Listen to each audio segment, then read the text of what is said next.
Good morning, everyone. I call the Senate out of recess and call the Senate to order and recognize Senator Carson for a motion. Thank you, Mr. President. I move the Senate adjourn from the late session. All in favor, please say aye. Aye. Any opposed? The ayes have it. The motion to adjourn passes. We are now in the early session, and the Senate will please be attentive to our chaplain, the Reverend Mark Warren. Good morning. Good morning, Mr. President. Good morning, Senators. If your faith allows, let's pray together. Lord of all creation, we humbly come before you in prayer. Your scripture tells us to pray for those who are in authority over us and to give thanks to them that we may live peaceable and quiet lives. So today, we pray for your blessing over our senators. Give them your wisdom, your ways, through your grace. We are grateful for them, and we are honored to be with them today. We pray that you honor them. Lord, we ask that you help all of our senators make the right decisions that align with what you want to accomplish in the state of New Hampshire. Bless our leaders with divine wisdom so that they make decisions with understanding and humility. Grant our leaders and their staff peace as the political environments lead to anxiety and stress. We're grateful for our leaders, and we ask all of this in your mighty name. Amen. Thank you. Thank you. Senator Gannon, can you lead us in the pledge? I pledge allegiance to the flag of the United States of America and to the republic for which it stands, one nation, under God, indivisible, with liberty and justice for all. We have a number of guests this morning. Senator Prentice, can we start with you? Thank you, Mr. President. Good morning. It's my honor to welcome the New Hampshire Psychiatric Society, partnered with the New Hampshire Medical Society and New Futures. They are here today with our New Hampshire psychiatric residents, many of which are from Dartmouth Hitchcock or Dartmouth Health in District 5, but I understand we have a resident from Portsmouth Regional Hospital or is working there with us as well today. You know, again, Dartmouth Health is based in District 5, so it's great to have the residents in training and psychiatric training here on an advocacy day, learning about us, learning about the work that we do, and how they can partner with us for good things for our New Hampshire children and adults, our residents. And we have Ava Hawks, our former aide here from the Medical Society. And my constituent, Patrick Ho, good to see you. I think we were the president of the New Hampshire Psychiatric Society, Chris Mills. Okay, hello, Chris. We've got Patrick and Dr. Jack Hink as leaders of this team. Good morning and welcome to the New Hampshire Senate.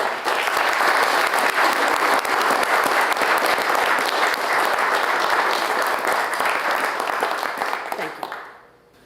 Senator Perkins-Quokka. Thank you, Senator Bradley. I think Senator Prentice covered it pretty well, but I was going to welcome the one resident from Portsmouth Regional Hospital, so thank you again.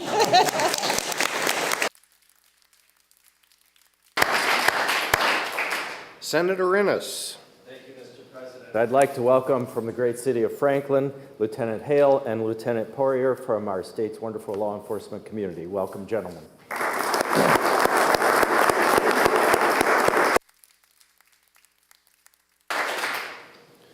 And I have a couple of special guests too.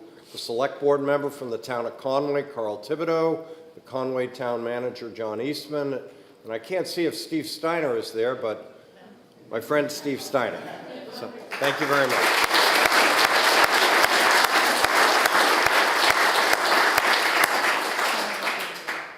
And Senator Gannon has guests too. Mr. President, they are joining us via Zoom as they couldn't make it. Tina and Phil Devine of Fremont, who lost their son this fall to fentanyl, as well as Tony and Evelyn George, who also wanted to be with us this morning and couldn't make it from Seabrook, who had the same unfortunate loss of their son to fentanyl.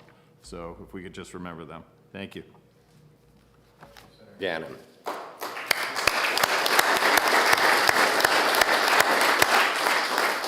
Any other introductions? Seeing none. All right, removed from consent. From the Committee on Commerce by Senator D'Alessandro, Senate Bill 328. Also from the Committee on Commerce by Senator Waters, Senate Bill 335.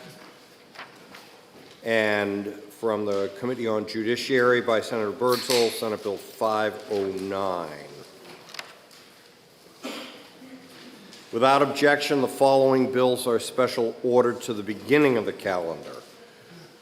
From the Committee on ED&A, Senate Bill 604, the Committee on Transportation, Senate Bill 592. Without objection, the following bills are special ordered to Thursday, March 21st.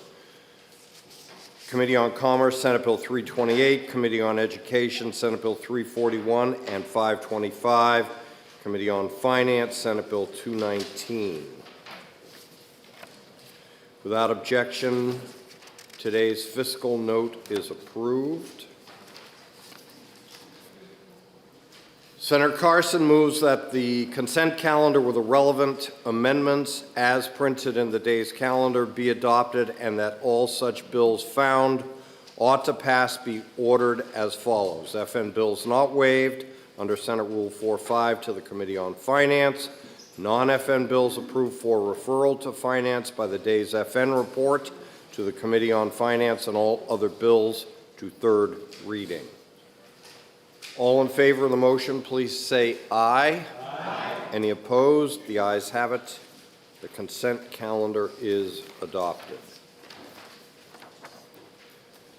So the Senate will please be attentive to the clerk for our special ordered bills.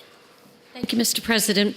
The Committee on Executive Departments and Administration, to which was referred Senate Bill 604 FNA, an act providing a death benefit for New Hampshire hospital security officer killed in the line of duty. Having considered the same, the committee recommends that the bill is ought to pass by a vote of 5-0. Senator Pearl for the committee. Senator Pearl. Thank you, Mr. President. I move Senate Bill 604 ought to pass.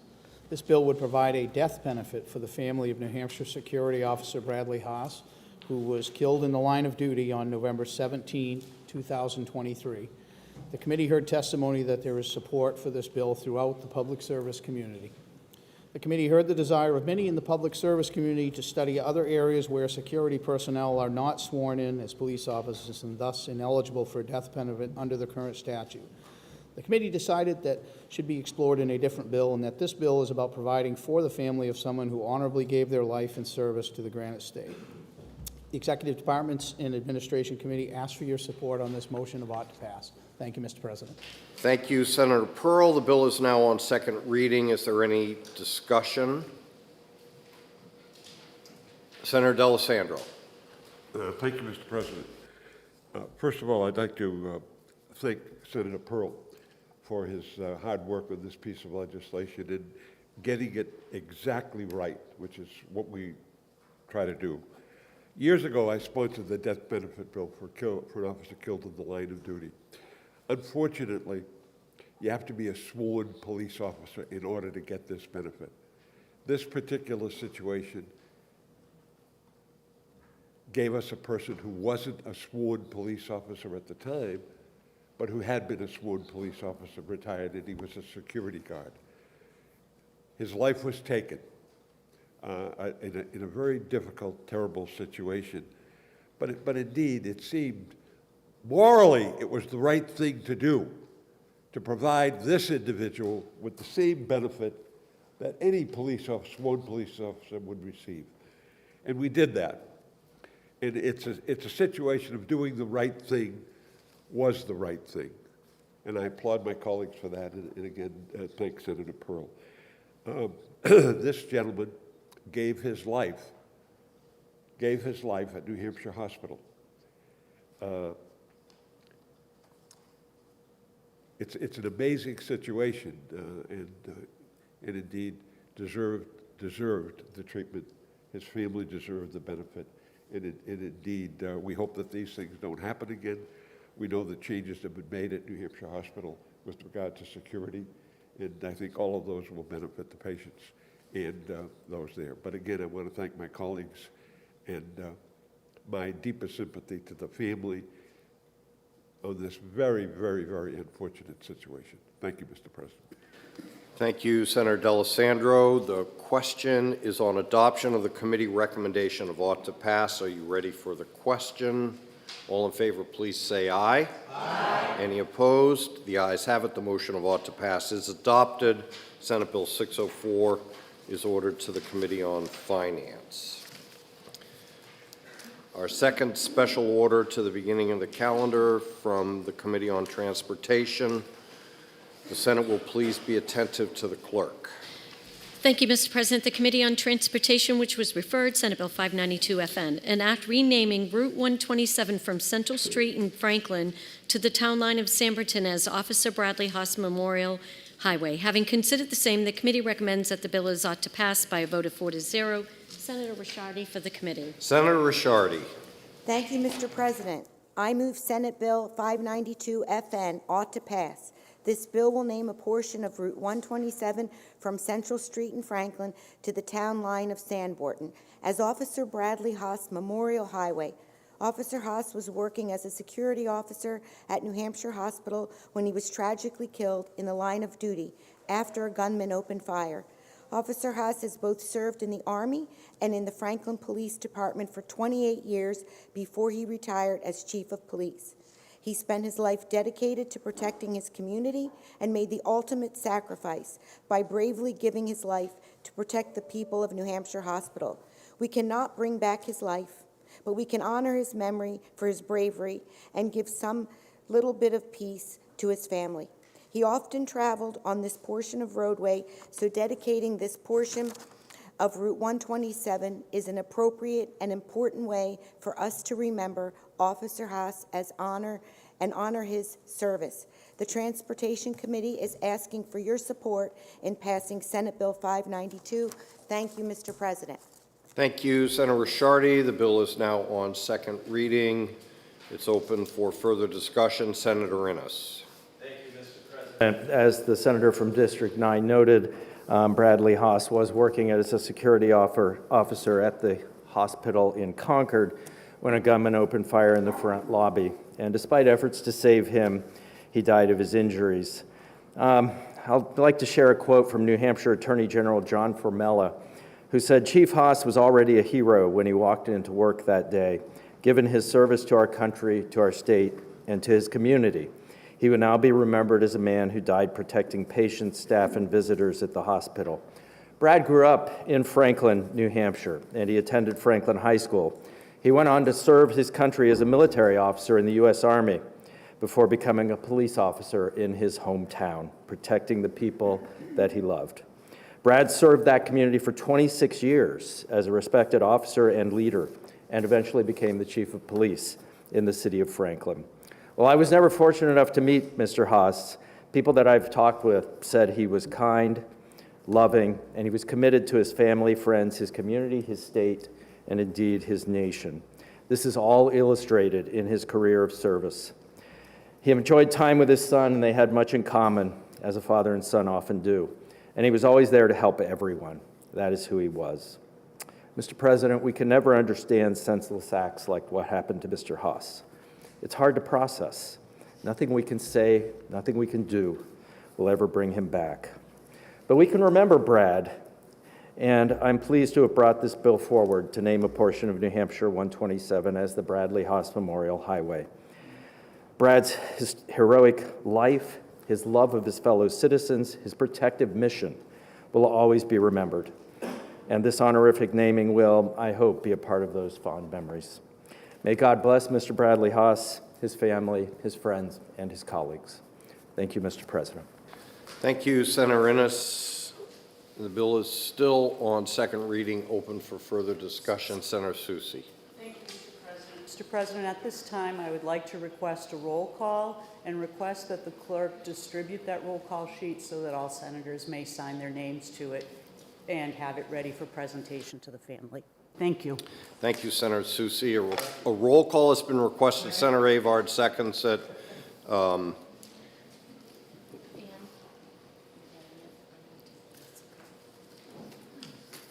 Are you ready for the clerk to call the roll on signatures? I assume happen later. We'll do it. Okay. All right. All right. The clerk will please call the roll. Senator Gendreau. Yes. Senator Lang. Yes. Senator Waters. Yes. Senator Prentice. Yes. Senator Gray. Yes. Senator Innes. Yes. Senator Ward. Yes. Senator Rishardi. Yes. Senator Fenton. Yes. Senator Chanley. Yes. Senator Avard. Yes. Senator Rosenwald. Yes. Senator Carson. Yes. Senator Whitley. Yes. Senator Murphy. Yes. Senator Pearl. Yes. Senator Susie. Yes. Senator Birdsell. Yes. Senator D'Alessandro. Yes. Senator Perkins Quokka. Yes. Senator Abbas. Yes. Senator Gannon. Yes. Senator Altschiller. Yes. Senator Bradley. Yes. The ayes have it, 24-0. The motion of ought to pass is adopted, and the signature sheet will be distributed. Thank you very much.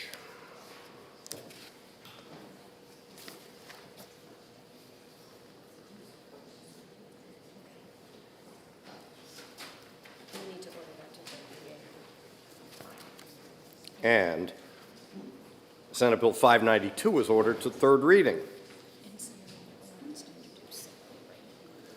Senator Whitley, you are recognized for introduction of a guest. Oh, thank you, Mr. President. I just wanted to, I know Senator Prentice and Senator Perkins Quokka did introductions, but I just did want to recognize Dr. Jack Hink, who is a psychiatrist at New Hampshire Hospital. So it would be remiss not to make that introduction and recognize him for all his incredible work in very difficult circumstances.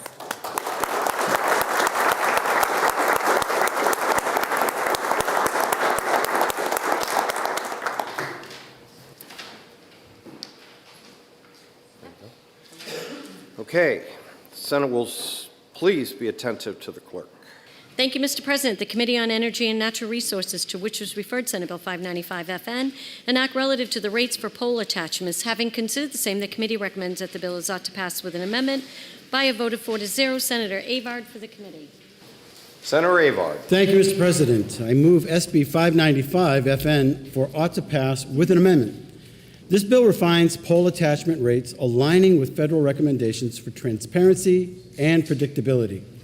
Supporters commend its simplicity and its flexibility, rectifying existing vagueness in the law. The Department of Energy maintains a neutral stance, highlighting the prospective nature of the bill and its amendment, specifically applicable in dispute resolutions. Additionally, the amendment strengthens the bill merits, emphasizing the clarification of the law, aligning with other states, predictability, improved transparency, and prioritization of infrastructure development. The Energy and Natural Resources Committee seeks your support to advance SB 595. FN ought to pass with the amendment, and I would like to propose the amendment, if I could. You want to speak further? No. All right, so the bill is now on second reading. The first order of business is the committee amendment. Is there any further discussion on the committee amendment?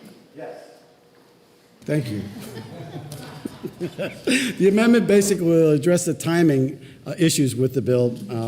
Regulated public, the PUC basically approved the formula and will adopt a new formula at the next change in the rates. It ensures transparency, and it allows for more adoption of the new formula in a manner that does not negatively impact attachers, utilities, and customers. Thank you, Mr. President. Thank you. The question is on adoption of the committee amendment. Are you ready for the question? All in favor, please say aye. Aye. Any opposed? The ayes have it, and the committee amendment is adopted. The bill is on second reading and open for further amendment and floor amendment. And Senator Avard is recognized again for introduction of floor amendment 009. And I think he already discussed it, but... Thank you, Mr. President. I'd just like to say ditto. Senator Avard just said ditto. Thank you. So the question is on the adoption of floor amendment 1009. Are you ready for the question? All in favor, please say aye. Aye. Any opposed? The ayes have it. The floor amendment is adopted. The bill is still on second reading and open for further discussion. Is there any further discussion? The question is on adoption of ought to pass as amended on Senate Bill 595. Are you ready for the question? All in favor, please say aye. Aye. All opposed? The ayes have it. The motion is adopted. Senate Bill 595 is ordered to the Committee on Finance. And you get to speak in front of Finance again, Senator Avard. Okay, the Senate will please be attentive to the clerk. Thank you, Mr. President. The Committee on Energy and Natural Resources, to which was referred Senate Bill 603 FN, an act relative to telephone number and area code conservation. Having considered the same, the committee recommends that the bill is ought to pass with an amendment by a vote of 4-0. Senator Birdsell for the committee. Senator Birdsell. Thank you, Mr. President. I move Senate Bill 603 FN ought to pass with amendment. This bill aims to preserve the iconic 603 area code essential to the state's identity. The amendment focuses on telephone number conservation measures inspired by successful efforts in Maine. Furthermore, supporters commend the bill's commitment to preserving the 603 area code. The Energy and Natural Resource Committee seeks your support to move Senate Bill 603 FN ought to pass with amendment. Thank you, Mr. President. Thank you, Senator Birdsell. The bill is now on second reading. The first order of business is the committee amendment. Is there any discussion of the committee amendment? Seeing none, the question is on adoption of the committee amendment. Are you ready for the question? All in favor, please say aye. Aye. Any opposed? I think the ayes have it. The ayes have it. The committee amendment is adopted. The bill is on second reading. Is there any further discussion? The question is on adoption of ought to pass as amended on Senate Bill 603. Are you ready for the question? All in favor, please say aye. Aye. There we go. The ayes have it. Any opposed? The ayes have it. The motion of ought to pass as amended is adopted. Senate Bill 603 is ordered to the Committee on Finance. The Senate will please be attentive to the clerk. Thank you, Mr. President. The Committee on Finance, to which was referred Senate Bill 443 FN, an act relative to the definition of school transportation vehicle. Having considered the same, the committee recommends that the bill is ought to pass by a vote of 7-0. Senator Rosenwald for the committee. Senator Rosenwald. Thank you, Mr. President. I move Senate Bill 443 FN ought to pass. This bill defines school transportation vehicle and implements licensing and inspection requirements for drivers of such vehicles. These changes are not expected to have a fiscal impact.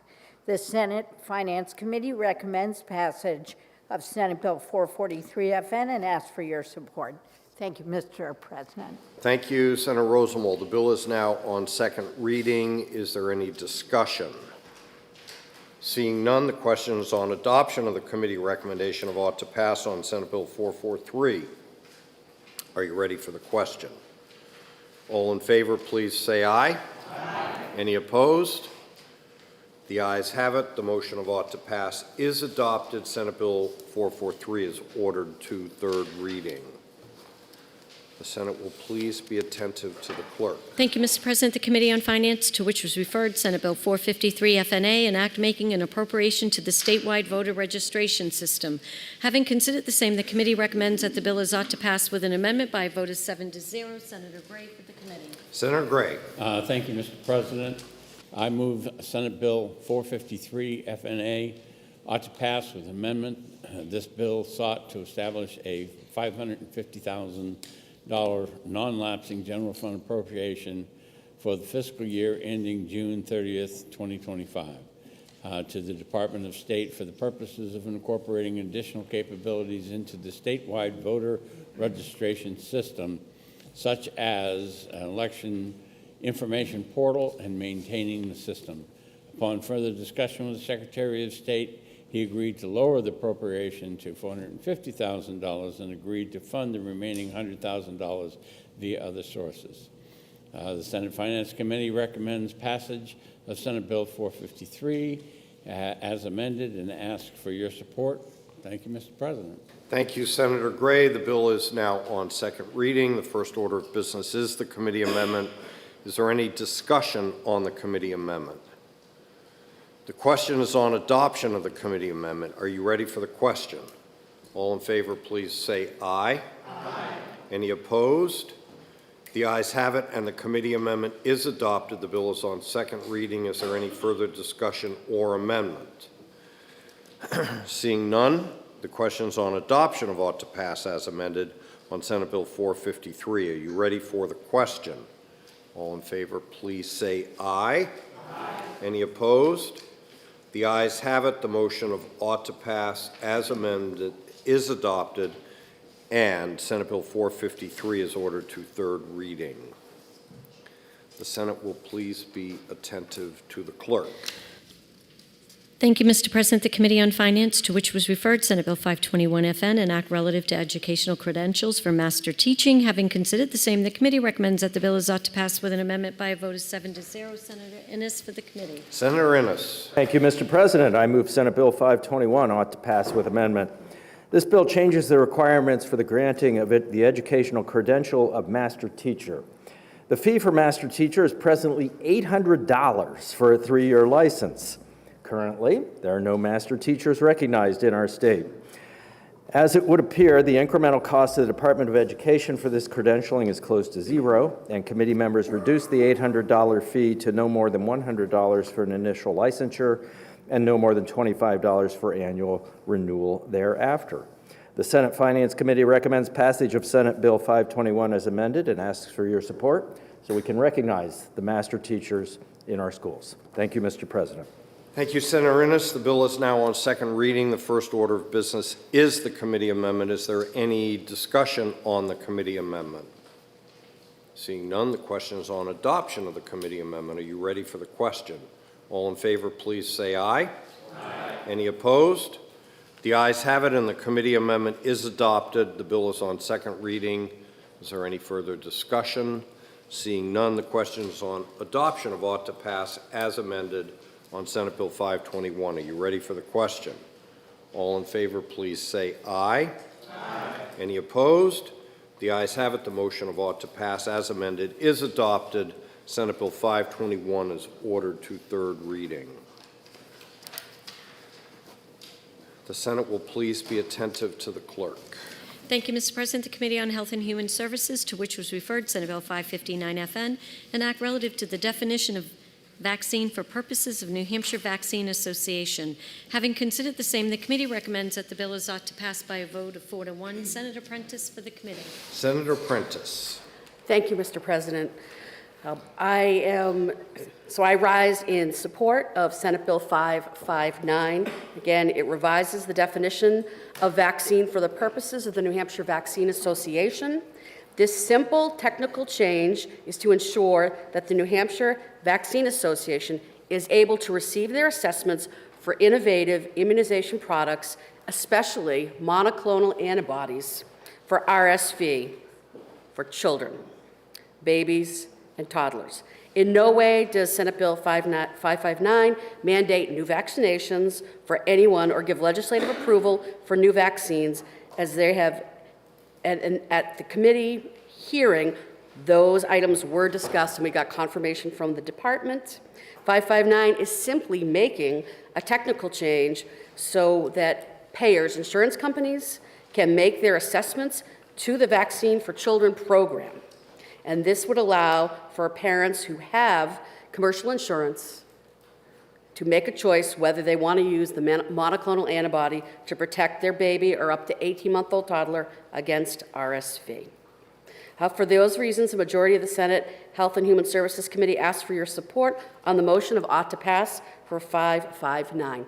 Thank you, Mr. President, and I'll stay standing. Thank you, Senator Prentice. The bill is on second reading. Is there any further discussion? I know there's a floor amendment, so I recognize Senator Prentice to introduce floor amendment 0985. Thank you, Mr. President. Again, introducing 0985. And I want to thank my colleague from District 2 for working with myself as well as the other stakeholders on the preparation of this amendment.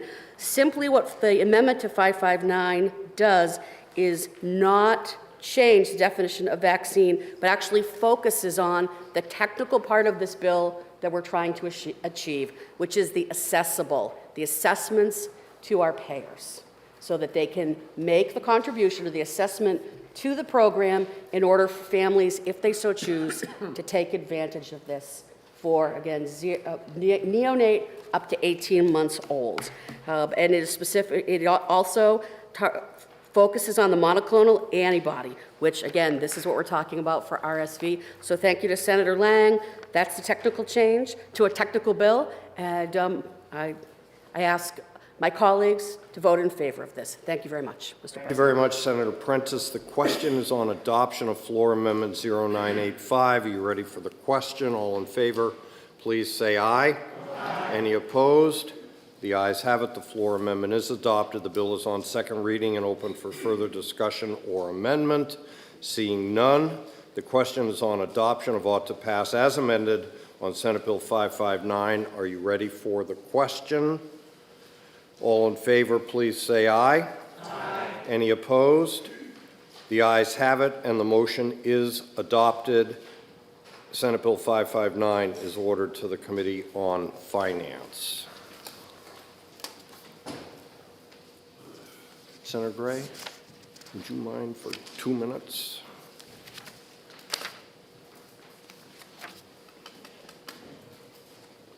The Senate will please be attentive to the clerk. Thank you, Mr. President. The Committee on Judiciary, to which was referred Senate Bill 314 FN, an act relative to pretrial competency evaluations. Having considered the same, the committee recommends that the bill is ought to pass with an amendment by a vote of 5-0. Senator Chanley for the committee. Senator Chanley. Mr. President, I move SB 314 ought to pass with amendment. At the request of the Department of Corrections, this bill will amend the process for the examination of competency of pretrial defendants. The department is committed to ensuring quality evaluations. However, there have been ongoing recruitment and attendance issues. Competency evaluations cover a complex and wide range of criminal charges, from lower-level misdemeanors to serious felony offenses. This bill and the committee amendment offer a comprehensive solution to help incent attendance, mitigate no-shows, and provide a mechanism for dismissing charges without prejudice in cases deemed non-restorable. For these reasons, the Senate Judiciary Committee asks for your support on the motion of ought to pass with amendment on SB 314 FN. Thank you. Thank you, Senator. This bill is now on second reading. The first order of business is the committee amendment. Is there any discussion on the committee amendment? Seeing none, the question is on the adoption of the committee amendment. Are you ready for the question? All those in favor say aye. Aye. All those opposed say nay. The ayes have it. The committee amendment is adopted. The bill is on the second reading. Is there any further discussion or amendment? Seeing none. The question is on the adoption of ought to pass as amended on Senate Bill 314 FN. Are you ready for the question? All those in favor say aye. Aye. All those opposed say nay. The ayes have it. The motion of ought to pass as amended is adopted, and it is ordered to third reading.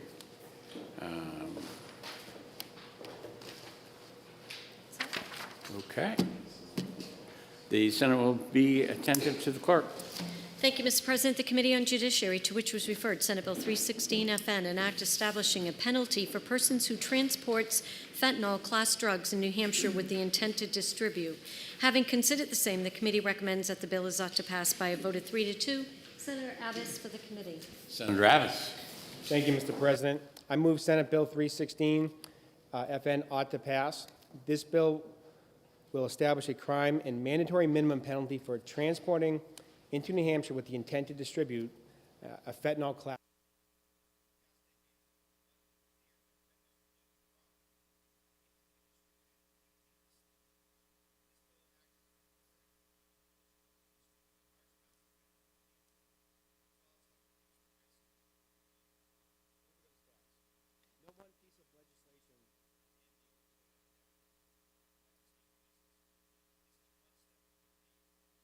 Drug dealers off the streets. For these reasons, a majority of the Senate Judiciary Committee asks for your support on the motion of ought to pass on Senate Bill 316-FN. Thank you, Mr. President. If I may speak to the motion as well. You may. So this bill takes a Class A felony, makes it a Class A felony to possess any quantity of fentanyl class drug when there's an intent to distribute that drug, and imposes an additional 5-year minimum sentence. According to the U.S. Customs and Borders Protection, in 2023, we had 1.2 billion doses of fentanyl seized. Of the 1.2 billion doses, almost 240,000 of those came from the northern border. And what fentanyl's doing, people are dying from it. And it's not being made in the state. Simple as that. It's being brought here. In New Hampshire alone, in 2022, we had 486 people die of an overdose, and 80% of those overdoses were from fentanyl. So we need to make it clear that if you're going to bring fentanyl into this state and distribute it, you're going to face a harsh penalty. This is one proactive step that I believe we should take, and make a stance that if you're going to bring it here, there is a penalty. We're trying to prevent overdose deaths, and this is one way to do it. And again, they're not making the fentanyl in the state. It's being brought here. People are bringing it here, they're selling it here, and people are dying.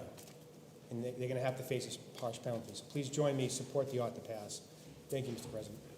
Thanks, Senator Abbas. This bill is now on second reading. Is there any other discussion? Senator Susi. Thank you, Mr. President. Mr. President, I rise in opposition to the pending motion. Although I certainly am keenly aware, as are all of us, the dangers of fentanyl and the fact that it is brought into this state, I have to say, I do agree with my colleague that we need to make things clear. And for that reason in particular, I don't support the bill because I don't think the bill is clear. What the bill would do is establish a new mandatory minimum, but the bill fails to define intent to distribute. And we know that in these crimes, it's not one size fits all. It needs to be more clearly defined what the amount is. We know that the amount of fentanyl, saying a dose means different things to different people. It depends on the tolerance of the individual. And if you have to manifest intent, you are in many cases talking about someone who is in fact using the drug. Their ability to manifest intent, I would say, is pretty difficult to discern given that they are already under influence of this kind of drug. The other concerns I have with the bill is that in many ways it does sort of move what is currently the discretion of a judge in sentencing. Judges have the ability to impose sentences and have a pretty broad swath. When you put in a very discrete mandatory minimum like that, that tends to actually transfer the discretion to the prosecutor in making that decision, because once it is charged, if the person is found guilty, the judge has to impose that minimum. The judge no longer retains the discretion in sentencing on these issues. But the other concern I have, and I think this one, it's definitely in the drafting. If you look at the bill as introduced, starting on line 6, it says any vehicle or other conveyance used to transport the fentanyl class drug into the state shall be subject to forfeiture. That says any vehicle. So does that mean if my next door neighbor says, geez, I'm really stuck, can I borrow your car? And they take it over the state line and take it back. I would lose my car if they're convicted. My car would be forfeited. I had no knowledge, I had no participation, but this says any vehicle and the vehicle used. So we're going to subject people to potentially losing their vehicles even without having knowledge, participation in this. I think the problem certainly is fentanyl, but I think the bigger problem with this bill is the crafting of the legislation. And for those reasons, Mr. President, I don't think this particular piece of legislation is ready for prime time. I think we need to do more work on it, and I think that the recommendation of ought to pass should be voted down so that we might offer another motion. Thank you, Mr. President. Thank you, Senator Susi. Senator Chandley to speak. Thank you, Mr. President. I rise in opposition to the ought to pass motion on this bill, and in fact, in opposition to most of the bills which would contain a mandatory minimum sentence of imprisonment.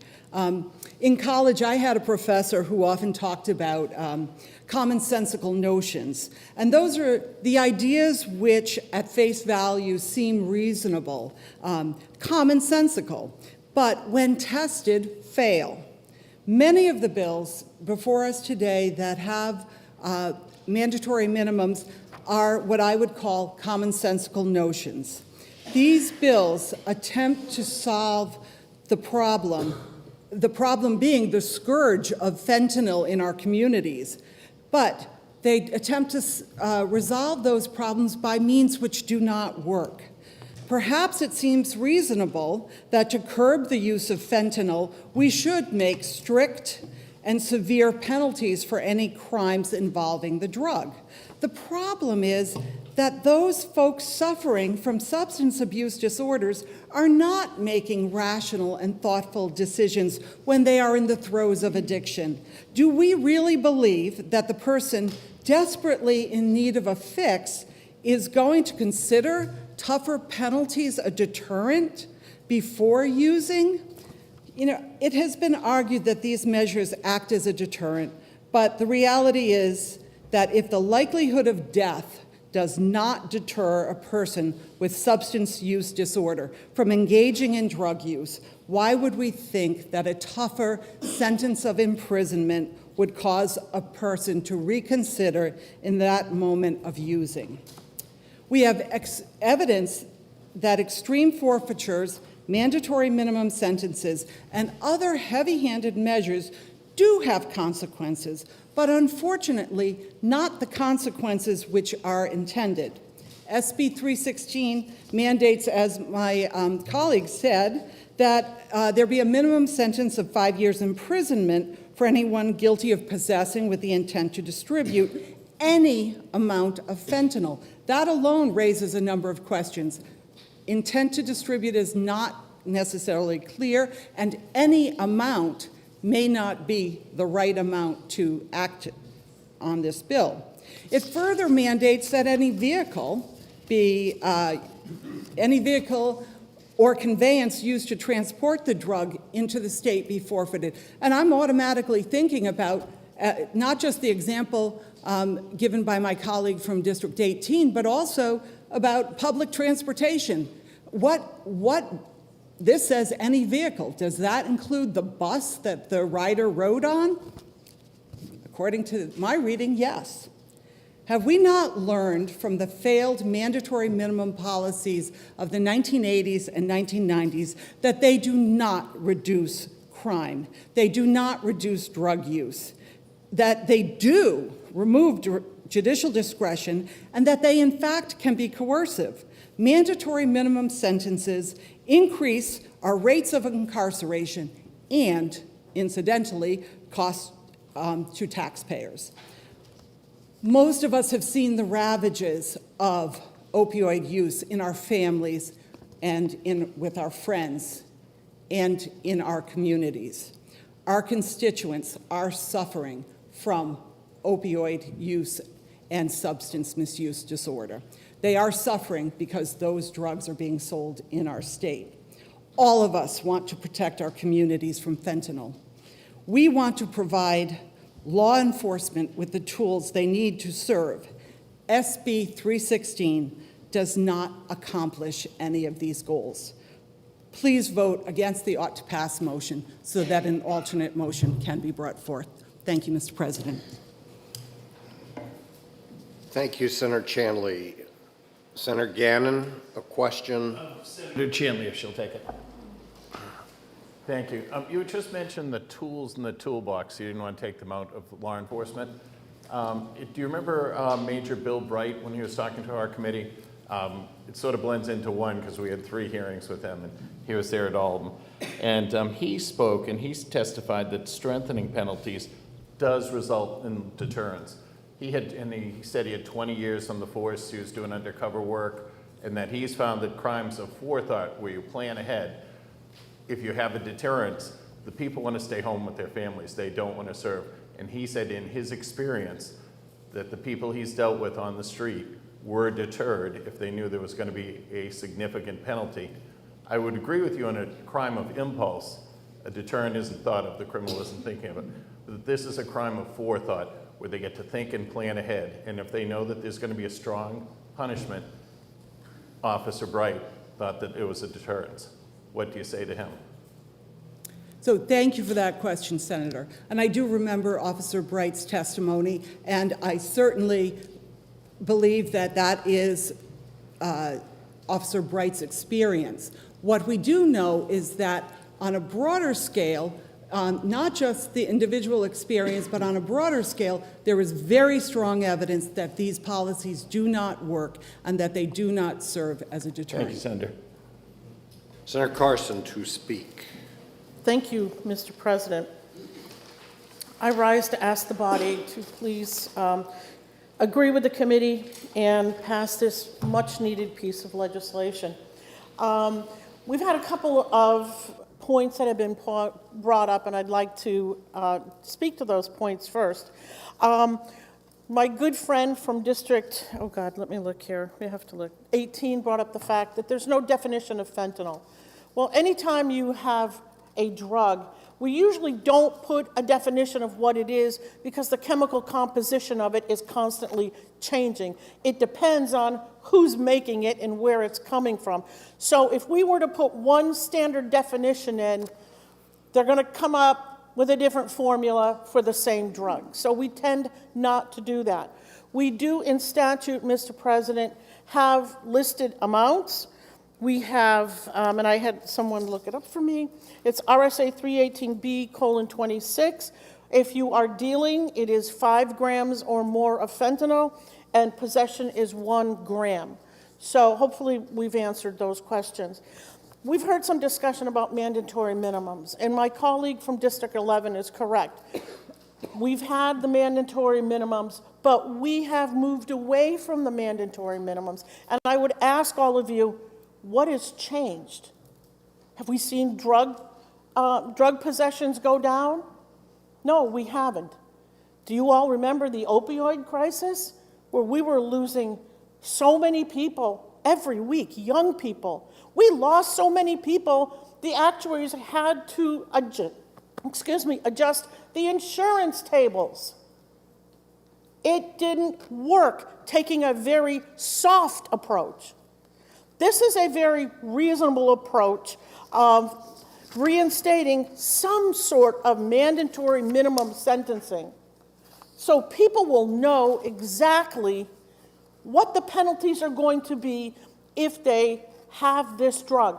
We know, Mr. President, that we need these mandatory minimums. You want to scare away the drug dealers. And quite frankly, Mr. President, this is testimony from a former convicted drug dealer who testified last year before the New Hampshire House. He said, you're going to scare people away with mandatory minimums. That is the testimony from a convicted drug dealer.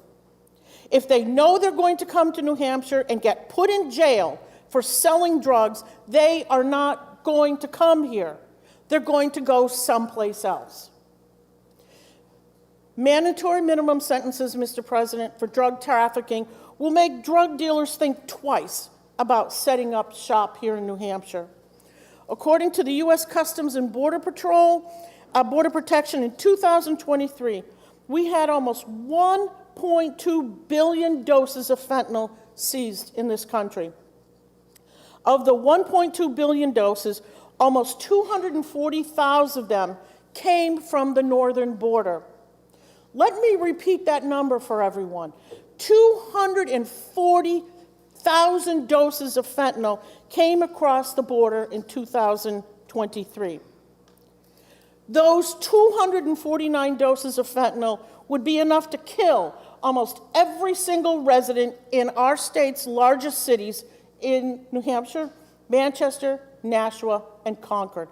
Stop and think about this. We know how deadly this drug is and how the smallest amount can kill someone. We must fight against drug trafficking, especially with fentanyl-related offenses, for the safety and protection of our state.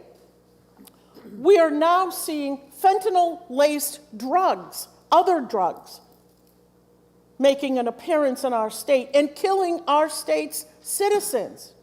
Please, Mr. President, I respectfully ask that my colleagues ought to pass on Senate Bill 316. Thank you, Mr. President. Thank you, Senator Carson. The bill is now on second reading. Is there any further discussion? Yes, there is. Senator Ricciardi for a question. Thank you, Mr. President. A question from the good senator from District 14. Thank you for taking my question. Do you believe that this bill is a proactive step in combating the fentanyl crisis in our state? Thank you, Senator, for the question. Yes, I do. Thank you. Thank you. Senator Whitley for a question. Thank you, Mr. President. Of my colleague from District 18, excuse me. Thank you for taking the question. I just wanted to clarify something that you said that my good friend from District 14 had raised, and that's the issue about the lack of definition. So my understanding is that you did not have an objection to the fact that there was not a definition for fentanyl, but that the bill lacked definition about how much would sort of meet the standard for the intent to distribute. Is that correct? That's correct. I wasn't talking about the substance itself. I was talking about the amount of the substance. And I also noted that the term dose, which seems to be used quite frequently, is very different depending on someone's utilization of fentanyl. If someone is a user, they may need a significant amount for it to be a dose. So if you're talking about intent to distribute, you need to more clearly define, because otherwise, how are the courts going to determine whether or not someone is in fact distributing or is a high volume consumer? Thank you. Thank you. Senator Avard, a question. Thank you, Mr. President. Question from the senator from District 14. Yes. Thank you for taking my question, Senator. You know, recently we just saw in the news there were some illegal aliens up in Maine selling pot. The Asian population up there that is illegally selling black market pot. And they're lacing some of this marijuana with all types of drugs. If we pass this bill, do you think we're sending a message to those who purchase something like that, maybe laced with fentanyl, that there's a penalty that is going to be significant? Thank you for the question, Senator. Yes, I hope they get the message. Don't come here and do this. We are working hard to protect our state's citizens. And I have a follow-up, if I may. Thank you, Mr. President. You know, there are people that are using fentanyl, and if they are caught with it and they are sentenced to prison, do you think they'll be using fentanyl in prison? Senator, I would hope they don't. We know just how deadly that drug is, and we really need to work to keep that drug out of New Hampshire. And one more final follow-up, if I may. Go ahead. So if we pass this bill, then we're taking a proactive step to send a tsunami message that if you do possess fentanyl, there'll be a significant price to pay. Senator, you are exactly correct. Thank you.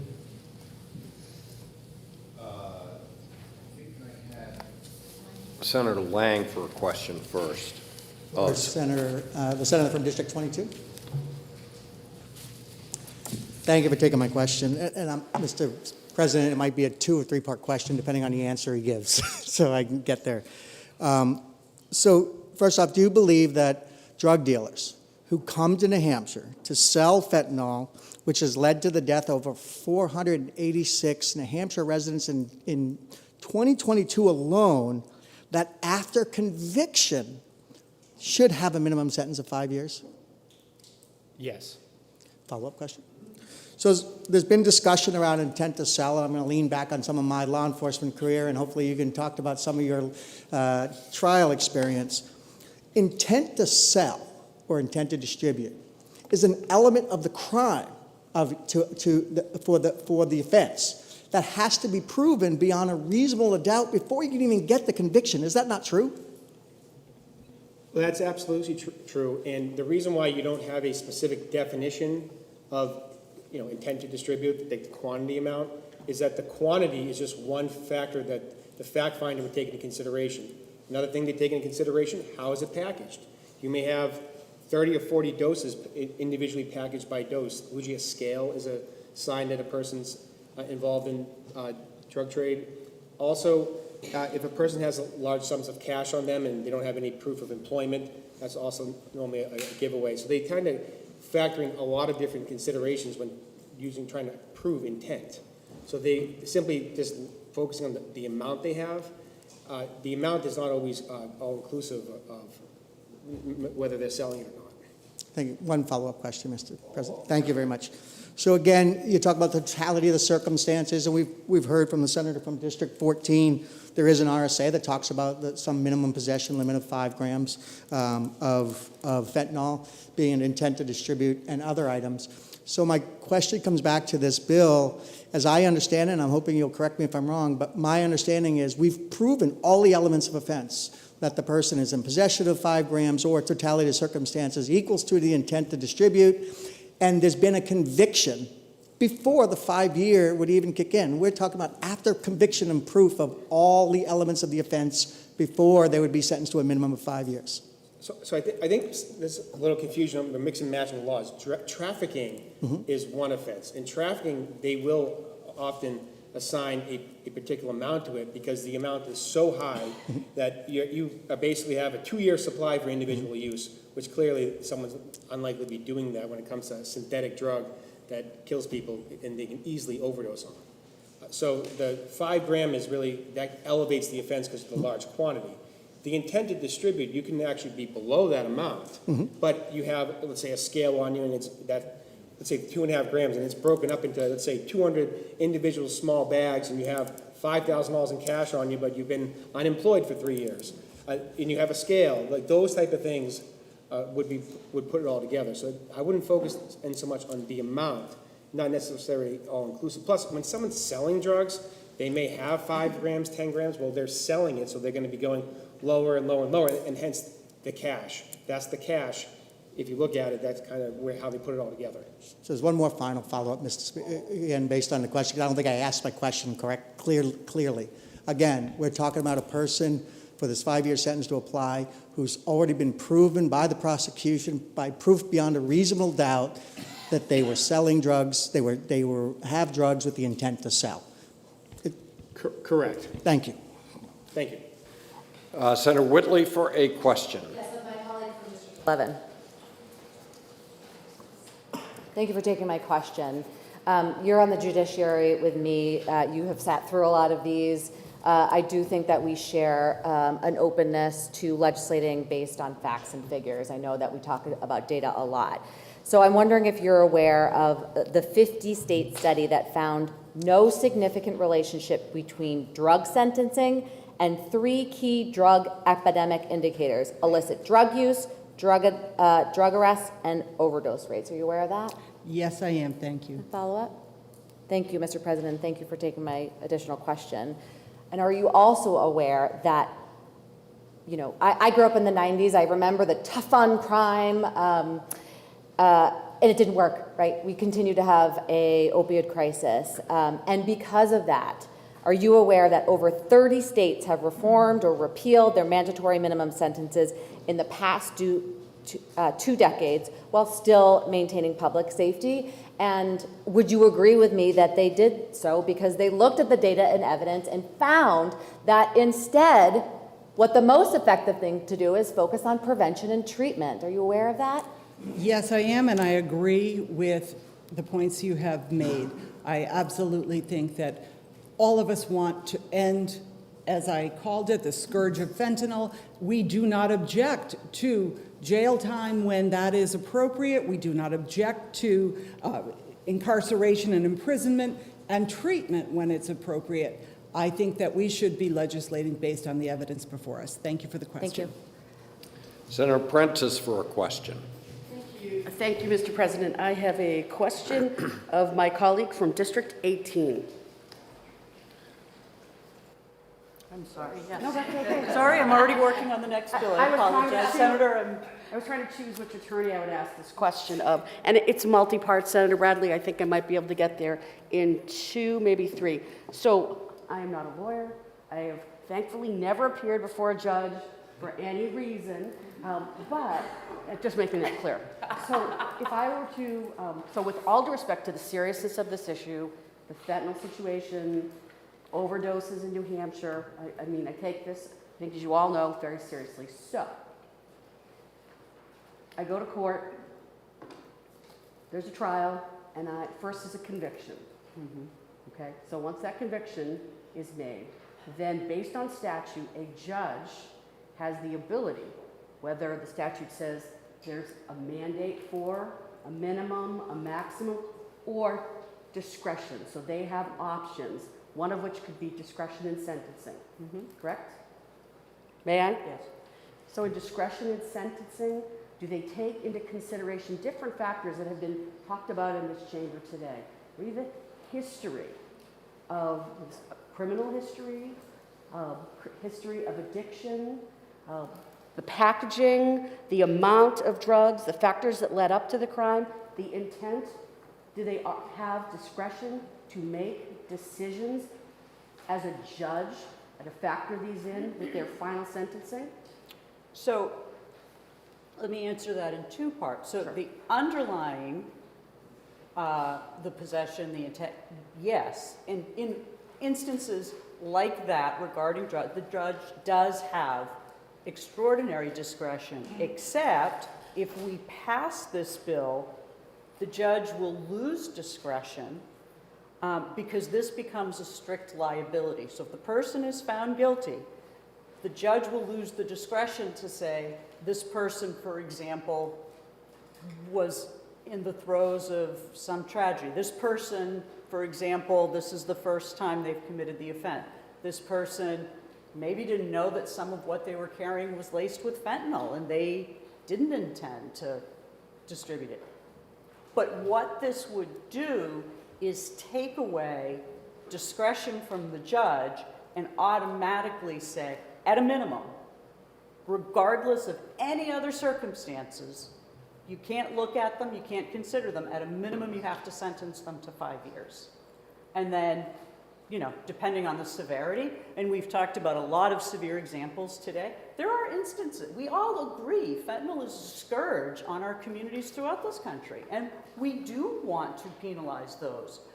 But we're taking away the judge's discretion to say, this is an extraordinarily heinous example, and this person deserves more time. We're saying that they automatically are going to go to jail for 5 years.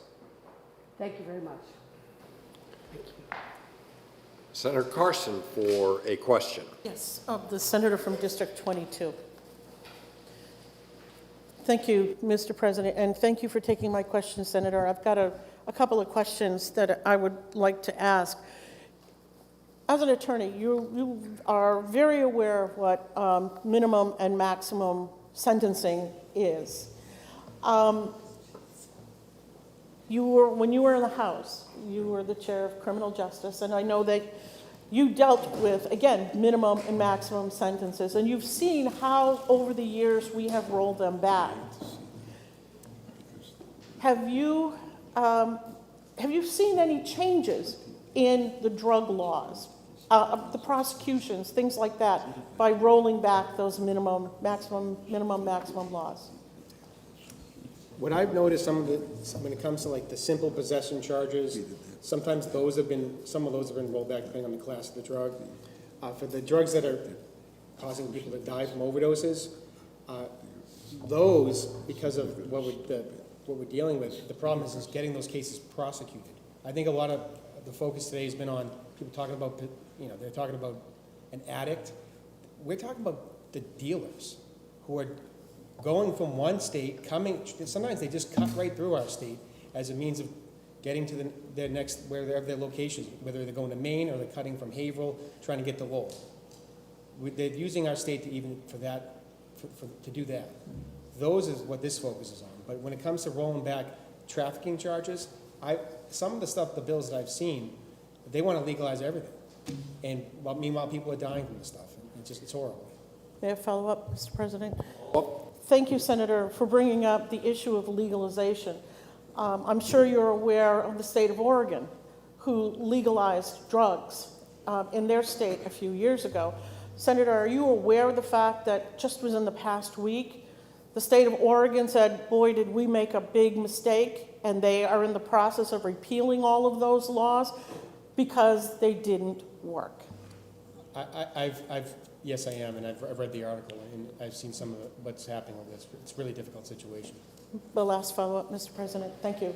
Senator, I think we've had a really good discussion here this morning, but there's one piece of it that hasn't really been brought up. So I'm going to ask you, do you believe that the current administration's open border policies are making it easier for drug traffickers to come into our communities? Absolutely. Thank you. Senator Gendro for a question. To speak. A couple months ago in Littleton, my hometown, in my district, there were 3 fentanyl overdoses. All 3 of them were under the age of 30. All 3 of them were excellent contributors to society. One of them was a dad, 23 years old. He left behind a 3-year-old and a 1-year-old. The overdose happened. They didn't find those 3 young people for about 12 hours. The 3-year-old and the 1-year-old was in the house at the same time.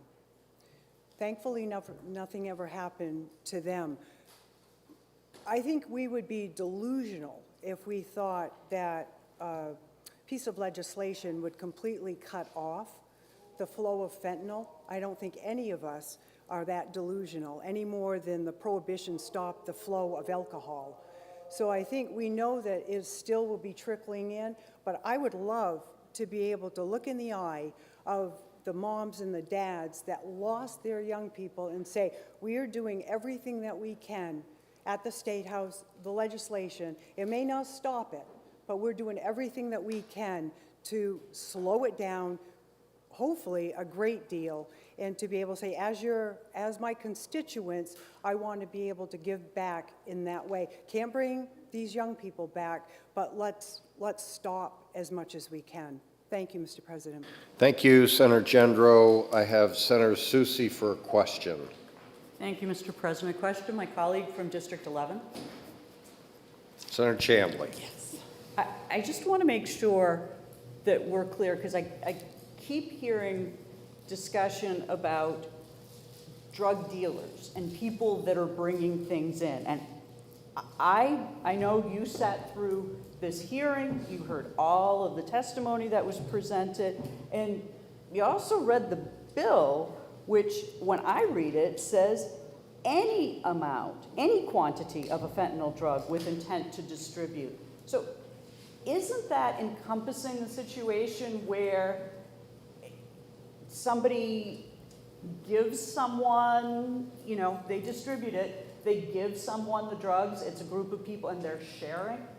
Wouldn't that encompass a situation like that where someone is an addict themselves, is sharing drugs with other addicts? Aren't we sweeping in a whole other class of people? And if I just may follow up on that, and if you would also answer, aren't we really trying to get at the people that are coming over the border and really selling the drug? Isn't that where our focus should be? Thank you for that question, and I'll answer the second part first, and the answer is yes, absolutely. We want to get the folks who are coming in with the intention of distributing large quantities across, the folks that we refer to as the dealers, the people that we want to take off the streets. And again, as I said to the senator from District 15, in no way am I suggesting that people who are in the situation you described first, maybe the person with a fentanyl-laced tablet in his pocket, which he gives to a friend, I am not suggesting that that person doesn't need to be subjected to consequences. What I'm saying is that a one-size-fits-all punishment is not appropriate. So thank you for those questions. Appreciate it. Thank you, Senator. Senator Whitley to speak. And I have to rise in response to my good friend from District 14. And I do hate to disagree with her because we do agree on a lot. But what I take real issue with is the fact that we are tying New Hampshire's substance misuse crisis to so-called open border policies. Not one person in this body has advocated for open border policies. And in fact, the current administration is trying to address it. I don't know if folks remember, again, we're New Hampshire, not Congress, but recently Congress tried to pass the bipartisan border security agreement. It was well on its way to addressing border issues, well on its way, until the former President Trump told his Republican colleagues to vote against it. I just think this is a very bizarre way to do business in America when this is such a huge issue that we all agree on. But here's the thing. Tying substance misuse crisis to immigration is very, very dangerous, deeply unfair, because it's untrue. I just want to ground us in facts, colleagues. Ground us in facts. And here are the facts, Mr. President. The data is clear that most illicit fentanyl is smuggled into the U.S. through the southern border, not the northern border. And guess what? It is coming through legal points of entry and by U.S. citizens. It's U.S. citizens that are smuggling fentanyl through legal ports of entry, not immigrants, and not immigrants who are coming through illegally. Those are the facts. What I want to focus on, colleagues, is how to address our substance misuse crisis, not let national, divisive, political rhetoric to interfere with us focusing on solutions, which are treatment and prevention. Thank you, Mr. President. Thank you, Senator Whitley. I have Senator Gannon for a question. My good friend from 22. If you'll take my question. Thank you, Senator. So, getting back to the bill more. At the moment, it's more discretionary, and you want it to be more mandatory. And so if it is mandatory, at a minimum, you're going to remove the drug dealer with the mandatory thing, where at discretion, they may get no time, right? So your bill is going to mandatorily guarantee that someone will be off the streets. It's making it mandatory for someone who transports the drug into this state with the intent to distribute. It's not talking about a drug addict. It's someone who's bringing it. They're going to face the mandatory sentence that the bill spells out. And keep in mind, the whole point of any penalty to any crime is to act as a deterrent. And I understand that some people may think, well, 2 or 3 addicts are kind of interchanging drugs amongst themselves. First of all, if you have something and you hand it to someone else, that's actually distribution, not possession with intent. That's the distribution. But that's very rarely prosecuted because it's very difficult to establish who had it first. Because unless you see the hand-to-hand, unless law enforcement sees that, it's really difficult to show who was the originator in that. And often it's purchased together, sometimes by addicts. So I hope that answers your question. Quick follow-up? Follow-up? Thank you. So in your experience, I know you've had extensive trial work, have you found that people, when they know that there's going to be mandatory minimums for distribution, would they be less apt to want to do the crime? Absolutely. And when practicing law in Massachusetts, in my own experience, without getting into any specifics, a lot of people who commit crimes are well aware of places where crimes are prosecuted more often than not, also where the penalties change. And when there's a border where the penalty is increased simply by crossing the border, they tend to try to avoid that. Thank you, Senator. Thank you very much, Senator Abbas and Senator Gannon. I have Senator Ward for what I believe is the last question. Thank you, Mr. President. A question for the good senator from District 11. Thank you for taking my question. Sure. We've heard a couple of times reference to a person who came to the hearing and testified as a convicted drug dealer, and he had some very strong suggestions for what we ought to do. We should have mandatory minimum sentences to scare away drug dealers. I have to assume that a person like this has a lot of experience, and I think probably could be considered an expert in what needed to be done. Should we not listen to the advice of having minimum mandatory sentences for somebody like this? Or are we just going to ignore it? Thank you for the question, Senator. I believe that the person that you are referencing did not testify at any of our hearings. I believe that when the senator from District 14 referenced that person, she was referring to a hearing held last year in the House. So having not heard that testimony, I cannot speak to my reaction to it. Follow up? I could actually read, I have the quote, what he said.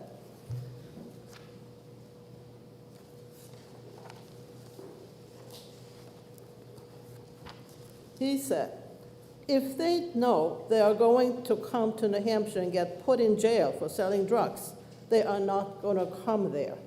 They are going to choose another state. It might have been said in the House, but I think his advice pertains to all of us who are dealing with this issue. So, again, thank you for that question, and I would answer it in the same way I've answered other questions related to this, is that that person has an opinion, which I think is important that we listen to all of the opinions and testimony presented to us. But the evidence is very strong that folks who are making these decisions are not making them based on where the penalties are greatest. Okay, thank you. To Senator Ward, Senator Chandley, the question is on adoption of the committee recommendation of ought to pass. Seeing no further discussion, a roll call has been requested by previously by Senator Avard, and I believe it was seconded by Senator Carson.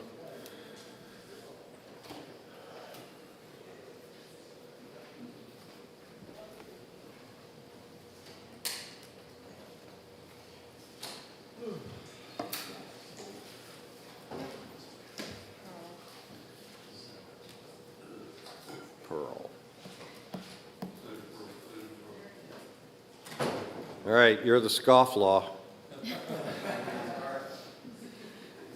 All right.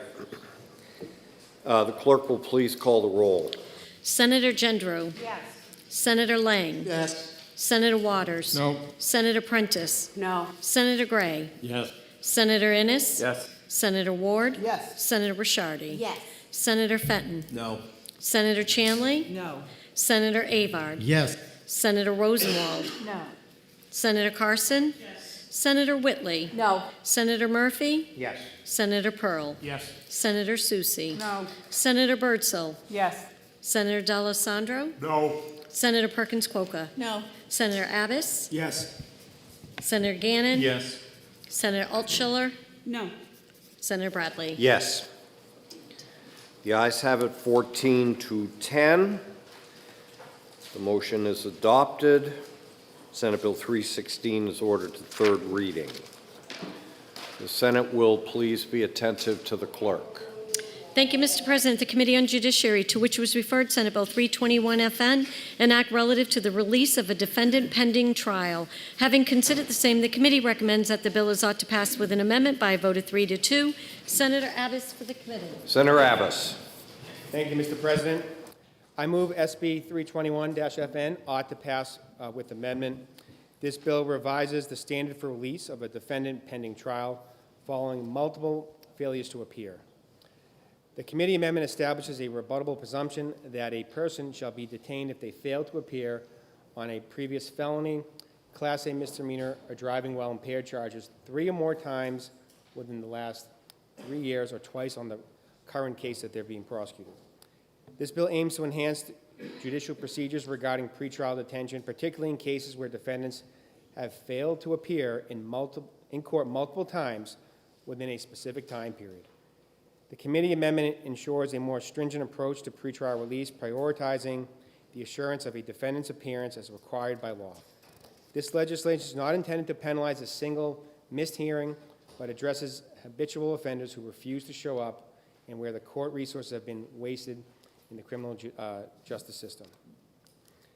And for these reasons, a majority of the Senate committee asks for your support on the motion of ought to pass with amendment on Senate Bill 321 FN. Thank you, Mr. President.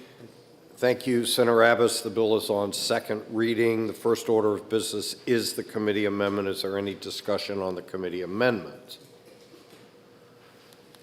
So the question is on adoption of the committee amendment. Are you ready for the question? All in favor, please say aye. Aye. Opposed? No. The ayes have it. The amendment is adopted. The bill is on second reading. Is there any further discussion? Senator Abbas. Thank you, Mr. President. What's happening right now with our bail system, and we've seen the bail reform system have failed the state in several ways. No one should be denied bail because they can't afford it. This isn't an issue of someone's economic ability to pay bail. This has to do when people are being charged with crimes as a condition of their release. They need to come to the next hearing. That's scheduled, often scheduled while they're in the courtroom. If they have an attorney, or whether it's a public defender, private counsel, they're going to be notified of the hearing. But they don't appear at the next hearing. In this high rate where people are posting bail, are being let out on personal recognizance and not appearing at the next is a major drain on it's a drain on law enforcement, it's a drain on court resources. You have a certain amount of cases that are scheduled every day. And when people don't show up, that means someone else's case is getting pushed back.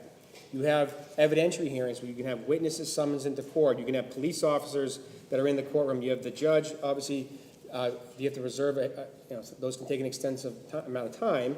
So you have the clerk who's also there, the court staff, everything's done, and a person doesn't show up multiple times, and it keeps happening.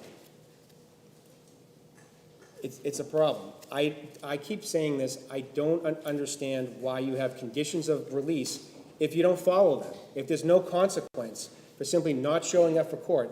I hear some people think that, okay, well, maybe they had a job, if they had a medical emergency. If there's an explanation, a very practical one, if someone's in the hospital, I highly doubt the court's going to hold that against the person. If someone starts a new job, they're getting trained, very rarely a request to continue or to reschedule a court hearing, it's very rarely that it's denied. The only time I've come across is when it's been continued several times already. So when I see this happening, that why we shouldn't have any consequence for missing the court hearings, where's the responsibility of the people that are being released and not following the conditions?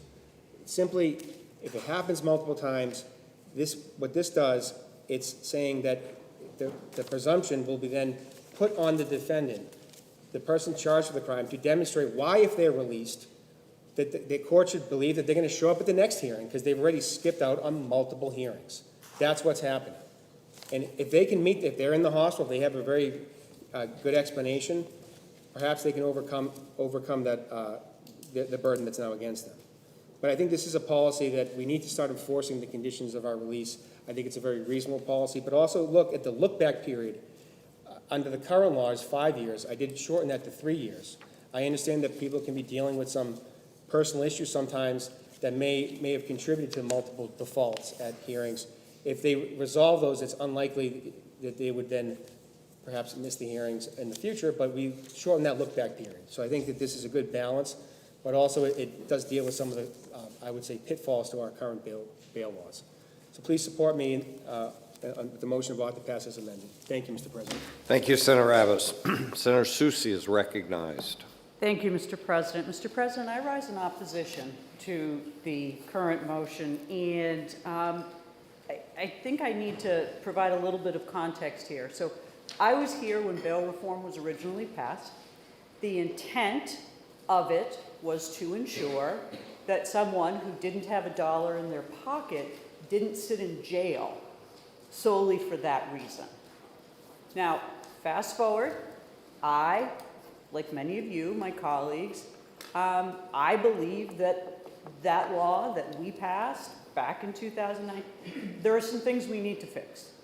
And I have sponsored legislation trying to fix that. I've worked with you, Mr. President, with Senator from District 14. We were on the precipice of having a committee of conference report 2 years ago that would, I think, have addressed many of the concerns that we have.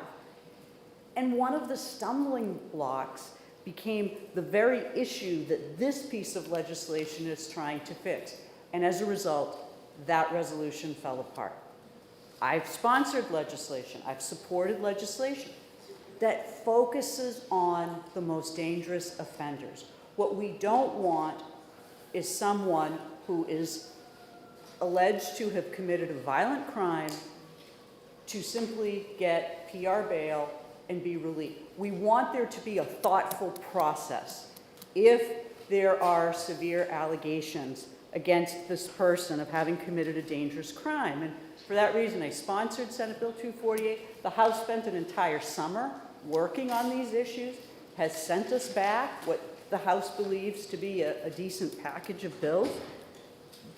But this piece of it, this piece has problems. And I know, I talked to our police chief, he's phenomenal, and I talked to local law enforcement, and there are some frustrations that they do sometimes have to rearrest, they do have to rearrest folks because they are out on bail and have committed another offense. But there are some problems with our current system, and doing this doesn't do anything to help the system or the individuals that find themselves entrapped in it.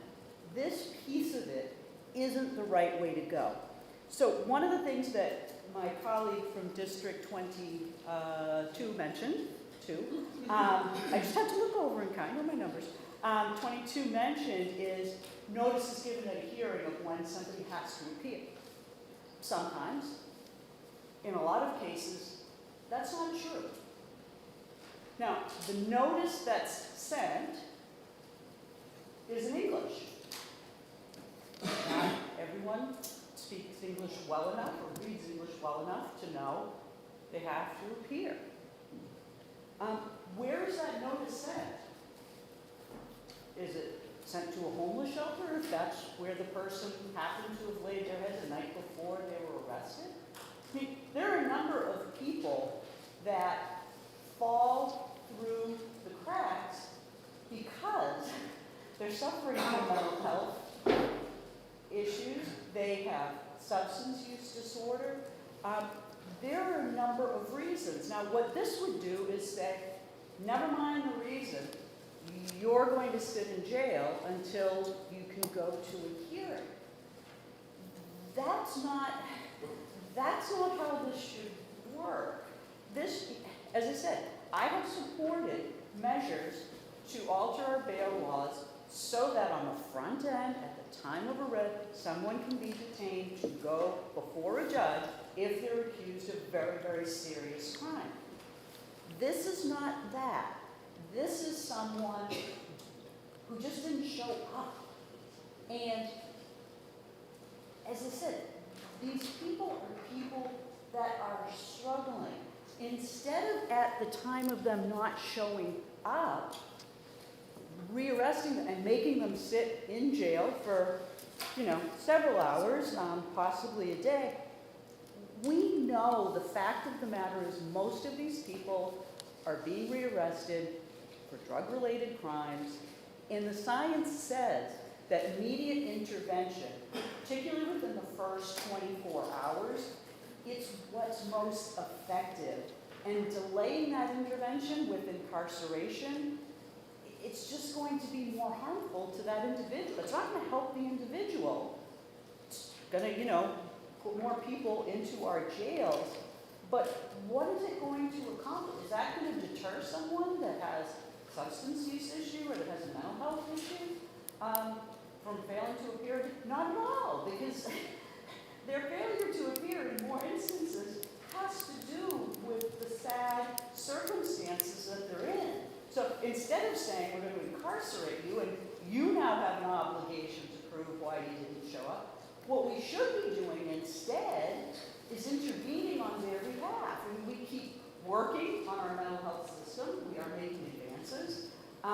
Substance use disorder is something that I've seen bill after bill after bill trying to work on and address.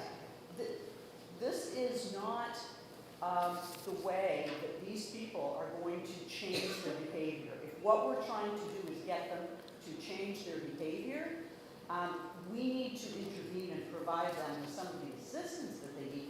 But secondarily, we also do need to look at the court system. And we do need to look at how notice is provided. And if it isn't provided at a hearing, then maybe it should always be provided at a hearing. But if they didn't have a hearing, if they were out on PR bail because they went before a bail commission, then we can't prove that they've actually received the notice that they are supposed to have violated or ignored. So for those reasons, Mr. President, I am committed and will continue to commit to working on issues of bail reform, but this piece of it, it doesn't make sense. It's not the right thing to do on behalf of the people that are being swept up in this process. So for all of those reasons, I would oppose the current motion, and I will allow my colleague to have a seat. Thank you, Mr. President. Thank you, Senator Susi. Senator Carson to speak. Thank you, Mr. President. I rise to ask the body to please support the committee's recommendation on this piece of legislation. Mr. President, my friend from District 18 spoke eloquently about the problems that we've had with bail reform, and we've had some great discussion over the years about all the problems that we've had with this particular issue because, quite frankly, and I've said it in a committee conference, we were lied to about what this is going to do. My friend from District 22 talked about how this was supposed to be for people who were indigent, that didn't have a dollar in their pocket, or we just didn't want to hold them because they could lose their job. They lost their job, they lost their apartment, and they couldn't feed their family. And we said, okay. But that's not what's happening here. This bill just makes a change here from what is currently 5 years to 3 years because we know these folks are getting arrested, let out on PR bail, they don't show up. What a joke that is to our first responders, our police, who go out and continually arrest these people and rearrest them because you've got the original charge, they didn't show up. Now they've got a warrant out for their arrest because they didn't show up. How many times, Mr. President, do we give people to say, oh, well, okay, we understand there's a problem? Mr. President, I find it hard to believe that the Queen City, Manchester, the state's largest city, their court doesn't have advocates and translators for people who don't speak English. Manchester has traditionally been a multicultural city, attracting people from all over the world to work in the mills. They stayed, they made Manchester their home. Are we hearing today that Manchester, they don't provide translators? That we take people who are non-English speaking, putting them in front of a judge, and they have no clue what's going on? I'm not sure about that, Mr. President. But what I am saying is enough is enough. You give somebody 3 chances not to show up. And if they don't show up, do we just go, oh, well, you know, they're not going to show up, and we're not going to do anything about it? What about the victim of that crime? What do we say to that person when they want justice? If it's a property crime, what do we say to them? Oh, well, you know, suck it up, too bad? No, we don't. We want the laws that are made in this body and across the wall to be obeyed by the people. If we're going to create laws and we're just not going to enforce them, then, Mr. President, I pose to you, what are we even doing here? This is a modest reform to say, wait a minute, we need to get serious about it. I've listened to my first responders, the police in my district, and they're frustrated because it's a revolving door policy. You've heard the term catch and release? Well, it's happening in our communities. People are getting arrested, they're going out on PR bail, and then they don't show up for court. Some of them are from out of state. Most of them are not. We create laws, Mr. President, to protect the people of our state. And we need to enforce our laws. And right now, we're letting just people, we're throwing up our hands and going, oh, well. That's not good public policy, Mr. President. So I would ask this body to please support the committee recommendation of ought to pass. Thank you. Thank you, Senator Carson. Senator Susi to speak. Mr. President, just very briefly, I have the utmost respect for my colleague from District 14, but there are two things I have to clarify. Number one, this bill doesn't just change 5 years to 3 years, but this bill changes the language. It now requires that a person shall be detained. If they fail to appear and they're apprehended, this says they will go to jail. That is a significant change, because right now they would be going before a bail commissioner. There are other circumstances that would occur.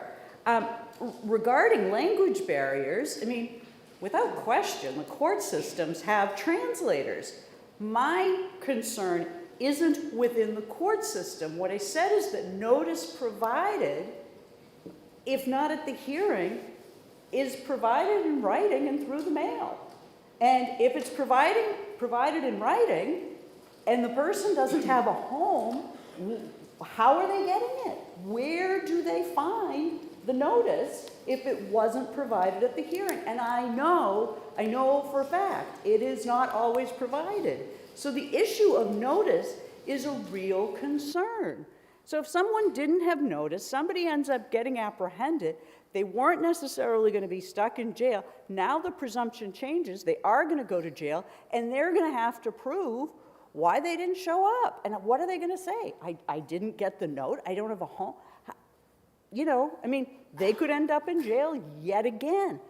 That's the problem with this one piece. And let me say, I do hear frustrations from police officers. I do. I get it. It's really hard, but that's why we have to fix the structural things with the court system so that when someone is initially arrested, we deal with these issues. And then we will have, I think, more solid ground to then question why they failed to appear. This is the cart before the horse. We should be fixing our own systems to ensure that they work and that they're complete and that they provide people with the notice they need, and not just saying, oh, well, too bad, you're in jail now, and then we'll decide after. That's what's wrong with this. Thank you, Mr. President. Thank you, Senator Susi. Senator Innes for a question of... Thank you, Mr. President. The senator from District 22. Senator Abbas. Thank you, Senator. As you know, Manchester passed bail reform a little while ago. Would you believe that in the year after the passage of that bail reform that the arrests of defendants released on bail increased by 20%? I do believe that to be correct. Thank you, Senator. Follow up, please. And do you think, Senator, that it's our responsibility, the responsibility of this body, to address that problem? Absolutely, because we're not doing any public service, not only to the public as a whole, but the people that are released on bail. When they don't show up at the next hearing, what happens is it's a default warrant that issues. You can be driving with your children in the car, and if you get stopped and they run your license and you have a default warrant, you have an issue right there, because you're going to be taken into custody. And I would just understand that the address, it's updated. As a condition of your release, you have to provide an update to about your address. That's a common condition of all release. So if a person provides a wrong address on purpose, which does happen, part of the problem is you're not going to get a notice. But if they change their address, a condition of their release is, well, they have to notify the court of that address change. So. Okay. Thank you, Senator. Thank you, Mr. President. Senator Avard for a question. Senator 14, District 14. Thank you for taking my questions. Sure. Just curious. So if one of these homeless individuals fails to show up and they get arrested, would the judge have the discretion to take that into consideration? Thank you for the question, Senator. Yes, I believe they would when they initially appear. Thank you. Thank you. Senator Ricciardi for a question. Thank you, Mr. President. Question for the good senator from District 22. Thank you for taking my question. Senator, would this bill take away bail? Absolutely not. First of all, the reason why this is coming up in the first place is that the person's been released on bail already, so they still have that. It also doesn't take away or factor in the economic status of the person. What it does do, it takes into consideration the person who didn't appear multiple times. So they failed to appear multiple times over. And what it does is that at that point, which the language rebuttable presumption is actually in the existing bail statute, it just doesn't say what happens when that presumption is put on the defendant. It doesn't actually say, well, what do they have to do? This is clarifying that, well, if they have to rebut that, they shall be held unless they can rebut that. So we heard some comments about what if it's not written in the notice isn't in the language that they can read. That's a due process issue. If you're at a hearing and you don't speak English and there's no one to translate, you have a due process issue. I would be shocked to see a judge go forward with any proceeding, whether it's criminal or civil, period, because of the due process issue. If the court sends a notice in a language that they can't read, that's another due process issue. So I don't think that that's a concern. I don't think the court would really take that into consideration. They missed that hearing because of the due process problem. Thank you. Senator Carson to speak. Senator Carson does not want to speak, so I believe that the question is on adoption of ought to pass as amended. Senator Murphy, do you have a question? Yes, sir. Yes. The Senator from District 14. Thank you. Thank you for taking the question. If a defendant does not appear for trial 3 times in 3 years, do you think it's fair to presume that the 4th time they won't show up for trial? Yes, and that's what this bill is addressing. Thank you very much for the question. Thank you. Okay. Sorry, I didn't see you. The question is on adoption of the ought to pass as amended motion on Senate Bill 321. A roll call has been requested by Senator Lang, seconded by Senator Avard. The clerk will please call. The clerk will please hang on a minute.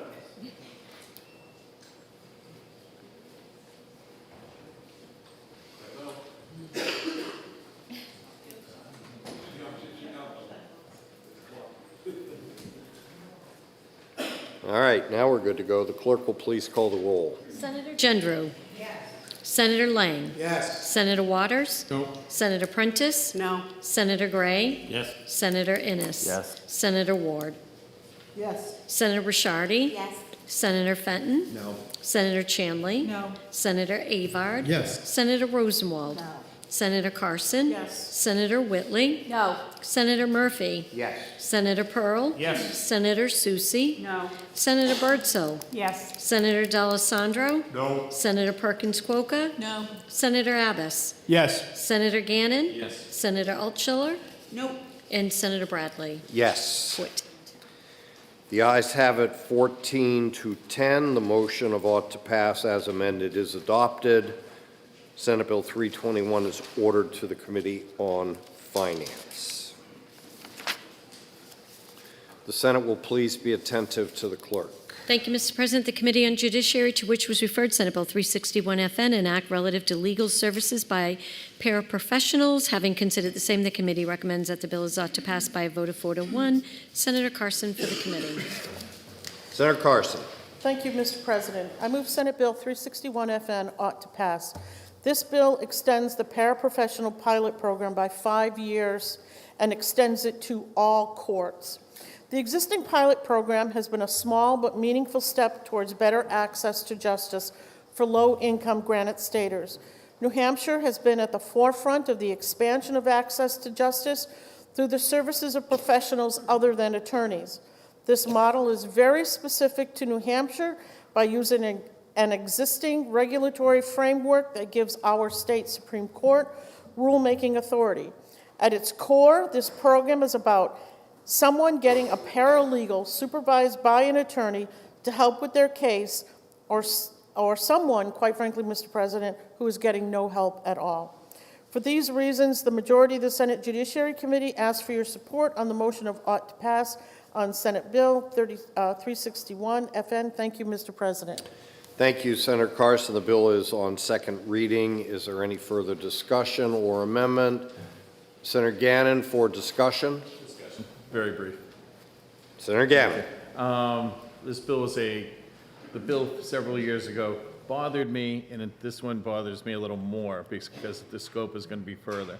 The legal system has failed some people out there, but in a domestic violence case, a stalking case, family law cases, you can lose bodily autonomy and go to jail. You can lose custody of your children.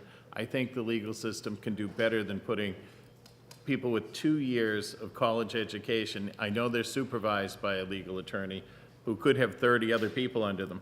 I think we're going to lose people through the cracks, and we owe people a better system of justice than someone with 2 years of college with maybe not even related to law experience. So I say the law has to do better somehow, and to spread the program and to have more people getting sub-law advice doesn't seem a good idea. Chief Justice Gordon MacDonald did say, he admitted, he goes, well, it's better than nothing. I think we can do much better than nothing. But I know I'll be in the minority, so I'll stop there. Thank you, Mr. President. Thank you, Senator Gannon. Senator Carson, you are recognized to introduce Floor Amendment 975. Thank you very much, Mr. President. I'd like to present to the body Floor Amendment 0975S. And Mr. President, may I speak to the amendment? You are recognized. Thank you, Mr. President. It was brought to the attention, well, my attention anyway, that after we had exec'd this bill, there was a report that was due in 2025 that was going to reflect what they had seen over the past few years. But since we're extending this program, the court was wondering, well, do you still want a report?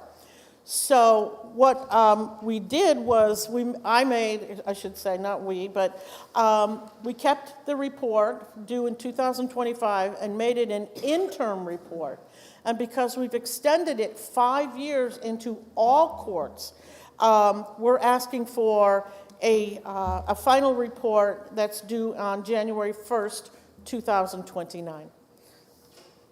Thank you very much, Mr. President. Oh, okay. The question is on adoption of Floor Amendment 975. Are you ready for the question? All in favor, please say aye. Aye. Any opposed? The ayes have it. The floor amendment is adopted. The bill is still on second reading and open for further discussion and amendments. Discussion. Senator Whitley. Thank you, Mr. President. I rise briefly in strong support of this bill. And I want to thank my colleague from District 14 again for working in a bipartisan way on the initial bill and on this bill. I just want to let the rest of the body know that the Chief Justice of the New Hampshire Supreme Court came in strong support of this. We don't often see him in judiciary, but we did see him on this bill. Both testifying to how well the program has addressed the issue of access to justice, how it is so much better now that there is some representation rather than these pro se litigants just moving through the process by themselves. So, when the Chief Justice comes to the Judiciary Committee, I think it is important for all of us to be aware of that. Thank you, Mr. President. Thank you, Senator Whitley. The bill is on second reading. It's still open for further discussion. Senator Carson. Thank you, Mr. President. My good friend and colleague from District 23 brought up a point about domestic violence victims of stalking. I'd like to remind the body that these are violent crimes. They're listed as violent crimes in our statute. And these folks should have an attorney. If they do not have an attorney, they should apply to get a pro bono attorney given from the state. But sometimes these folks appear with no attorney trying to be a pro se. And it's a lot of paperwork, a lot of legalese, and they need help. And so this has been a very successful program. My good friend from District 15 talked about that, how the court loves this. The Chief Justice came in, and it really is about access to justice for people who cannot afford an attorney. And again, please vote to pass as amended. Thank you.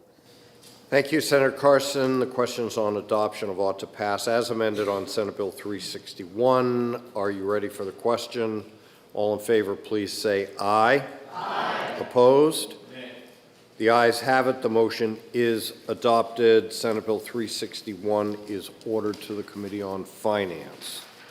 So my thought is, if everybody is okay with this, that we try to get through. I thought I ordered it to third reading. But It's okay. If you did third reading. well, we'll do it again. Senate Bill 361 is ordered to third reading. I think we can probably get through the next 3 bills before we break for lunch, if everybody's okay with that. All right, seeing no objections, the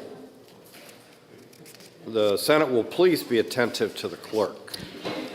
Thank you, Mr. President. The Committee on Judiciary, to which was referred Senate Bill 414 FN, an act relative to establishing a mandatory minimum sentence for the crime of distribution of controlled drug with death resulting. Having considered the same, the committee recommends that the bill is ought to pass by a vote of 3-2. Senator Gannon for the committee. Senator Gannon. Thank you, Mr. President. I move SB 414 ought to pass. This bill will set a mandatory minimum sentence for the crime of distribution of a controlled drug with death resulting. Let word go out to drug dealers, there's a new sheriff in New Hampshire. At the request of law enforcement, this bill will clarify that a person who knowingly sold controlled drugs that resulted in the death of another shall face a mandatory sentence of not less than 10 years. Current law states that a person may be sentenced to imprisonment for life for such term as the court may order. This sentence to the discretion of the judge and does not send the strong message that New Hampshire will not tolerate the poisoning of our citizens. This change will act as a deterrent for drug dealers and criminal organizations who continue to fill our streets with fentanyl and other dangerous drugs. The high level of proof required to prosecute a death-resulting case means that when police are able to charge and prosecute an individual, a mandatory minimum of 10 years is appropriate, given that a life was taken. I've spoken, even as recently as this morning, with several of my local chiefs and told me they concur with this. When I think of this bill, I think of the people in my district who came to me and asked me to file this legislation. Tina and Phil Devine of Fremont. Their son tragically died last summer, early fall, of a fentanyl overdose.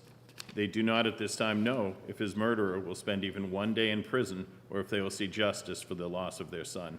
I think of also, who I just heard from yesterday, Tony and Adeline George of Seabrook, whose son Randy tragically died last fall from fentanyl, laced pills sold to him on the streets.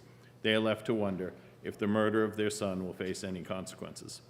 At the public hearing, Major Bill Bright, who has over 20 years' experience in law enforcement and drug work, testified that strengthening penalties results in a law of deterrence. He emphasized that it'll keep the distributors of fentanyl off our streets. It'll keep our communities safer. That's why we're here today. In 2023, almost 240,000 doses of fentanyl came across the northern border.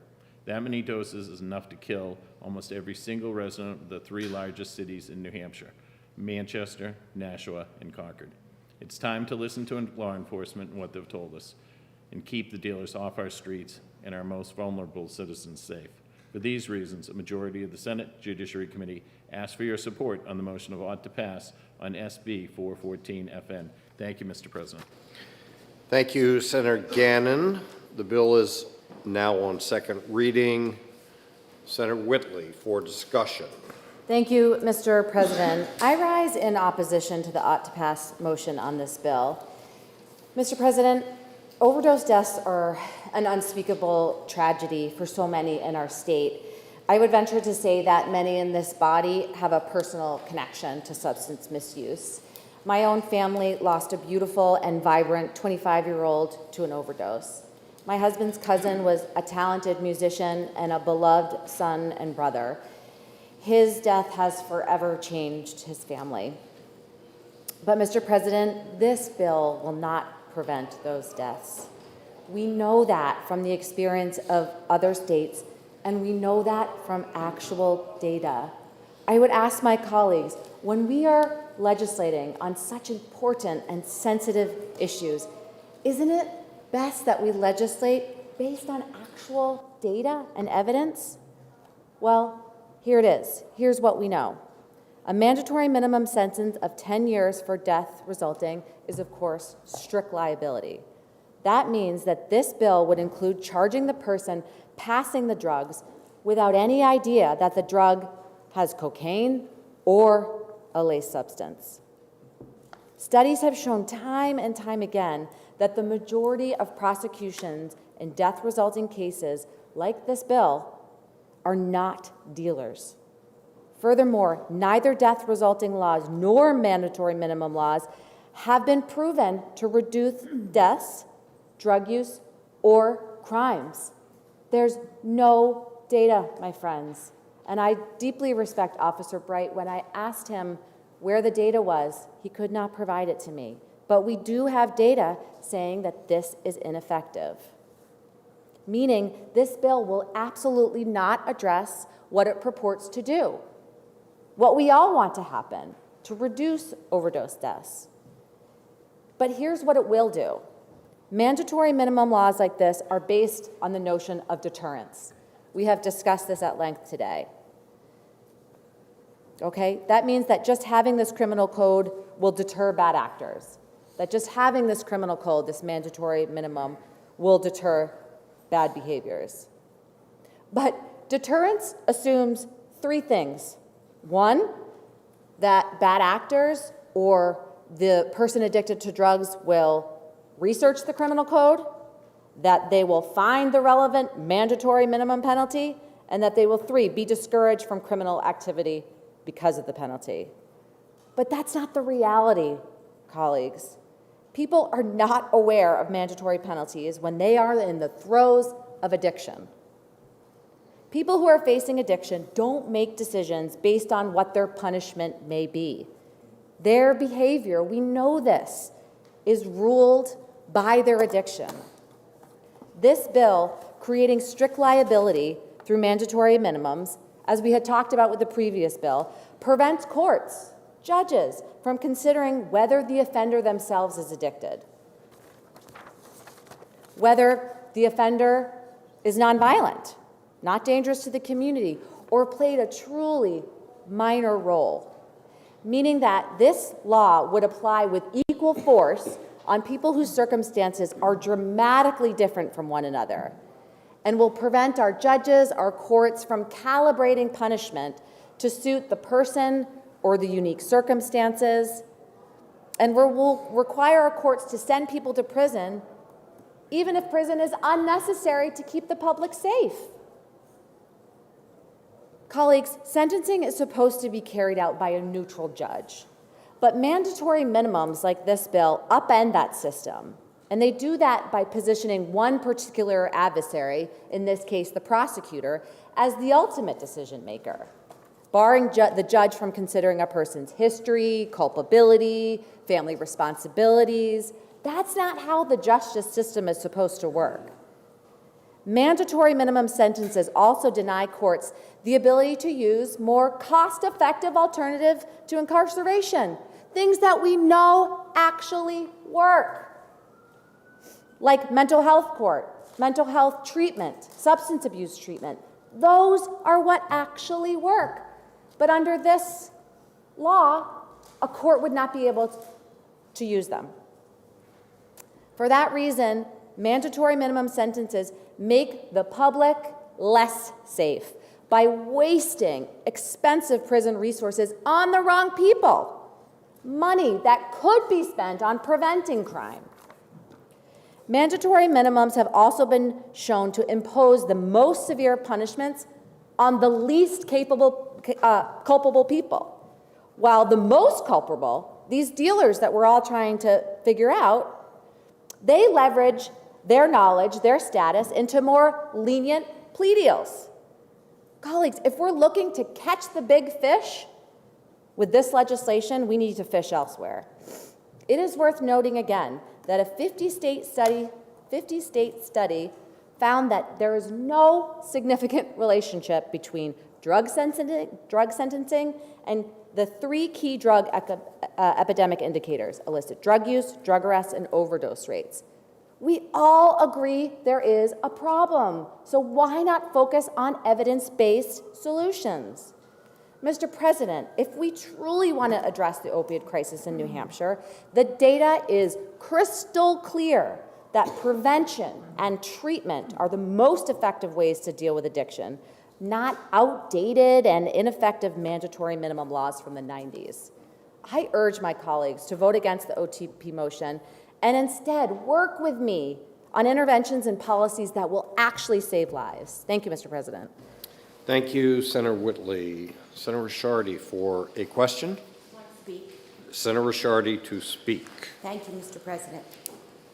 I also really like to deal in facts, and I think a few things need to be mentioned. Some may have been heard already, but sometimes they need to be heard twice. New Hampshire has suffered from a black market fentanyl epidemic that's killing hundreds of granite skaters every single year. According to the U.S. Customs and Border Protection, in 2023, we had 1.2 billion doses of fentanyl seized. Of the 1.2 billion doses, almost 240,000 of them came from the northern border. 240,000 doses is enough to kill almost every single resident of the 3 largest cities in New Hampshire, Manchester, Nashua, and Concord. 486 people died of a drug overdose in New Hampshire in 2022. According to the Medical Examiner's Office, that is a 14% increase since 2021. And when more than 80% of our overdose deaths involved fentanyl, we must take proactive steps to stop drug dealers from poisoning and killing granite skaters with fentanyl. We need to send a message to drug dealers in our state and neighboring states. If you bring fentanyl here, there are harsh consequences. Cities and states all across the nation that have lowered their penalties for illegal drugs have seen increases in crime and addiction. Mandatory minimums will discourage drug dealers from selling fentanyl in New Hampshire and keep us the safest state in the nation. I feel so much compassion for all the people who've lost loved ones. They didn't want to overdose. It's because we have such a huge problem. And the measures that we're trying to take today will help protect the granite skaters and preserve families. Thank you, Mr. President. Senator Risciardi. Senator Avard for a question. For the esteemed senator from District 15, please. Thank you for taking my question, Senator. Are you aware of the individual that testified in the House who was a former drug dealer who testified that mandatory sentencings would be the best deterrent? Thank you for the question. I wasn't aware of that. I've heard that said many times, and I appreciate that person's perspective. But I also appreciate the many, many studies that I have read, many, many studies that have been done across the country that just say the exact opposite. Thank you. Thank you. Senator Waters for a question. Thank you for taking my question. We've heard mentioned a couple of times about fentanyl in the northern border. Is there any record whatsoever of any intervention or arrest for bringing drugs across the New Hampshire border in the north? Thank you so much for that question. I think that is very important to take a beat on. So recently, because of a lot of rhetoric about apprehensions at the northern border, there was recently data released from the federal government. And what they saw was that there have only, in the time period that we're discussing, there were only 21 apprehensions over the northern border in 15 months. And of those 21 apprehensions, not single one resulted in a drug prosecution. It didn't happen. Thank you. Senator Birdsell for a question. The good senator from District 23. Yes, ma'am. How you doing? I'm good. You? Good. Senator, do you feel that the open border policy that's happening throughout the country now is allowing drug traffickers into our local communities? Yes, I believe that the unvetted millions and millions of people are containing many drug dealers, and I think we're going to address that a little later in my Bill 563, and we'll close that door. Thank you. Senator Risciardi for a question. Thank you, Mr. President. My question for the good senator from District 23. Yes, ma'am. Do you believe if a granite skater dies from illicit drug sold by the dealer, that that dealer should be held accountable. I do agree with Senator, the good senator from 14 from Concord. I think you're 14. 15, I apologize. I do agree that we do need rehabilitation. We've tried that route, but there's 4 legs to a stool in law. You have to try to deter someone, and that sends a warning out to everyone. We want to isolate that citizen who's done a terrible wrong of selling drugs from the group. And there's another rung to my stool, but I can't remember that. So I guess my stool would work for farming for Senator from 17. But yes, I do. Senator Abbas to speak. Thank you, Mr. President. I rise in support of the committee's recommendation of ought to pass. People are dealing drugs, they're distributing drugs.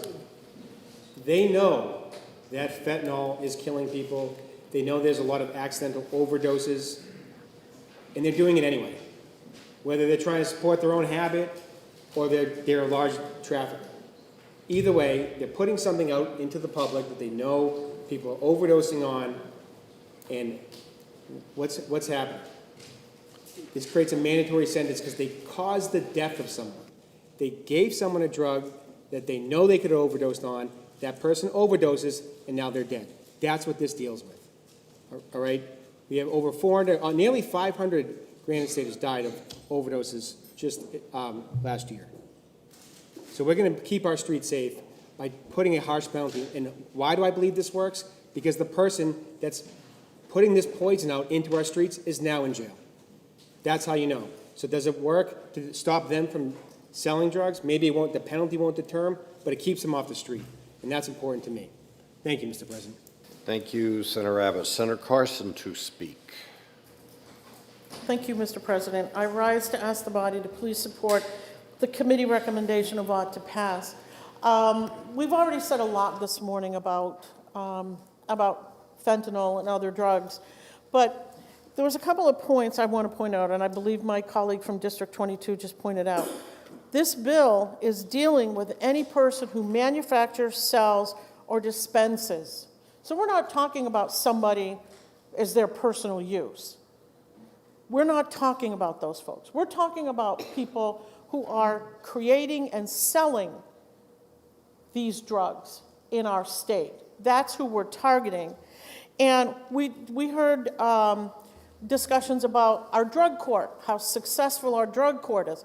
Of course it is, because it's getting somebody the first time they come into contact with our judicial system.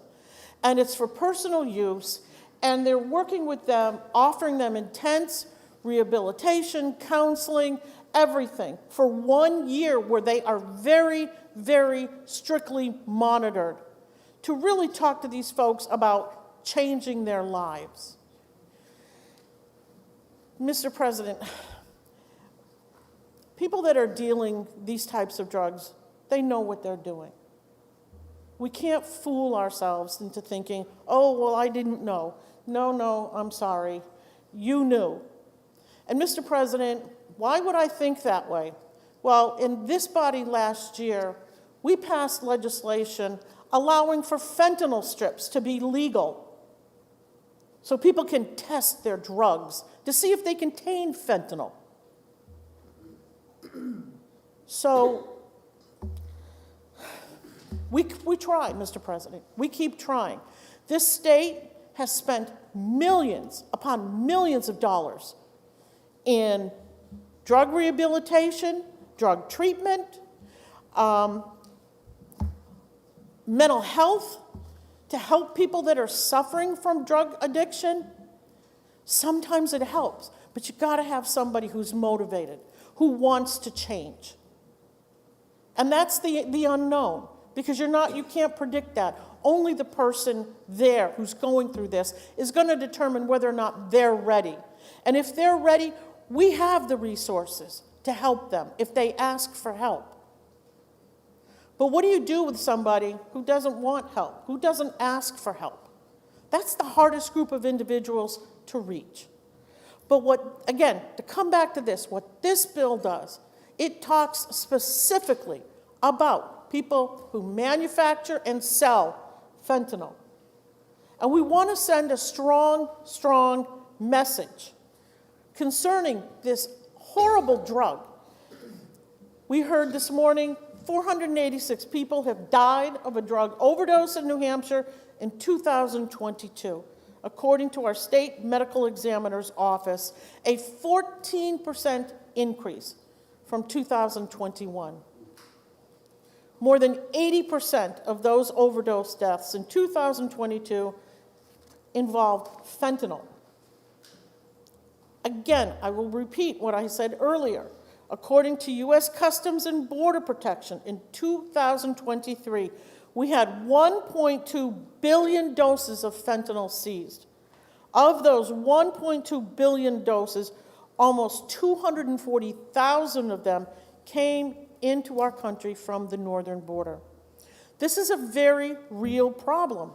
Granite staters are dying.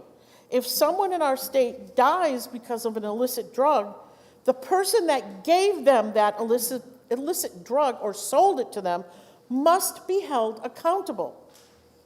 Overdose rates in our state continue to climb and will continue to do so until we take active steps like this bill to stop dealers from coming into our state and killing our residents with these dangerous drugs. In 2020, the state of Oregon went in the other direction and decriminalized possession of all drugs. Now, overdose drugs from opioids have more than tripled in that state. Lawmakers are now trying to reel back their disastrous decriminalization policies. We must learn from their mistakes. Strong laws against drug trafficking crimes will make our communities safer and help reduce overdose deaths in our state. If someone causes the death of one of our residents because they sold them fentanyl, they must face harsh consequences here in New Hampshire. And once again, it's been brought up multiple times, the testimony from a former drug dealer, somebody who did this for a living. He said, you need minimum mandatories. You want to scare away a drug dealer? He was an ex-drug dealer. You're going to scare them with the minimum mandatories. Therefore, Mr. President, I respectfully ask my colleagues to vote ought to pass on Senate Bill 414. Thank you. Thank you, Senator Carson. Senator Prentice for a question. Thank you, Mr. President. A question of my colleague from District 15. Going back to thank you for taking my question. Absolutely. Going back to a question that I asked a colleague from District 18 earlier. Yes. There is a conviction, okay, and then there is sentencing. By passing this bill, will we handcuff the judicial system, the judges, into taking into discretion, into account circumstances that you and other colleagues have brought up today, and some include their history with addiction, because some dealers, we know this and it's been brought up, based in fact, have a history of addiction. Their criminal culpability in these particular cases. Will we handcuff the judges by passing this law and not let them do their job? Yeah, thank you for that question. You're absolutely correct. We're taking that away, that calculation away from the judges. And the reason why that is very important is because we're not just talking about dealers here. This is so broad that we're talking about two people that potentially are using together. One person has a drug, they give it to another, maybe it's laced with fentanyl. That person could have a mandatory minimum under this law, treated the same way as the big fish dealer. This law treats them the same. It doesn't make any sense. Follow-up? And thank you for taking my follow-up question. So what you're saying is that it's not the matter always of sale, but the mere transference of even sharing. And now I know these drugs are illegal outside of a prescription, but sharing that, they could be held to the maximum, to the minimum maximum or maximum minimum. Correct. So the lunchtime thing is kicking in here. So. That is correct, because this bill says any person who manufactures, sells, or dispenses. So that means the dealer who is, the big fish, and it means the smaller fish, right? And what we have seen in other states, because states have done this, they've repealed it, but they've done this. What we've seen is that the big fish isn't being prosecuted because they can plea down. It's the little fish because they have no leverage and no knowledge. Okay. Thank you. Senator Lang for a question. District 22. So my question is, were you aware that the U.S. Sentencing Commission did a report on recidivism rates among drug trafficking offenders, people who are convicted of drug trafficking, that the recidivism rate among drug offenders, trafficking offenders, is 50%? I am. Thank you. Thank you. Senator Avard for a question. And I'd like to ask my esteemed colleague from District 14 a question. Yes. Thank you for taking my question, Senator. Did I hear you correctly that this is directed towards drug dealers? Yes, you did. Follow up? If the fentanyl can kill you from the northern border and the southern border, shouldn't those who possess that with intent to sell and actually kill somebody, shouldn't they be prosecuted? Thank you, Senator. It doesn't matter where it's coming from. If it's coming from the north, it's south, coming in through California, or Boston, it kills people. We know that that's what happens. So the answer to your question is yes. And one final follow-up, and I promise I won't ask another question. Senator, in the springtime, we go out and we celebrate our first responders in blue, do we not? Yes, and we do. This past spring, I happened to be there and, just going around talking to the different officers and thanking them for their service, and I happened to run into two border securities, individuals that watch our northern border. Are you aware that their biggest concern, within the last 3 months, more people passed our northern border with drugs, with illegal aliens, and with weapons into our state? Yes, there are no convictions because a lot of people just get away. Yes, Senator, thank you for the question. Yes, I would agree. Thank you. Senator Prentice to speak. Thank you very much, Mr. President. And mandatory minimum, just working that out, okay? Making sure I have it clear. So first of all, I think you all know that I'm in the business and have made a career as a volunteer or a paid professional in saving people's lives. The other thing that I've done, and I've mentioned here before, is worked as an associate deputy medical examiner. So I have either been on the side of trying to save people, or I have been on the side of, unfortunately, having to do the medical investigation of their death. So I'm no stranger to actually being there when somebody has overdosed and we can resuscitate them, or has overdosed and we can't. This isn't new to me. So I am in the business of saving lives, but I'm compelled to point out that I take it really seriously. I mean, I think that the harsh consequences that we're talking about, and they should be harsh when there's death resulting, is that one of the consequences in passing this is taking away the judgment of the judges, the neutral judges who this is their job. I brought this up once today, and I'm bringing this up again. So it is not lost on me what the outcome is that we're talking about, but I'm asking my colleagues to think seriously about what we're doing to the judicial system in terms of them being able to do their jobs, to sort through the different facts and provide the appropriate sentence, which could be exactly what we're talking about. But why would we get in the way of them doing their job? Okay? And I'd also thank you, and I'd also like to point out that a number of times today, respectfully, borders have been brought up. Northern borders, southern borders, state borders, understood. But this discussion here is not about the borders. In fact, we heard from our colleague from District 15 that there's no evidence on the northern border to show that there have been any convictions related to drugs coming over the northern border.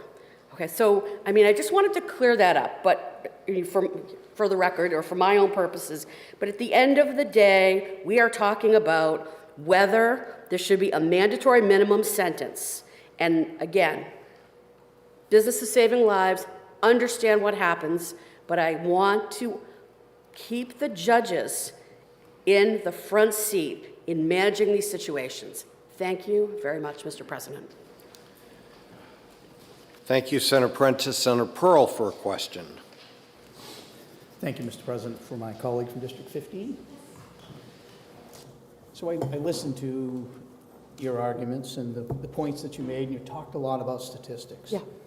When I was preparing for this bill and for our hearings today, for our debate today, I came across the Oregon Public Health Division report, where it shows that in 2019 we had 280 opioid deaths by accident, and in 2022 there were 956. Would you believe that as Oregon has taken a softer stance on this drug possession, that we've seen these opioid death rates nearly triple? I don't know much about Oregon, but what I do know is that they have taken way more extreme measures than any other state and decriminalize all judges. That's absolutely not what we're talking about here. We're talking about mandatory minimums. So that's unrelated, I believe, to this topic. Follow-up, Mr. President?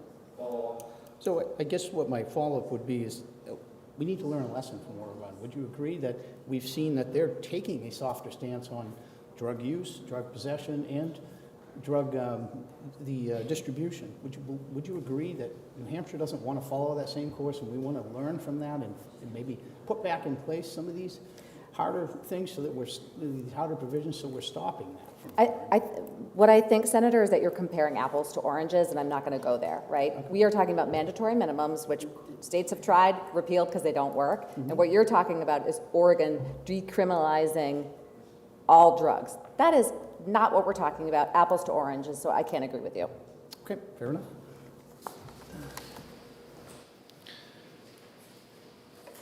Senator Avard for speaking or a question? Thank you, Mr. President. And you know, I'm hearing, the people coming from the northern border, there's only a few convictions. However, what still stands is the fact there are hundreds of individuals that have suffered from overdoses. So maybe if we put in this mandatory, we can lower that number. There's got to be a solution. And if the courts are not doing it, then maybe we can help them with this bill.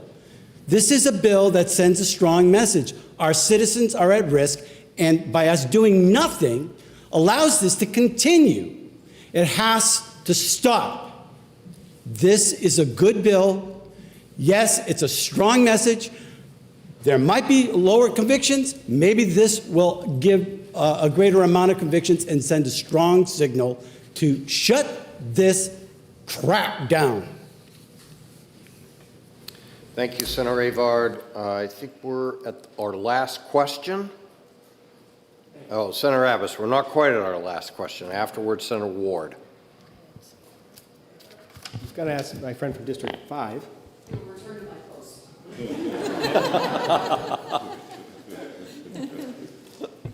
And thank you for taking my question. I understand the concern about these mandatory sentences, but isn't it true that there's a lot of crimes that have mandatory sentences already? And I guess my question is, what should we do about those? Should we not have any mandatory sentences in the law?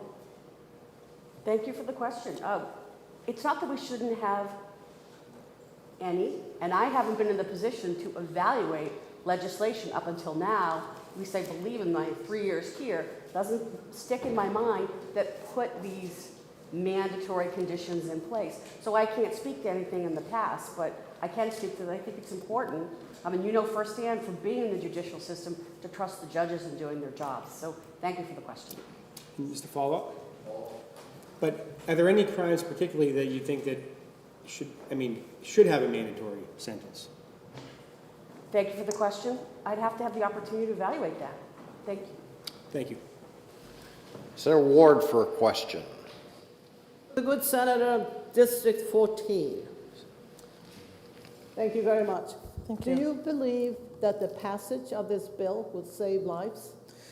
Thank you for the question, Senator. Yes, I do. Thank you. Thank you.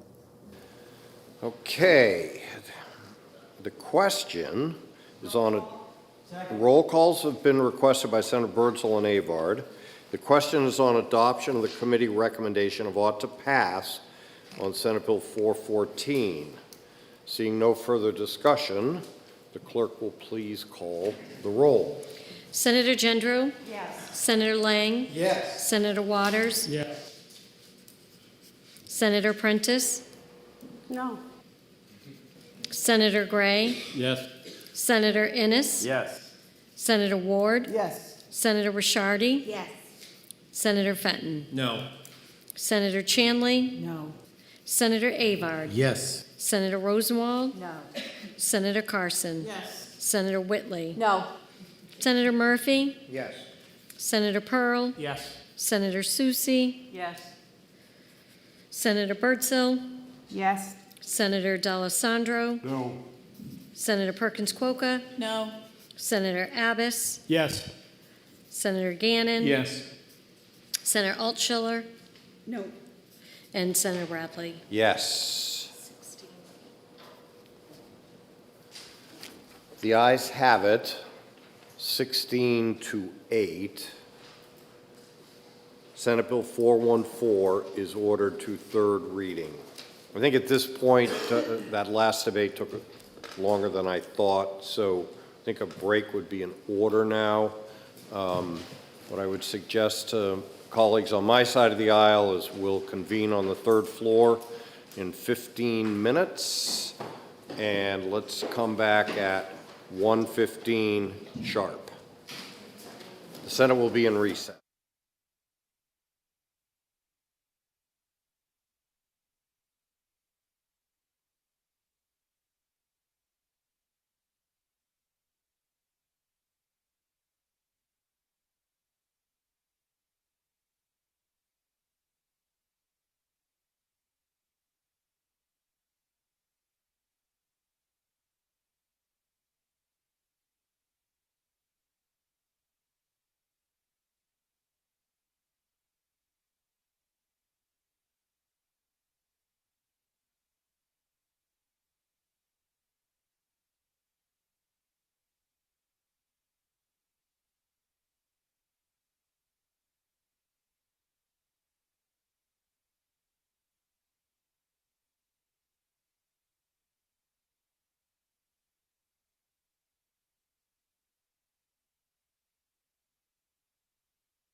The Senate will come to order and resume its business. I recognize Senator Susi.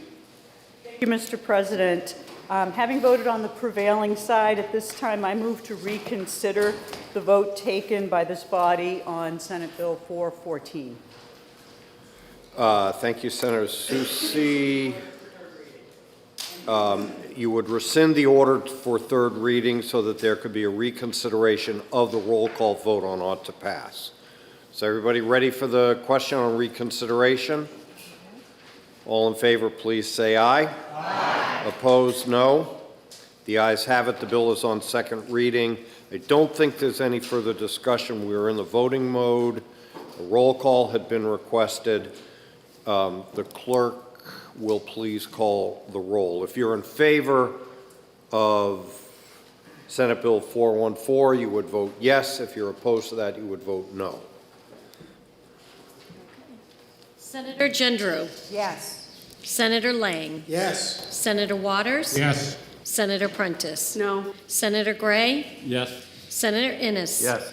Senator Ward. Yes. Senator Rishardi. Yes. Senator Fenton. No. Senator Chanley. No.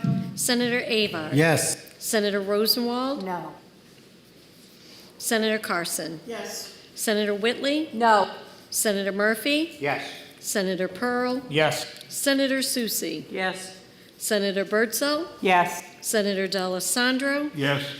Senator Perkins Quokka. No. Senator Abbas. Yes. Senator Gannon. Yes. Senator Altschiller. Yes. And Senator Bradley. Yes. The ayes have it. I think it's 17 to 7. The ayes have it. I think I heard correctly, the ayes have it.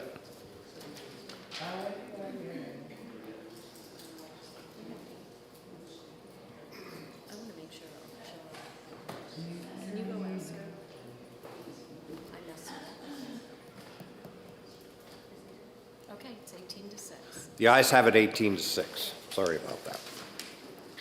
And Senate Bill 414 is ordered to third reading. Senate will please be attentive to the clerk. Thank you, Mr. President. The Committee on Judiciary, to which was referred Senate Bill 415, an act relative to penalty for certain fentanyl-related offenses. Having considered the same, the committee recommends that the bill is ought to pass by a vote of 3 to 2. Senator Abbas for the committee. Senator Abbas. Thank you, Mr. President. I move SB 415-FN ought to pass. This legislation would add a mandatory minimum sentence for certain fentanyl-related offenses. In the past year, over 100,000 Americans have died from fentanyl overdoses. These deaths have a profound impact on families and communities throughout the state. The penalties set in this legislation that is supported by the law enforcement community. Over the years, legislators have put significant resources into drug treatment programs, drug courts, and other programs to help individuals suffering from addiction. Continuing to offer these resources while also strengthening those penalties can serve as an added deterrent. Keeping distributors of fentanyl off our streets is crucial to keeping our citizens and communities safe. For these reasons, a majority of the Senate Judiciary Committee asks for your support in the motion ought to pass in Senate Bill 415-FN. Thank you, Mr. President. If I just may speak to the motion. Thank you, Senator Abbas. You're recognized. So what this bill does, it imposes a 3.5-year mandatory imprisonment for anyone who's in possession of 5 grams or more of fentanyl, and if someone's in possession of 28 grams or more, the minimum sentence is 7 years. We're trying to keep our community safe. Public safety is a priority of the state.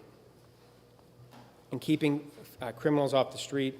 The black market fentanyl has been very damaging to New Hampshire communities and the families of New Hampshire. This bill is to target, the goal is to save lives in the state. And 5 grams of fentanyl, I just want people to wrap their head around about how much fentanyl that is. As little as 2 milligrams of fentanyl can be lethal. There's a lot of factors in what an actual lethal dose is, the body size, the overall health of the person, their tolerance level, but as little as 2 milligrams can be found to be lethal. Well, how many milligrams is in 5 grams? Well, this is about 2,500 lethal doses. That's what would invoke this. That's when this comes into play. That person, whether they're an addict or not, they're dealing drugs. That is a very, very large supply. That's enough fentanyl to kill a lot of people and kill this entire room. That's what this is focusing on. If you're in possession of that much fentanyl and you claim to not be dealing it, I'm sorry, I don't believe it. We've had over 1.2 billion overdoses. Excuse me, 1.2 billion doses have come into this country illegally in 2023. We don't want that being brought into this state. We don't want it being sold here. And about 240,000 of those doses, where'd they come from? The northern border.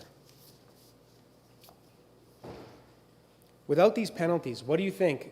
You've heard people testify on several bills, whether it's in this chamber or the other chamber, in front of committees, talking about how to deter this. You have people who serve time for selling drugs talking about deterrence. That's the point of having a penalty, is to deter someone from breaking the law. You hear the term, and I'm sure you've all heard it before, the punishment needs to fit the crime. And I think a mandatory sentence here is very fitting, considering that they're in possession of over 2,500 lethal doses of an illegal drug. So please join me in support the committee's recommendation of ought to pass. Thank you, Mr. President. Thank you, Senator Abbas. The bill is now on second reading. Is there any further discussion? Senator Rosenwald. President, I rise to speak against the ought to pass motion, and I do so hoping that I am the only member of this body with a close relative who has a fentanyl addiction. If I'm right, you're all lucky. There is not a day goes by that my family doesn't worry about this individual. It's not only the threat of the overdoses that are potential, of course, but also the possibility of becoming a victim of violence while living on the streets. My relative needs treatment, not incarceration. Addiction is a disease. We all say it, but this bill undercuts that truth. Incarcerated people with substance use disorder don't get either the SUD treatment or the mental health treatment in prison that will save their lives.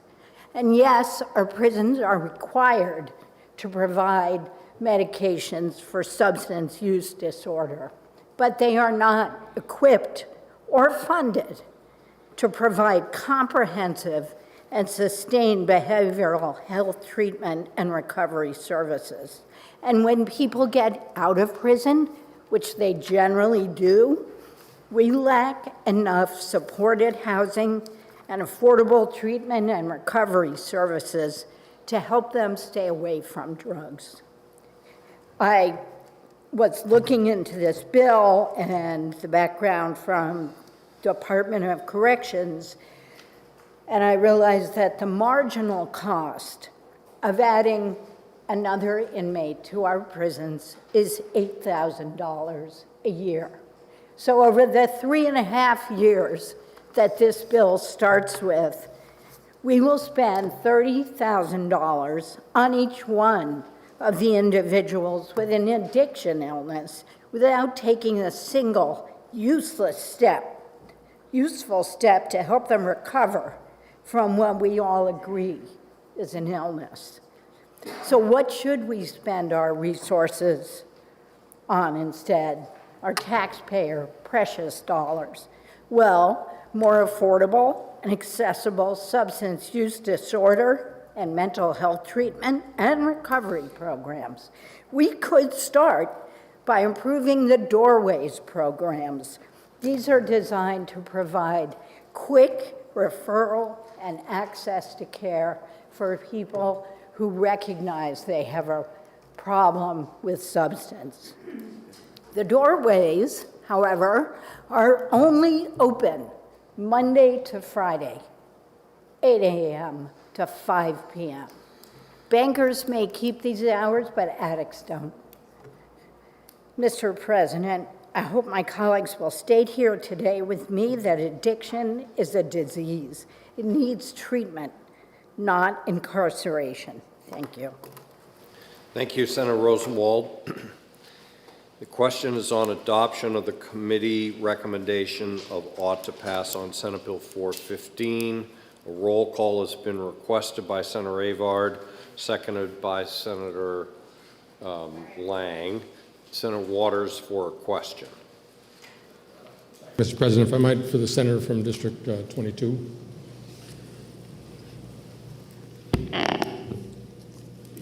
Thank you for taking my question, Senator. So I had I just wanted to ask you about the inclusion of a sentence in the bill where it says on lines 29 to 31,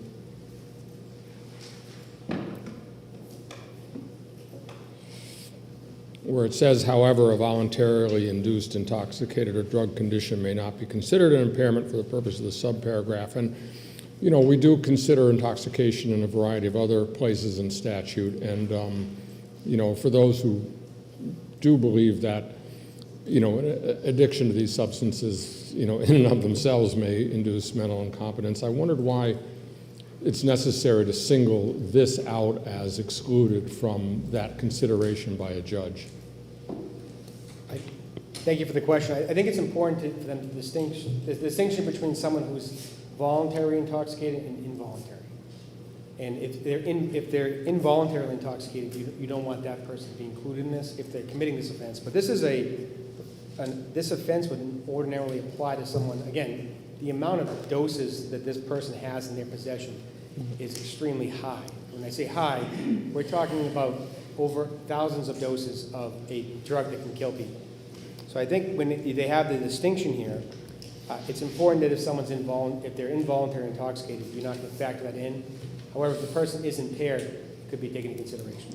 If I may follow up, Mr. President.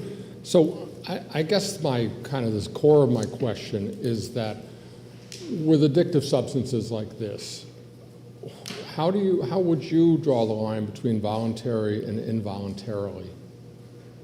Well, I think the line's already been drawn. When it talks about involuntary intoxication, it would be, you're talking about someone who was their intention was to not take any drug at all. Sometimes with fentanyl particularly, if it's on a surface and you touch the surface, it can get into your system.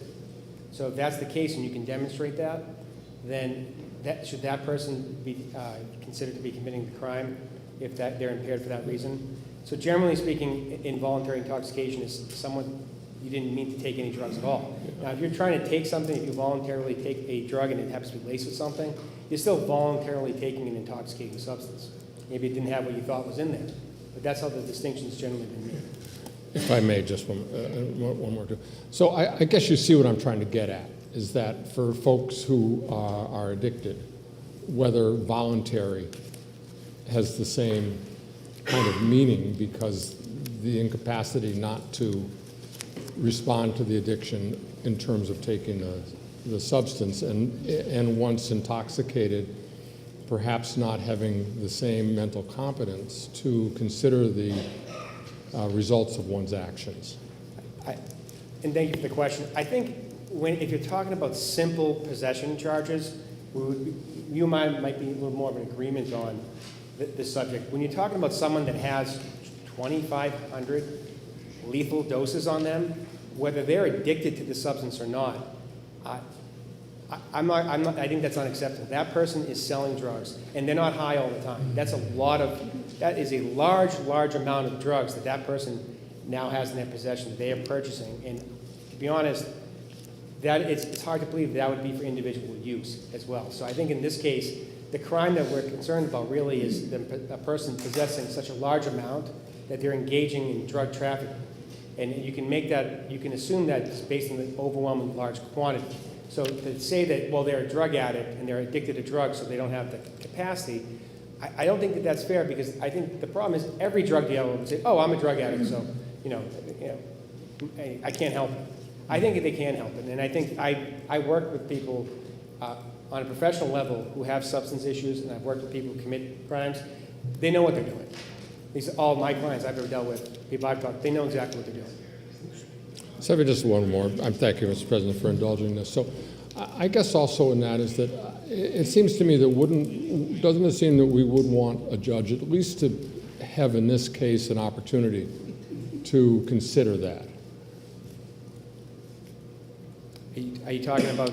Yeah, I mean, if you have the sentence in here, a judge then is prohibited from even considering the fact that somebody in this particular case may not have really been mentally competent because of the use of the drug, and that's what's being taken away here. And I think in a case like this, for the court, I guess I can't think of an example where they're going to say the person's mentally incompetent. But if they're mentally incompetent and can't stand trial, that's different, and that's more of a universal standard. In this case, it's hard to believe that there's someone selling drugs and is involved in, I would say, high level of drug dealing, but doesn't have the competency to understand what they're doing. I don't see that as a reality in any case I've ever come across. I've never heard of that situation happen. thank you, Mr. President.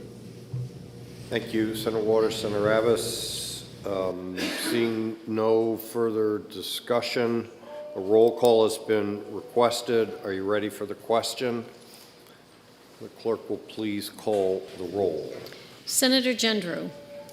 Yes. Senator Lang. Yes. Senator Waters. Yes. Senator Prentice. No. Senator Gray. Yes. Senator Innes. Yes. Senator Ward. Yes. Senator Ricciardi. Yes. Senator Fenton. No. Senator Chandley. No. Senator Avard. Yes. Senator Rosenwald. No. Senator Carson. Yes. Senator Whitley. No. Senator Murphy. Yes. Senator Pearl. Yes. Senator Susi. Yes. Senator Birdsell. Yes. Senator D'Alessandro. Yes. Senator Perkins Quokka. No. Senator Abbas. Yes. Senator Gannon. Yes. Senator Altschiller. Yes. Senator Bradley. Yes. The ayes have it, 18-6. Senate Bill 415 is ordered to third reading. The Senate will please be attentive to the clerk.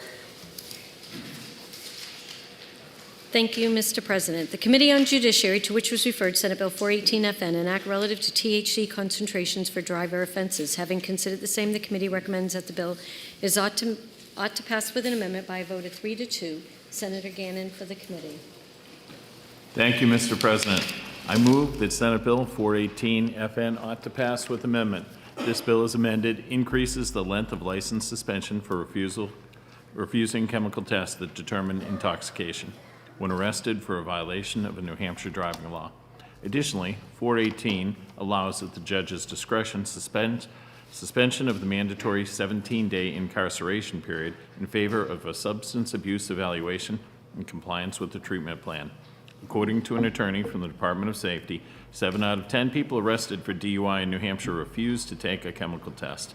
In 22, 150 people were killed as a result of crashes on our New Hampshire roads. Almost 66% of those were alcohol and/or drug-related. This bill will increase the license suspension for refusing to take the test from 180 days to 1 year for the first refusal and an increase for each additional refusal. These proactive steps are crucial for protecting our drivers on the road, emergency personnel stopped on the highways, and pedestrians on our sidewalks. For these reasons, a majority of the Senate Judiciary asks for your support on the motion of ought to pass with amendment on SB 418. Thank you very much, Mr. President. Thank you, Senator Gannon. The bill is on second reading. The first order of business is the committee amendment. Is there any discussion on the committee amendment? Seeing none, all in favor of the committee amendment, please say aye. Aye. Any opposed? The ayes have it. The committee amendment is adopted. The bill is on second reading. Senator Chandler. Very much, Mr. President. I rise in qualified support for this, for the committee report. I want to just point out that there was some discrepancy. The original bill was very, very different from the amendment. We did not have the amendment in hand at the public hearing, although Mr. Casco did testify to the proposed amendment. And when we had our executive session, there was still some work I thought should have maybe been done to the amendment, but I'm happy to stand here and support and urge my colleagues to do the same. Thank you, Mr. President. Thank you, Senator Chandler. The question is on adoption of ought to pass as amended. Are you ready for the question? All in favor, please say aye. Aye. Any opposed? The ayes have it. The motion of ought to pass as amended is adopted. Senate Bill 418 is ordered to third reading. The Senate will please be attentive to the clerk. Thank you, Mr. President. The Committee on Judiciary, to which was referred Senate Bill 504FN, an act relative to land in current use. Having considered the same, the committee recommends that the bill is ought to pass with an amendment by a vote of 3-2. Senator Abbas for the committee. Senator Abbas. Thank you, Mr. President. I move Senate Bill 504 ought to pass with amendment. As introduced, the bill provided that an owner of land in current use and designated as open space may post that such land is restricted to use for public recreation only. The bill also expands grounds for criminal trespass to include violations of open space land posted for recreational use only, and when associated with a violation of the Controlled Drug Act or human trafficking. The committee amendment precisely defines public recreational use, focusing on specific activities such as skiing, snowshoeing, fishing, hunting, hiking, and nature observation. Current law provides a 20% tax reduction for land in current use if they open their property for specific recreations. But posting a no trespassing sign negates the discount. This piece of legislation is crucial as it would create a no trespassing crime along our northern border so state officials could apprehend those who cross the border illegally, not just federal authorities. This state has seen the consequences of open border policies with the import of illegal substances like fentanyl flowing across the border, and this piece of legislation is a strong step the state can take to protect our citizens. For these reasons, a majority of the Senate Judiciary Committee asks for your support on the motion of ought to pass as amended on Senate Bill 504-FN. Thank you, Mr. President. Thank you, Senator Abbas. The bill is on second reading. The first order of business is the committee amendment. Is there any discussion on the committee amendment? Seeing none, the question is on adoption of the committee amendment. Are you ready for the question? All in favor, please say aye. Aye. Any opposed? No. The ayes have it. The committee amendment is adopted. The bill is on second reading, open for further discussion. Senator Chandler. Thank you, Mr. President. I rise in opposition to the committee report, and frankly, I'm a little perplexed as to the impetus and intention of the bill. As we know, there are many benefits to our current use statute, those to landowners as well as those to the general public. This bill would change the 50-year current use law in an untested manner. The proponents of this bill purport that SB 504 be a way to prevent human trafficking, importation of fentanyl, and illegal entry into the state by creating a new category of criminal trespass. These activities are already illegal and would continue to be so without SB 504. I'm unconvinced that SB 504 is necessary and further believe that it may do harm to the land in current use policy that has served us so well. Please vote down the ought to pass and join me in an alternate motion. Thank you. Thank you, Senator Chandler. The question, the question is on, no, the bill is still open for further discussion. I think Senator Gendro is next. President. So in summary, in reiterating what the good senator from District 22 said, this bill provides that the owner of land in current use and designated as open space may post that such land is restricted to use for public recreation only. The bill also expands grounds for criminal trespass to include violation of open space land posted for recreational use only and when associated with a violation of the Controlled Drug Act or human trafficking. So in my district, the northern border is where the illegal aliens are coming in. So it does border Canada. I have walked along that border, part of the border, with my constituents and have heard their experiences on the border with the illegal aliens coming across their land. This administration's open border policy put our whole state in danger, but it especially puts my district's communities on the front lines. One of my constituents, Keith Robinson, who owns 245 acres of land in Pittsburgh, reached out to me in support of this bill. He has repeated instances, and he's actually lost count, but he has repeated instances of illegal crossings on his land, some of which have caused property damage, including breaking through his cattle fence. He himself has witnessed illegal crossings and contacted Border Patrol, but by the time they arrive, the illegal immigrants or migrants are gone. This bill will help my constituents like Keith Robinson. And I'd like to read an email that he sent. Good morning.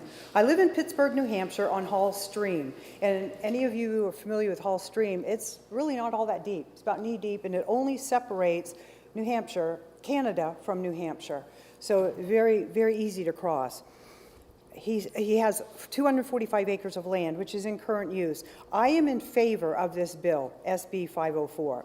On my family's farm, Robinson Family Farm, I raise beef cattle, manage a forest, and allow the ATV trail to go through my property. Last couple of years, the illegal border smuggling has increased dramatically. And these are my words. So the ACLU is full of malarkey. When they say that there are only 21 whatever apprehended, full of malarkey. What's being left out of this data is how many illegals and or drugs are getting away and were not caught. There has been many cases where I witnessed and called Border Patrol. This is another issue that comes up. The communication issue up there is sparse. So by the time they even are able to get through with a cell phone, if there's a signal, the illegal aliens are long gone. So there's no way to be able to document that. And by the time they respond, they're gone. I had been assuming that there were illegal immigrants running away from the Border Patrol and broke through, and he's saying it again, the cattle fence, creating property damage for me to repair and clean up. I can keep going on with the facts that I have witnessed just at my farm. In regards to the current use law, amending the bill would be a great asset for us two farmers on Hall Stream Road. This will help our local and state law enforcement to encounter people that may be on our land doing illegal border activity and arrest them before they do property damage like I have witnessed. And I should let you know too, one of the illegal aliens that crossed the border, and I won't give it away yet, crossed the border, was also arrested in Colebrook for evidently speeding, but was let go. And on 9/11, 2001, that illegal alien was one of the fugitives, one of the pilots that flew into the Twin Tower. Came right across this area on right on Hall Stream. So I continue. SB 504 is an important step to address the dangers coming from our northern border and specifically works to curb the threat of human trafficking and drug trafficking into our state. SB 504 would allow landowners to post no trespassing signs, aiding state, county, or municipal law enforcement or in interceding illegal border crossing. This bill was requested by the Attorney General and is supported by the Governor. The amendment that Senator Bradley brought forth in the committee addressed the concerns of the New Hampshire Farm Bureau and the New Hampshire Timberland Association. Illegal immigrant interactions were up by 620% from 2022 to 2023, compared to the year before in our sector of the border with Canada. This is not a problem that will go away without proactive steps on our part to keep our state safe. New Hampshire landowners generously let people use their land. We should not force them to shut down access for recreational use in order to curb human trafficking. This bill protects property rights and gives New Hampshire law enforcement the tools they need. Thank you, Mr. President. Thank you, Senator Gendros. Senator Whitley to speak. Question. Of my colleague from District 1. Thank you for taking my question. Are you aware that the data that you referenced as, quote, malarkey, that wasn't from the ACLU, it was actually directly from the federal government? Are you aware of that? I guess I was not aware of that. Okay, follow up? So are you aware that that data that we received from the federal government shared with all of us that over 15 months, there were only 21 apprehensions at the northern border in New Hampshire? Are you aware of that? I am aware of that. So there are 21 apprehensions, but Senator, how many got away? Follow up? And are you, I'm wondering if you're concerned about the fact, if this bill passes, how do we distinguish between a migrant carrying a backpack and wearing boots from any other hiker who is permitted to walk on the land? Good question. Other than if you were to walk those woods up there, you'd realize they were seriously lost or doing something illegal. Follow up? And how would you know they were doing something illegal? Probably the evidence that are in the is in the backpack. Thank you.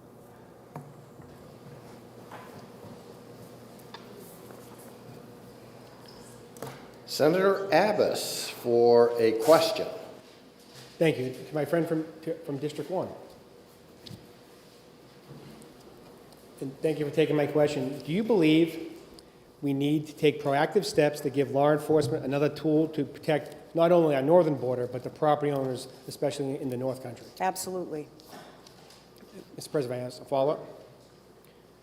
And would you believe that 240,000 doses of fentanyl were illegally trafficked into our country last year from the northern border? I do believe that. And one last follow-up. And would you believe that the terrorist screening on the northern border have increased by almost 800%? I do believe that. Thank you. Senator Gray for a question. I'm the good senator from District 15. Senator Whitley, do you Oh, yield? excuse me. I didn't speak. She asked a question. I asked a question. So Senator Whitley does not yield. I will take the question, but it's sort of unorthodox. You that yield. Speak. Certainly, during the Senate break for lunch, I approached you about the statements that you made, similar to what you just made about the 15 and 21 numbers that you gave, and told you that unless I knew more information about those numbers, that there was no way to gauge if I went out 21 times and caught people 15 times that I went out, or how often that I did that. Have you got any backup information that tells me about that information so that I can make an adjustment or a determination of whether that's creditable or not? I think it's credible. Well, what I have is the information from the federal government, which I understand is quite credible, that in 15 months, it's 15 months, more than a year, there were only 21 apprehensions. So my understanding is that of those 21 apprehensions, none of them resulted in a drug prosecution. And I'm also aware that the Canadian consul was across the wall and said to the New Hampshire House, we don't have a problem with our northern border. It's working fine. Thank you. Follow up?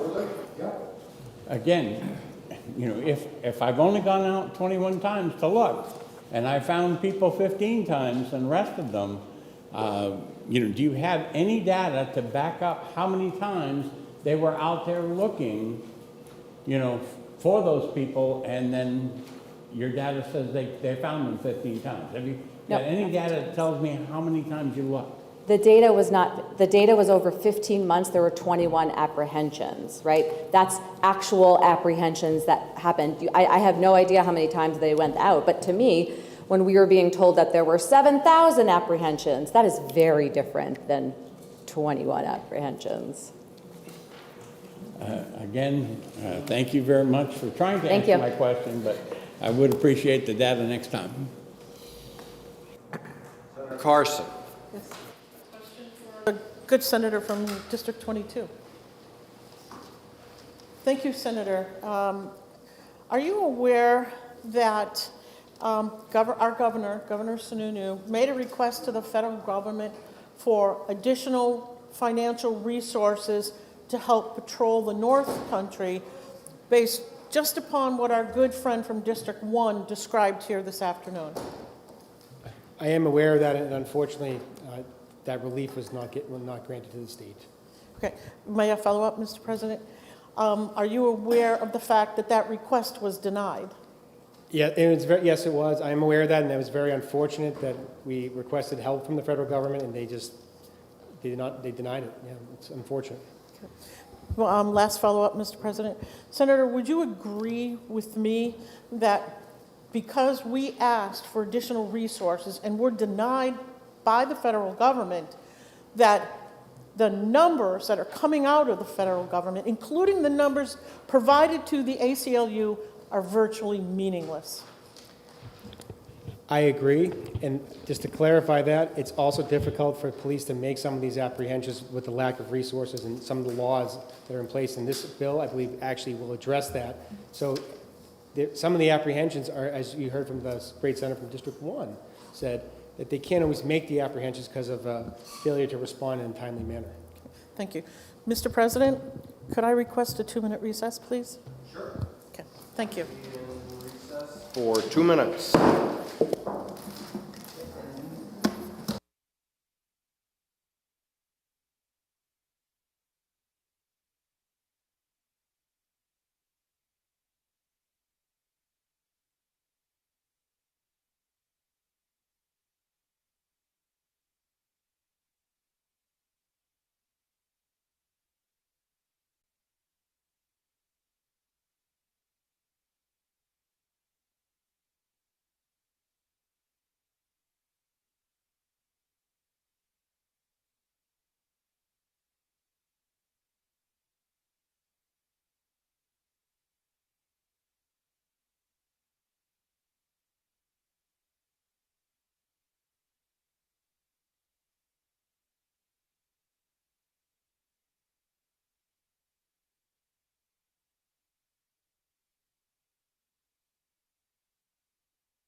The Senate will resume its deliberations. I recognize Senator Altschiller for a question. I'm sorry. No. I'm gonna. If you would defer for a moment, we'll let Senator Chandley introduce a guest. Very much, Mr. President. I ask my colleagues to join me in welcoming from Amherst, New Hampshire, member of our school board and committed, wonderful community member and good citizen, Stephanie Grund.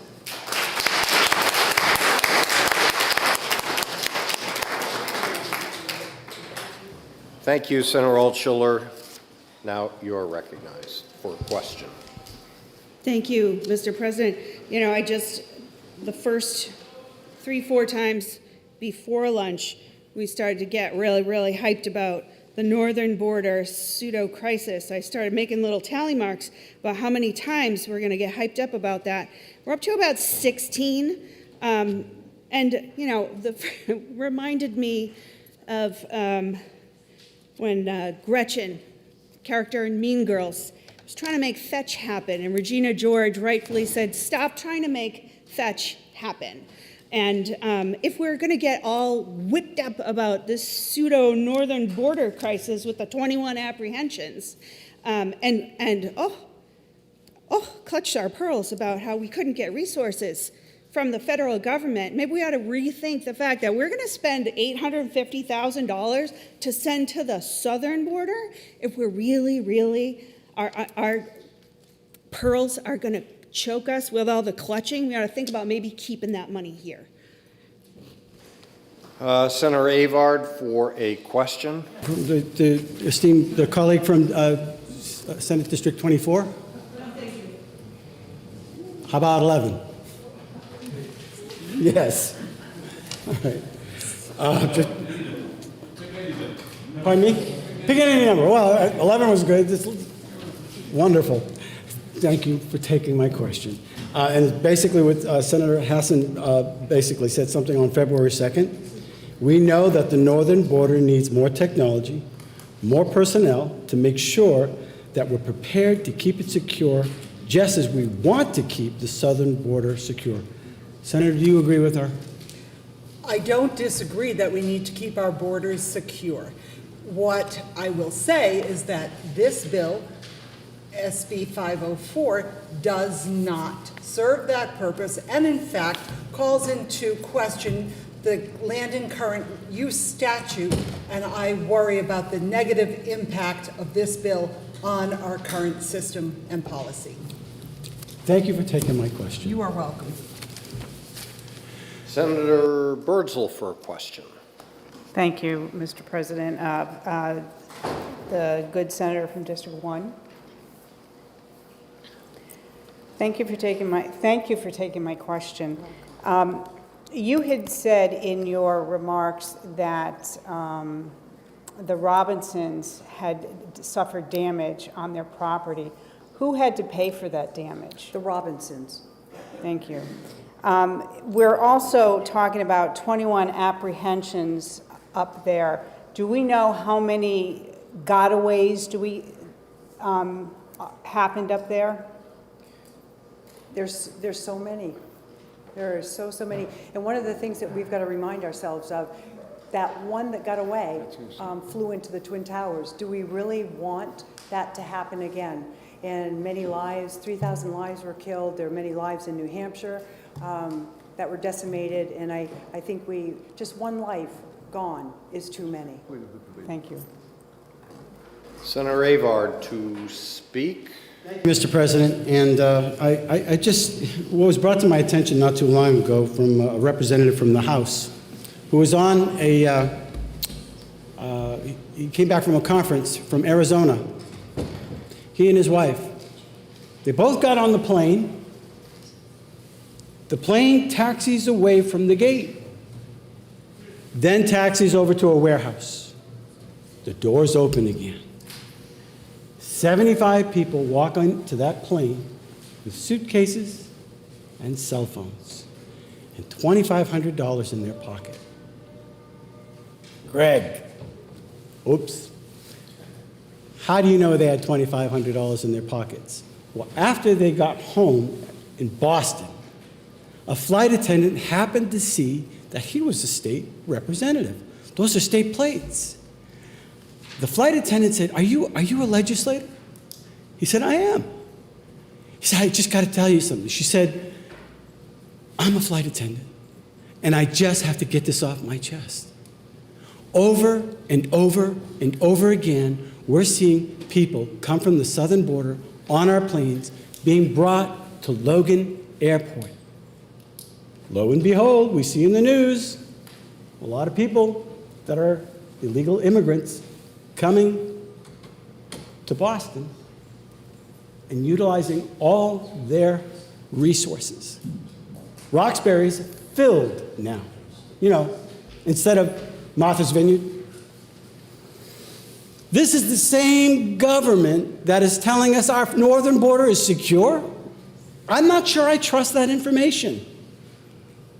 I don't know if I really believe it. They're busing them into New York City.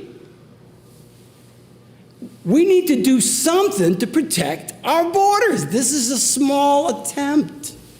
I've talked with military individuals who've actually gone up and looked at our northern border, and they said it was very porous. There were roads that were blocked off. And then when they walked onto those roads, some homeowners came out and said, what are you doing here? And they had to explain, we're just doing our own personal observation. And he says, well, so many people come through this gate, and we don't know who they are, and they're wrecking our land. We got to do something. You just can't just say, hey, everything's hunky-dory. I'm getting mixed messages from the federal government. On the one hand, hey, the border's secure. And then on the other hand, I'm seeing that they're being bussed into New York City. They're being bussed and flown into Boston. And hey, by the way, our northern border security, it's great. It's great. It's not. This is a little thing that we can do to protect our northern border. Thank you, Mr. President. Thank you, Senator Avard. Senator Whitley for a question. My colleague from District 11. Thank you. I asked my colleague from District 1 a question, and I'm hoping that you could answer the question also. Are you concerned at all that if this bill passes, how do we distinguish between a migrant carrying a backpack and wearing boots on the border from any other hiker who is permitted to walk on the land and hike? How do we tell the difference? That's an excellent question. I don't think that there is anything we can tell by looking at people, whether they are hiking or whether they have come across the border. It's partly why I think this is absolutely the wrong place for legislation to address border security. It does not belong in the current use statute. I think it's the wrong place to address it, and I think it makes very dangerous assumptions. When we look at some of the comments we've heard today suggesting that there are hundreds of people overrunning and doing damage to properties in the North Country, that very well may be true, that there are people on those properties who don't belong there, and it may be true that there are people who are damaging property up there. But I don't know that I could ever look at a person and know whether that person was here legally, whether the person was a U.S. citizen, whether the person was undocumented, whether the person was not a U.S. citizen but here legally. I cannot determine that simply by looking at someone. So I am curious as to how a number of other people apparently have that ability. Thank you very much for the question. Follow-up? Thank you. So we're talking a lot about the border here, and there's a lot of talk about what the federal government is doing. Are you aware that Congress actually tried to pass a Border Security Act? They were well on their way until a former president, President Trump, came in and said, no, please don't vote for it. It's gonna hurt my chances at election. Are you aware of that? Yes, I am aware that there was a plan. I am aware that Congress is trying to address a broken asylum system, that it is trying to address disorder at the border, and that it is trying to find other ways of dealing with these issues. Thank you. Senator D'Alessandro to speak. A point of order, Mr. President, if I might. I think we're getting a little bit off base here, using the term illegal aliens to talk about people crossing the border. That's an affront. That's an affront. We don't know if they're illegal aliens. And I think we ought to be cautious about how we treat people. I don't like that. I don't like that at all. My family came to this country as immigrants, were welcomed by this company, and became productive members of the society. Let's treat people decently. That's number one. And number two, the kind of information that's flowing around here is nonsense. You're all quoting statistics, and damn it, nobody knows if those statistics are correct. Let's stay on point. Let's stay with the issue. With the issue. I think this is a chamber for discussion and debate about permanent issues. And by the way, we did appropriate $1.25 billion in the budget to protect the northern border of the state of New Hampshire. We did that. We appropriated that money. That money is being used as we speak to train people to protect the northern border. That might be a point of information, but it's a done deal. That was done. And we did, via the fiscal committee, against my better judgment, spend almost $700,000 to send 15 people to the southern border. But let's stay on point. That's all, Mr. President. I apologize. Thank you. Senator D'Alessandro, I don't believe that any rule has been broken. I've been pretty flexible all day for both sides, and I'm going to continue to be flexible. If there's a rule that's been broken, then we can discuss it. So, I believe we are on Senator Carson to speak. Thank you, Mr. President. We are dealing with a crisis on our northern border. We have an open border that is allowing illegal immigration, drug trafficking, and human trafficking. According to the U.S. Customs and Border Protection, nearly 2/3 of encounters with illegal migrants at the southern border are with single adults, not families. These are single, military-aged young men that are coming into our country. At the northern border, nearly 80% of encounters are with single adults, again, including military-aged men from hostile nations, and not families. Open border activists are trying to pretend this crisis does not exist. They want to ignore the explosion of illegal encounters on the northern border. They don't want to mention the 240,000 doses of fentanyl that came into our country from the northern border last year. They avoid the fact that terrorist screening encounters in the last 2 years on the northern border have increased by almost 800%. This is all data from the U.S. Customs and Border Protection. We do not know the full extent of who is coming across our northern border because the Northern Border Alliance Task Force only came into existence last fall, I should say. Until now, our state lacked the resources necessary to put up sufficient immigration checkpoints across our border with Canada to stop people from crossing into our state illegally. It is truly impossible to know how many people are coming across the New Hampshire border illegally without sufficient resources and checkpoints. And I would like to thank my friend from District 20 for bringing up the fact that we have allocated money to start this process. And I think it's important to realize that we knew that there was an issue early on. And again, as I said earlier, our governor asked for help and was denied that help. The low encounter numbers cited by our colleagues at the New Hampshire border prove the dire need for our action because without our action, we will not have a true understanding of the scope of the problem we face. Senate Bill 504 will give our law enforcement one more tool to combat illegal crossings at our northern border. I therefore respectfully ask our colleagues to vote ought to pass on Senate Bill 504.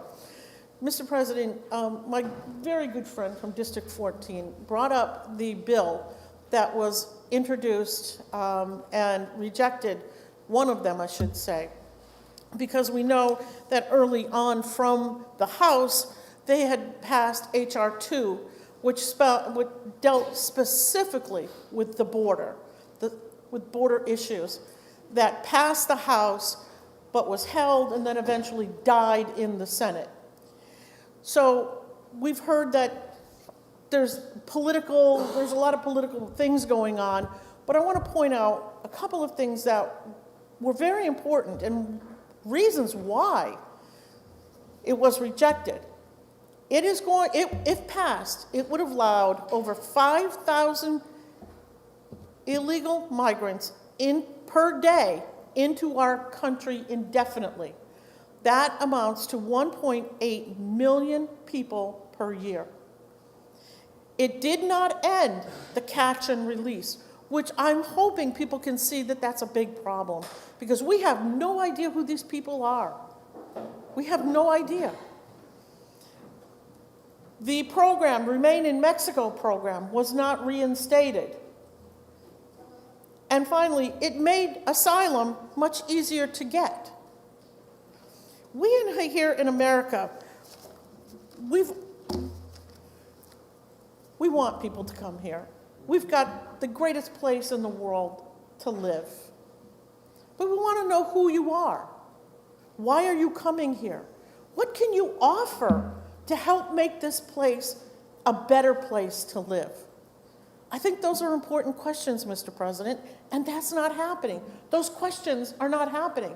We are not vetting these people. We're just saying, oh, you're here? You want to be here? Okay, here's a court date.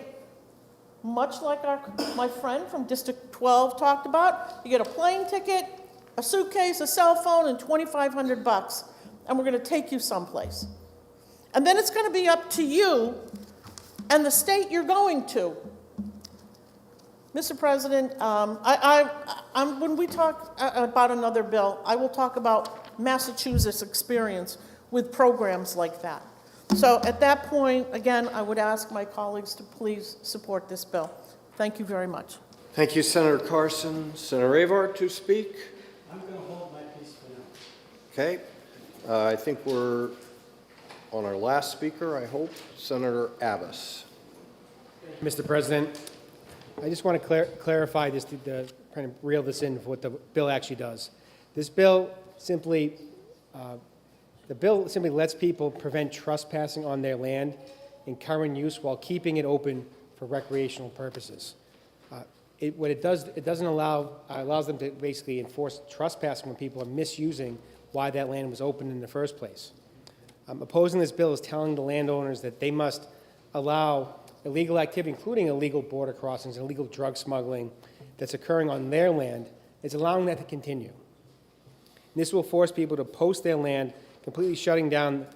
They would require them basically to shut down it for all recreational use whatsoever. That's their other option. So this allows them to keep their land open for recreational use. So the lawful people, the people that are here lawfully, whether in the people that live in the state and the people who enjoy the recreational activities, can continue to do so rather than people restricting their land because they have illegal activity happening on there and there's not much that can be done about it. So please join me and support the ought to pass as amended. Thank you, Mr. President. Thank you, Senator Abbas. The question is on adoption of ought to pass as amended. A roll call has been requested. Senator Susi, Senator Avard. Second.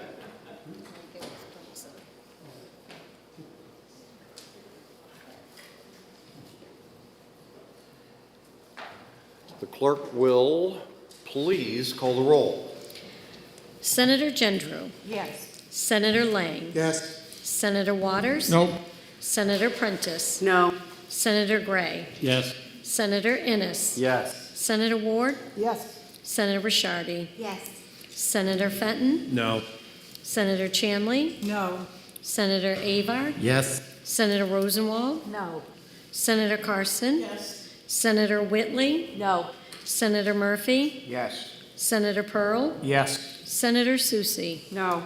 Senator Birdsell, Yes. Senator D'Alessandro, No. Senator Perkins Quokka, No. Senator Abbas, Yes. Senator Gannon, Yes. Senator Altschiller, No. and Senator Bradley. Yes.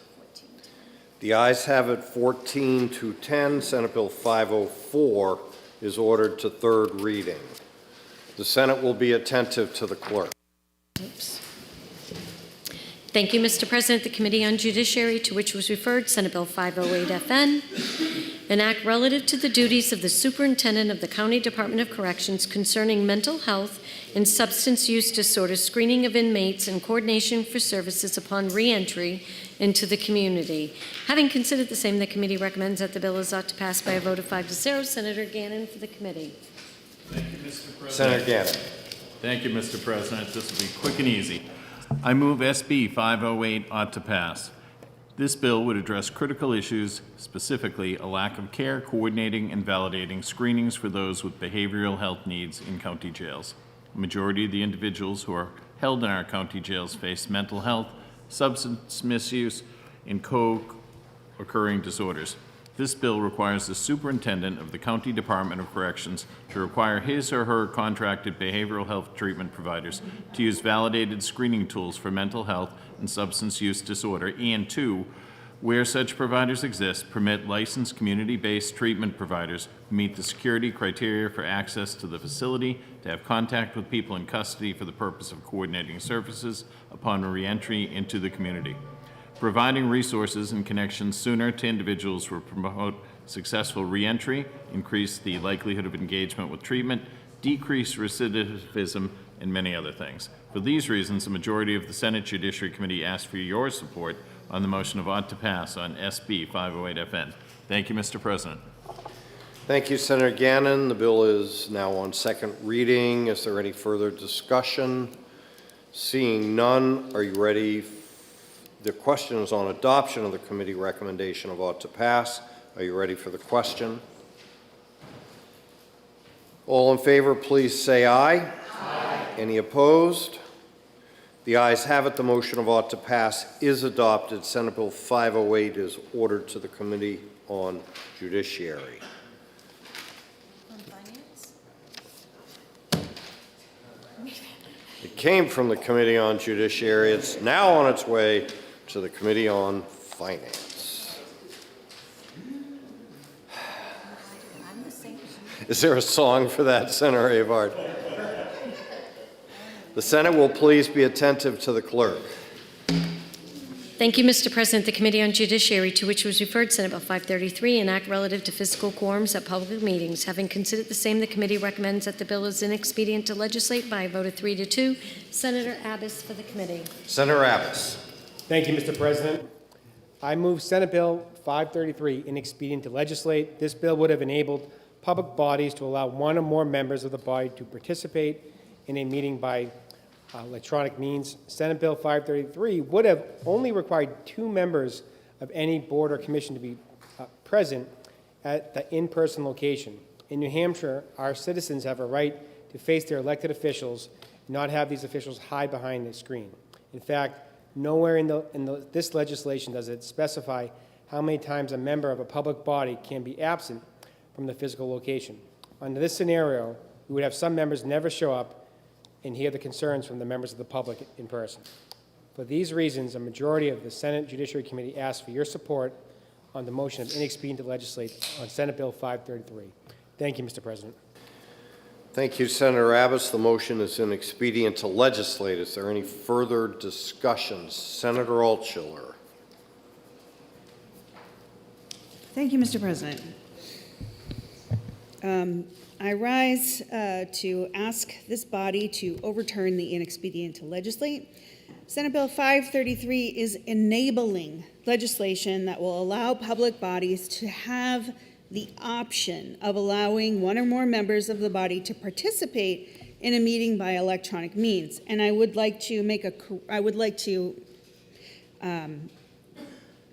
remark on a statement made by the previous speaker that actually in the body of the bill on lines 6 and 7 actually is spelled out, a member of the public body may participate, I'll go to line 5, a member of the public body may participate in a meeting other than by attendance in person at the location of the meeting only when such attendance is not reasonably practical. Any reason that such attendance is not reasonably practical shall be stated in the minutes of the meeting. And I recall that this legislature passed a law that we can't have people serve away from the state if they're away for more than 3 months at a time. So we're looking for a little leeway for people who have issues in getting to a meeting. New Hampshire has 234 cities and towns with select boards, town councils, recreation boards, library trustees, heritage commissions, cemetery boards, planning boards, school boards, energy committees, more. And these are all filled by volunteers who invest their time and talents into our communities. We need people from all walks of life who will come together to keep our communities humming. We also need to recognize that we can involve so many more people by using the tools at our disposal to make participation more inclusive for people to be part of our local governments. What happened in one of the towns in my district is not a unique experience and exemplifies the challenges facing all of our communities. Exeter has a Heritage Commission as defined under RSA 673-4. It's a 7-member commission. During the COVID emergency order, membership went down to 6.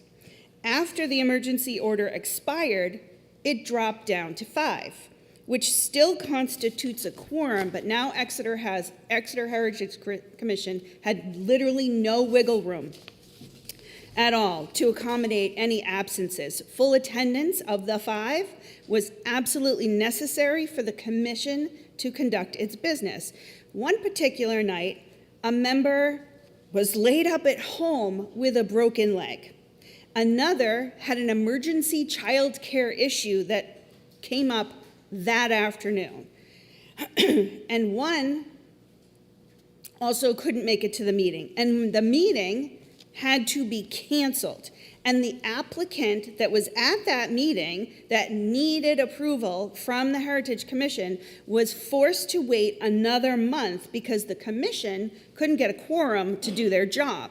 And this is not just an inconvenience, as it was part of a larger connection of permit applications that set this applicant back months, because we had 3 people who could have attended remotely had they had the option. It would have been a non-issue if they had been able to participate remotely.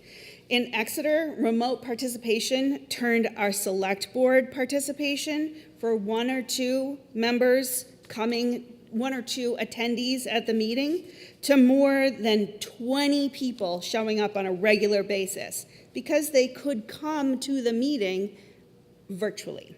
People who cannot drive at night, do not have transportation, have small children at home, have a medical emergency or occasional travel for work should not be excluded from serving our communities.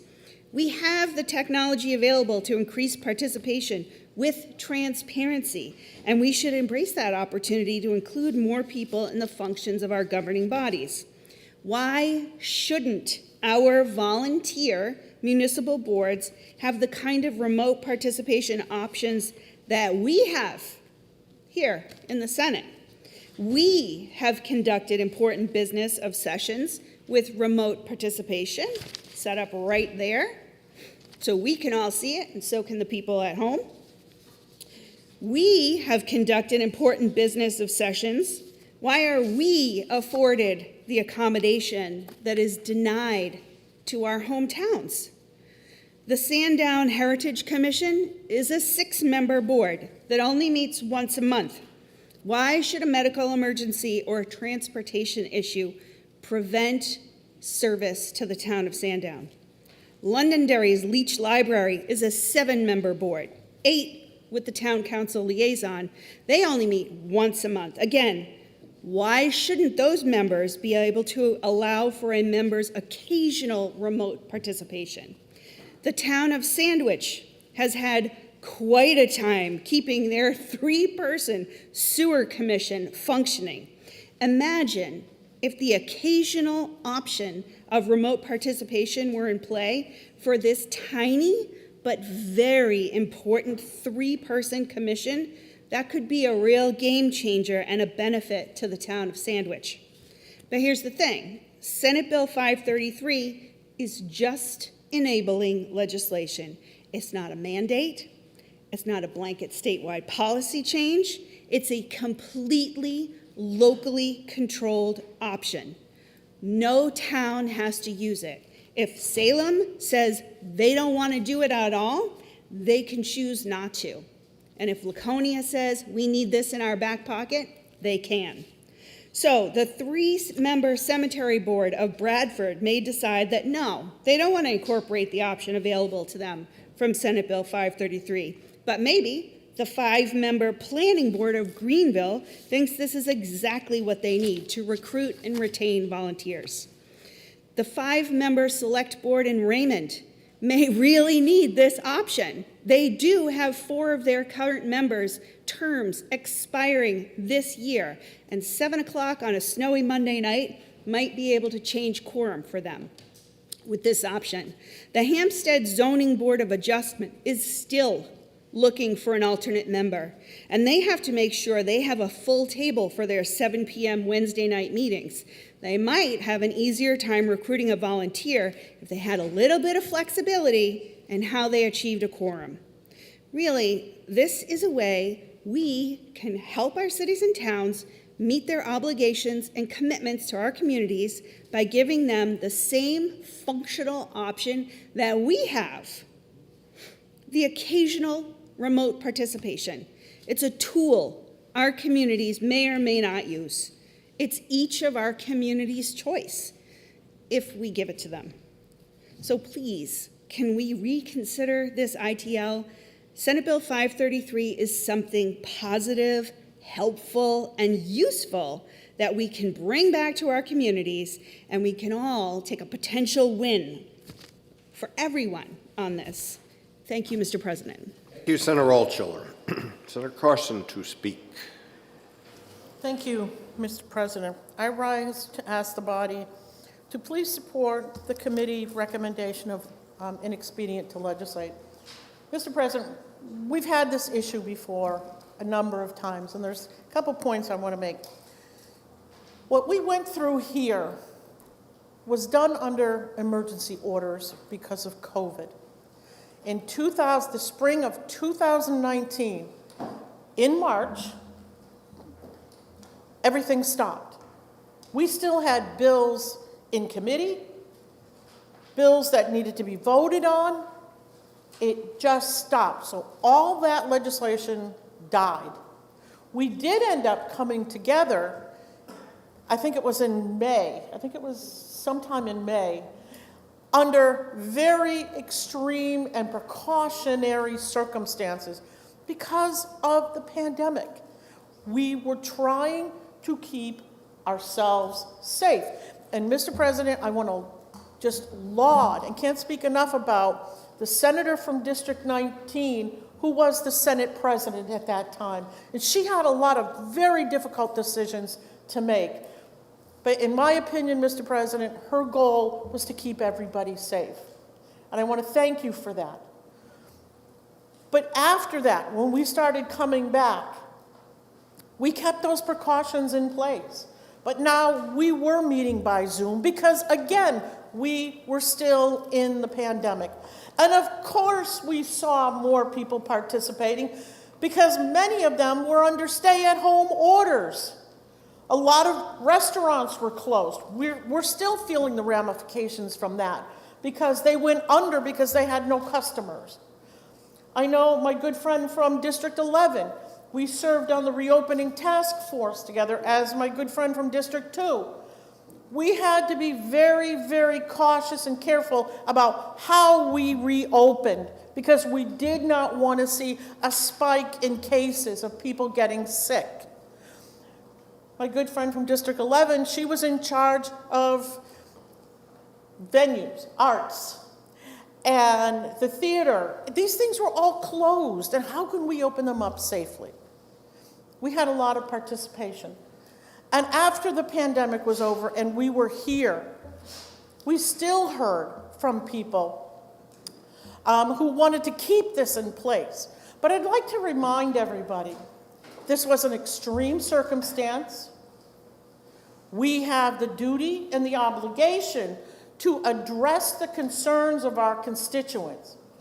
Local government is the closest government to the people. And if you can't face your local elected officials, really? Because they couldn't get there?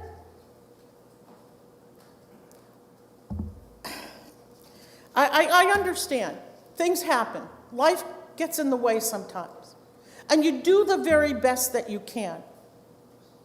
Many of our local officials are actually paid. Some are not. Some are volunteer.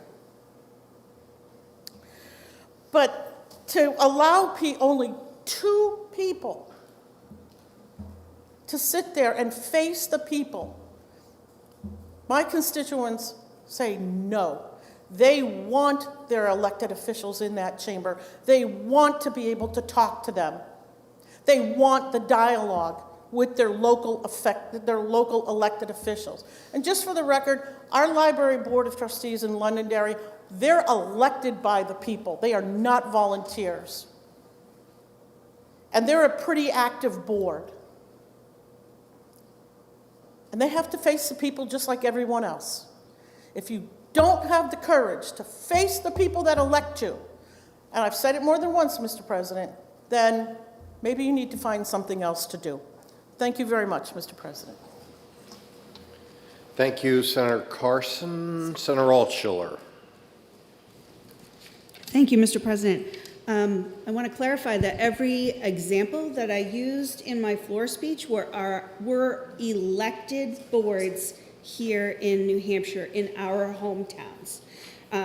All of those elected boards that I mentioned are also uncompensated. I did my research on that one. So these are volunteers who put themselves out there to their communities and said, I would like to serve.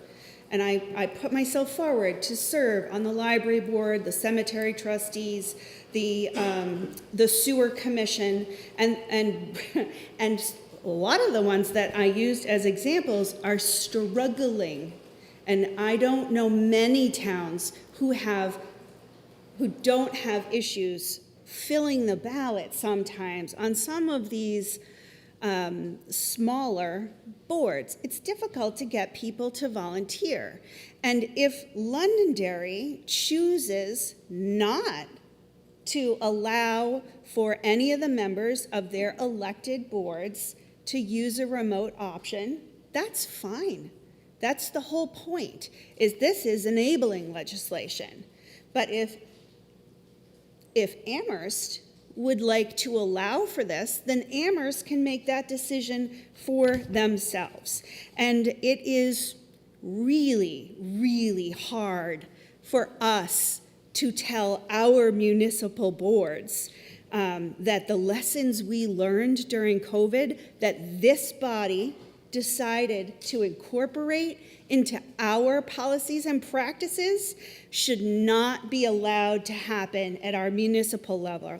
And as a matter of fact, we had a member here who had a medical emergency who joined us at a very critical time last spring. And I would say that it was in no way not courageous of that member to show up on screen and be accountable to all of us and to their constituents. It is courageous indeed to run for office, to hold office and to be accountable. And you can be accountable and still have a medical emergency, and we can give a little latitude for when you have a medical emergency, or your child care falls through, or you don't feel well enough to drive yourself, or you have a flat tire, and you can Zoom in and join the meeting, and important work can still be done on occasion. It's not every time, it's every once in a while, spelled out in the legislation, and if your town doesn't want to do it, that's cool too. It's up to your town. But we shouldn't tell one town that they can't because this town just doesn't want to, when we're doing it. Height of hypocrisy. We gotta let everybody do what we're doing. Senator Perkins Quokka to speak. Mr. President, just briefly, because we have a very long day today, but I think the intent here, and I know Durham is one of the towns that asked for this, they've had trouble with their boards because a lot of their residents travel a lot for work, and so they want the ability to participate when they're on a business trip or something like that.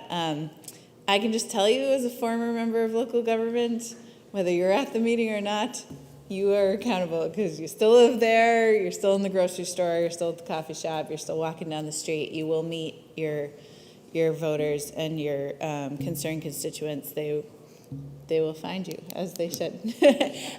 So I think, again, this is just a little flexibility to make sure we're opening up participation to as many New Hampshire residents as we can. Thank you.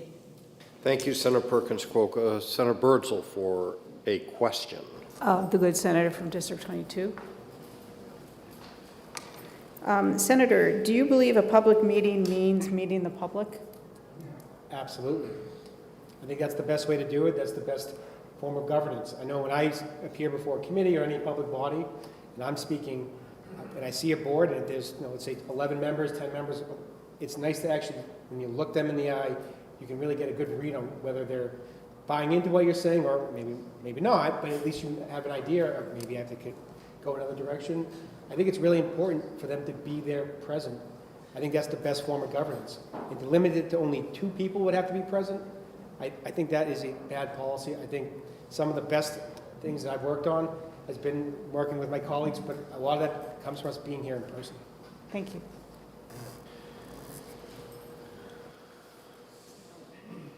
Question? Senator Lang. A question? So I'm a little confused. If I'm not mistaken, 91A already allows for remote participation in remote boards now, as long as a quorum is present. So a person who's missing a meeting can still attend that meeting remotely as long as a quorum that's present votes to allow that. Isn't that true? No. Yes, it is actually. I'm a chairman of a board. Yes, you can. I apologize. I'll speak afterwards then. How's that? You are recognized to answer the question.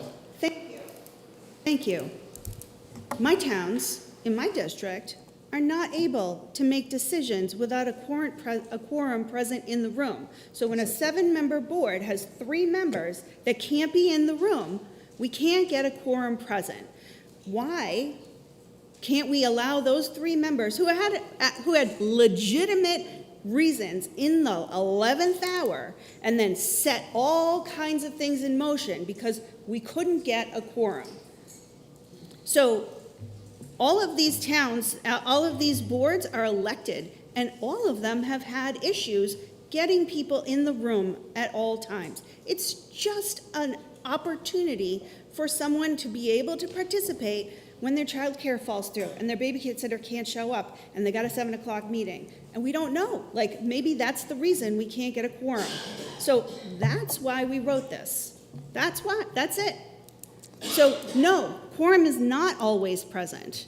We have run into this in my district. So I don't know what to tell you, like actual issues. If I can follow up, my question was, with the quorum present, you can have remote participation of any other members if the quorum votes to allow it. Isn't that correct, under 91A? If the quorum votes to allow it. Thank you. The Question is on adoption of the committee recommendation of inexpedient to legislate. Are you ready for the question? All in favor, please say aye. Aye. No. All opposed, please say no. No. I believe the ayes have it. The ayes have it. The motion of inexpedient to legislate is adopted. The Senate will please be attentive to the clerk. Thank you, Mr. President. The Committee on Judiciary, to which was referred Senate Bill 563 FN, an act relative to federal immigration enforcement. Having considered the same, the committee recommends that the bill is ought to pass by a vote of 3-2. Senator Gannon for the committee. Senator Gannon. Thank you, Mr. President. I'll take this one home. I move 563. Ought to pass. It'll be thorough. You'll get the whole picture here. I move 563 ought to pass. 563 prohibits any government entity in New Hampshire from enacting or enforcing a sanctuary policy that prohibits or impedes a law enforcement agency from communicating or cooperating with a federal immigration agency. Additionally, it requires local law enforcement to cooperate using their best efforts with federal immigration authorities. The bill does not authorize law enforcement agencies to detain illegal immigrants solely because they came forward as a witness to a crime or the victim of a crime. In fact, it provides protections and allows a clear path to citizenship if you cooperate with law enforcement. Mr. President, our country no longer has a border, or one that's functional. From ancient Rome to Ronald Reagan, it has been said that a country without a border will not long stand. The most important duty of a country and a state is to protect its citizens and keep them safe. If we need to vet the mostly good immigrants from foreign countries from the not so good, that's what we need to do. The result of not vetting and not having a border results in things like 100,000 dead from fentanyl.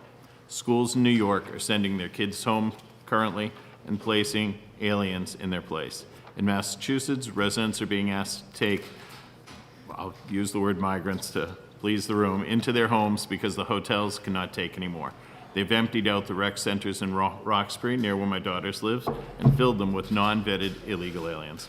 According to the Committee on Homeland Security Majority Report, millions of illegals are increasing our crime rates, adding to housing shortage, all at a cost of $451 billion to house, feed, shelter, educate, and provide medical care to all these folks. That's a lot of pearls to clutch. According to the U.S. Customs and Border Protection, in a fiscal year 23, there were almost 190,000 illegal immigrant encounters on the northern border, Washington State to Maine. In 21, there were only 27,000. Also, in 23, they seized 1.2 billion doses of fentanyl. Under our failed border policy, every state is now a border state. In the country, all these states now face substantial, irreparable harm. This makes every New Hampshire man, woman, and child less safe on the streets and in their homes. Thousands of criminals are apprehended at the border each year, but we have no idea how many are slipping away. In November, FBI Director Christopher Wray testified before Congress that there is an urgent national security threat posed by surging numbers of individuals crossing our border. Individuals on the terror watch list are coming across our borders and have increased almost 800% from 21 to 23. And that, in numerical terms, is 750 suspected terrorists to be now wandering in our country. What's an immigration detainer? You need to know this today. It's Immigration and Customs Enforcement. They lodge a detainer on an individual who have been arrested on criminal charges and who ICE has probable cause to believe are removable non-citizens. The detainer asks other law enforcement agencies to notify ICE before a removable individual is released from the custody and to maintain custody of that person in a safe and secure setting upon release from that agency's custody. Then law enforcement agencies now are failing to honor immigration detainers and release serious criminal offenders onto the streets. It undermines ICE's ability to protect public safety and carry out its mission.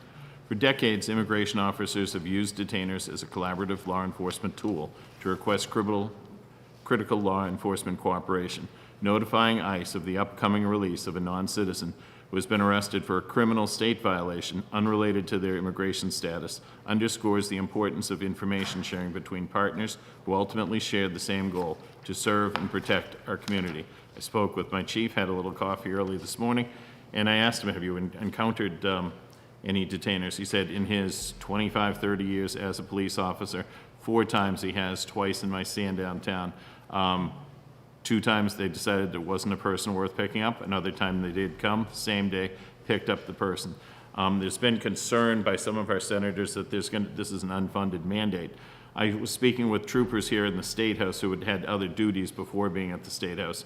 They said if they had someone in their custody, they brought them to Stratford.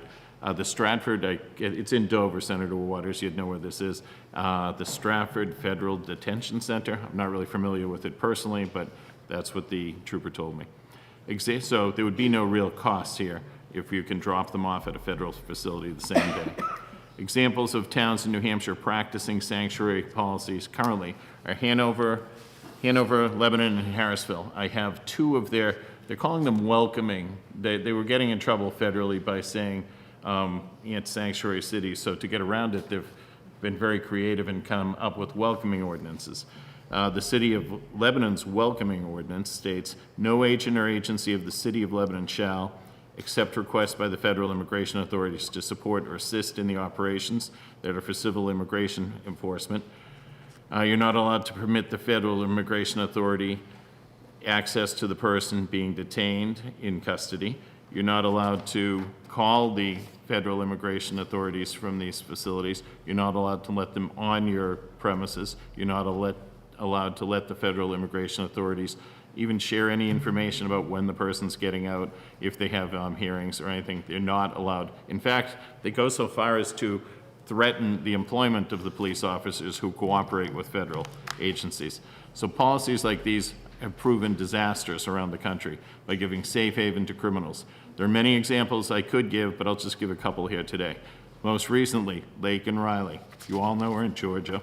A young girl walking on a path, or jogging, and Jose Ibarra came from Venezuela, an undocumented illegal, and you know what happened. He killed her. In Rye, New Hampshire, we had a mass murderer living. I guess he was living in Merrimack, but he was working under our noses in Rye. He had murdered 12 in Brazil. Dover, we had an arms dealer. Pittsburgh, New Hampshire, we had a Mexican man charged with human smuggling of 4. We've had a lot of alien encounters besides that for lesser charges.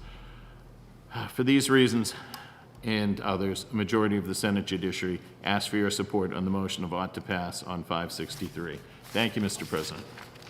Thank you, Senator Gannon. The bill is now on second reading. Open for further discussion. Senator Whitley. Thank you, Mr. President. I rise with a heavy heart in opposition to the ought to pass motion. Mr. President, during a time when we were faced with increasingly divisive politics and gridlock at the national level, I think it's more important than ever that New Hampshire legislators work to bring people together, to solve real problems and improve lives. Isn't that why we all ran for office? During my time in the New Hampshire Senate, I have been so honored to work across the aisle to address the unique challenges we face in our state. Challenges like keeping children safe, reducing high property taxes, addressing childcare shortages, and mitigating the ongoing mental health and substance use crises. Which is why a bill like this is so deeply disappointing to me. Disappointing because instead of focusing on solutions, this bill only serves to make political hay of national rhetoric at the expense of valued members of our community. We're talking about our friends and neighbors. As a member of the Judiciary Committee, I sat through a painful and often heated hearing on this legislation, where our immigrant community shared the pain they've experienced as a result of this bill and others like it. They told us that if this legislation is passed, it will only promote bias and suspicion of immigrants, instead of celebrating this community for all that they have contributed to our state. Is that the message we want to send? But it wasn't just the immigrant community that was opposed to the bill. We heard from our law enforcement community, who told us plainly and succinctly that this bill will not make our state safer. I just listened to hours of debate telling me to listen to our law enforcement officers about how to make our state safer. And they've told us. So friends, let's do exactly what you were telling me to do in the last few bills. Let's listen to them. And what they have told us is that this bill will have the opposite effect, and undo years and years of work to build trust in their communities. How can we say, with a straight face, this is a public safety bill, if the people whose job it is to protect our communities expressed such strong opposition? I don't know what we're doing here today.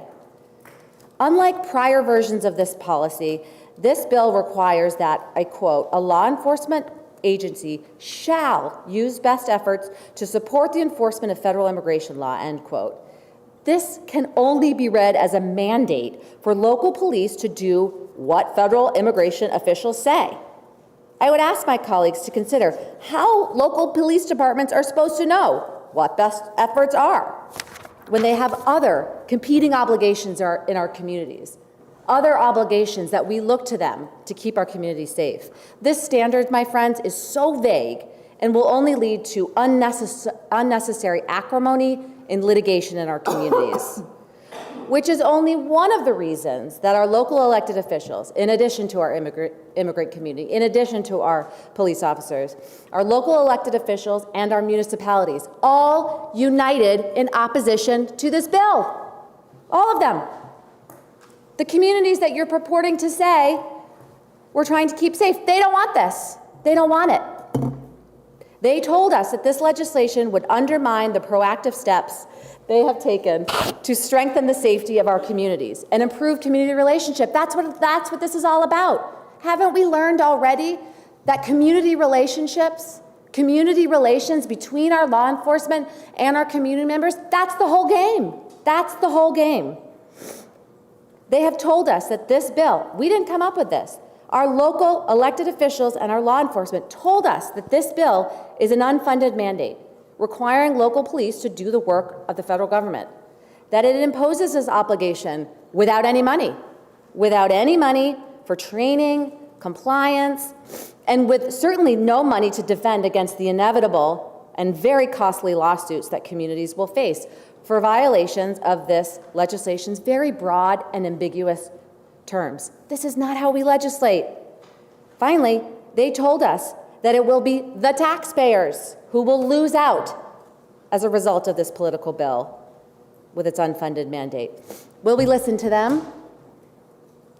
As we debate this bill, I want to go back and offer some concrete facts for my colleagues' consideration. Because again, isn't that how we should be legislating, on facts? I sincerely urge my colleagues not to fall victim to the spurious scare tactics, fear-mongering, mistruths, and disinformation. We are so much better than that. I work with you all every single day. We are better than that. Because, colleagues, this is not DC. We are not Congress. Mr. President, not one member of this body has ever called for open borders. Not one. Nor have we argued that the state doesn't have a problem with substance abuse and fentanyl. But, Mr. President, tying our substance use crisis to immigration is both dangerous and deeply unfair to our thriving immigrant communities. It's also wildly distracting to the work we actually need to do to address the substance abuse crisis in our state. Here are the facts, Mr. President. The data is clear that most illicit fentanyl is smuggled into the U.S. through the southern border. Those are the facts, not the northern border. But, as I mentioned before, the vast majority of the fentanyl is smuggled by U.S. citizens through legal ports of entry, not immigrants, and not immigrants coming in illegally. Those are the facts. It's undeniable. Here's some New Hampshire facts. Just recently, the federal government released data, about the extremely limited number of apprehensions at New Hampshire's northern border. I will say again, in 15 months, there were only 21 apprehensions at the northern border. And of those 21 apprehensions, none of them resulted in a drug prosecution, not one. How can we say there is a northern border crisis with this data and when our state continues to be one of the safest in the nation. Didn't we hear that over and over again when we were debating gun violence prevention? You told us, you told me, we are the safest, one of the safest states in the nation. So what are we doing here? What are we doing, my friends? We are not Arizona. We are not Texas. We are New Hampshire. And friends, our border is with Canada. In fact, the Canadian consul recently came to the New Hampshire House and told us clearly the Canadian border is working. Again, what are we doing here? The last fact I want to offer my colleagues is that the data is clear that immigrants commit far less crimes than their native-born counterparts. Those are the facts, and we cannot let fear-mongering cloud those facts. I would ask my colleagues to dig deep today and think about what's best for the Granite State. Let's not be distracted by divisive national rhetoric. Let's go back to the drawing board and use our collective power to solve actual problems. Let's work together to improve the lives of Granite Staters. Let's stay laser focused on delivering solutions for our communities. And let's send a message that New Hampshire is a welcoming and loving state that values diversity. Thank you, Mr. President. Thank you. Excuse me, Senator Whitley. Senator Rosenwald to speak. Thank you, Mr. President. I also rise to oppose the motion. Those who support this legislation say it's about public safety, but law enforcement officials did not ask for this bill, and local police chiefs, including the chief in my own city of Nashua, are opposed to this bill. They're opposed to it because they don't believe it will make our communities safer. Departments like Nashua PD have worked hard for years to develop strong relationships with immigrant populations and communities of color. And I've done drive-arounds with the Nashua Police, and I've seen this firsthand, how hard they've worked, how they know all the kids on the street in the inner city part of Nashua. They've worked really hard. And because of these strong relationships, our diverse communities are more willing to trust law enforcement. Understanding that our police are well-trained professionals and trusting in them makes us all safer. Last month, Nashua's chief signed on to a letter opposing this bill, in part because he believes passing this policy could harm the trust they have built with Nashua's residents. The other law enforcement heads that joined him in signing on to this letter include the police chiefs of Dover, Hudson, Manchester, Merrimack, and Portsmouth, and the Cheshire County Sheriff. Those are very different kinds of places around New Hampshire. Senate Bill 563 will cause harm to our communities. It will not make us safer, and it will only serve to undermine our local law enforcement and the strong relationships they have worked so hard to build with the people they protect. I ask my colleagues to join me in voting no on the pending motion. Thank you. Senator Prentice is recognized to speak. Thank you, Mr. President. Sorry. So, good afternoon. I stand to speak in opposition, and I wasn't going to until, unfortunately, my own beloved city where I raised my child, served as a city councilor, a mayor, and my husband was a firefighter for 30 years, was brought into the dialogue. So I feel obligated and empowered to say a few things about this. But before I speak to Lebanon, I want to talk about this letter that I read that is, I imagine everybody has a copy of, that came from a group of police chiefs, okay, that don't support this effort. And as you read through it, I mean, it does cite different communities, that have adopted these types of policies, but here's why they adopted them. Right down the very bottom, okay? And this is, this speaks to Lebanon as well. The reference that is cited here is building trust with immigrant communities, best practices for law enforcement agencies in smaller cities and towns, okay? Law Enforcement Immigration Task Force and Best Police Executive Research Forum. So there has been deep thought and work from our law enforcement leaders nationally, and a stand taken by a group of some of the largest communities in this state saying they are working to build trust. We in the city of Lebanon worked to build trust. Okay, the voters actually put this ordinance forward. It was overwhelmingly adopted. And then was one of the last things I did before I transitioned into the Senate and I finished my term was to work on a task force to actually build the practical side of how this would be implemented. Employees, and I can imagine the questions that people are going to want to ask me, so I'm just going to say this now. Nobody's job was threatened, but just like any other city policy, it says in the ordinance, okay, if you break the ordinance, just like if a resident breaks an ordinance, okay, you would be subject to city policies. That is in the hands of the city manager, just like any other HR-related matter. And that's an extreme to say that it would threaten their employment. I know people are going to say, well, it could possibly, they could lose their job.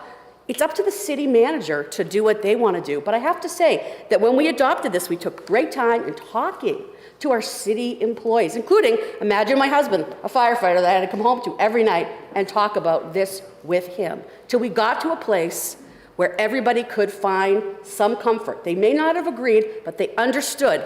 There was not a mass exodus of employees saying, I feel like my job is being threatened. Okay, so I really appreciate the work that our residents did.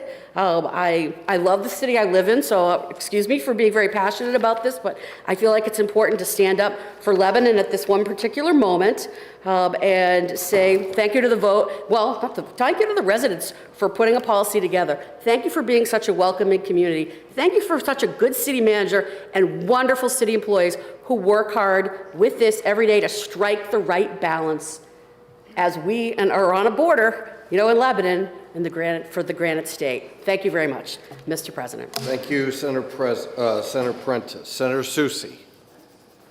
Thank you, Mr. President. Mr. President, I rise in opposition to the ought to pass motion on this bill. I kind of wonder what people who are watching us today or listening to us are thinking about the issue of immigration, because much of what I've heard is that anyone who is an immigrant coming into this country is doing it for purposes that are bad. And I think nothing could be further from the truth. I look at my own community, as many of us have. We're talking today about our constituents and about standing up and representing our communities. And I do think it is worth noting that when people had an opportunity to voice their own opinions, 23 people signed in support of this bill, and yet 252 were opposed. Kind of more than 10 to 1, I would say, but I do think that we should be listening to a lot of voices. As I said, I come from the city of Manchester. I was born and raised. My relatives, and I wish Senator Waters were here because we were talking about this at lunchtime, most of my relatives came from France to Canada first. They crossed the border. I don't know how they went about it because it's several generations back now, but they came down to the city of Manchester for work. As many immigrants come into this country do, they come to work and for a better opportunity for them, for their families. The city of Manchester has 3 Greek churches. We have a Polish church. We have a Lithuanian community. We have an Italian community, Senator D'Alessandro. Certainly a huge French-Canadian community. But as I've lived there my entire life, I've seen a lot of other immigrants come in and other communities. Part of the reason we have so many different languages that are used in our schools is because way back in the 90s, under Mayor Ray Wazorek, Manchester became a designated settlement community. So we said, please, you want to immigrate to the United States, doing so through the channels that are available, please settle into our community. Well, as a result, we have even more diversity. We have an amazing, right near my house, I can practically walk to, an amazing Nepalese restaurant. If any of you ever had Nepalese food, I strongly recommend it.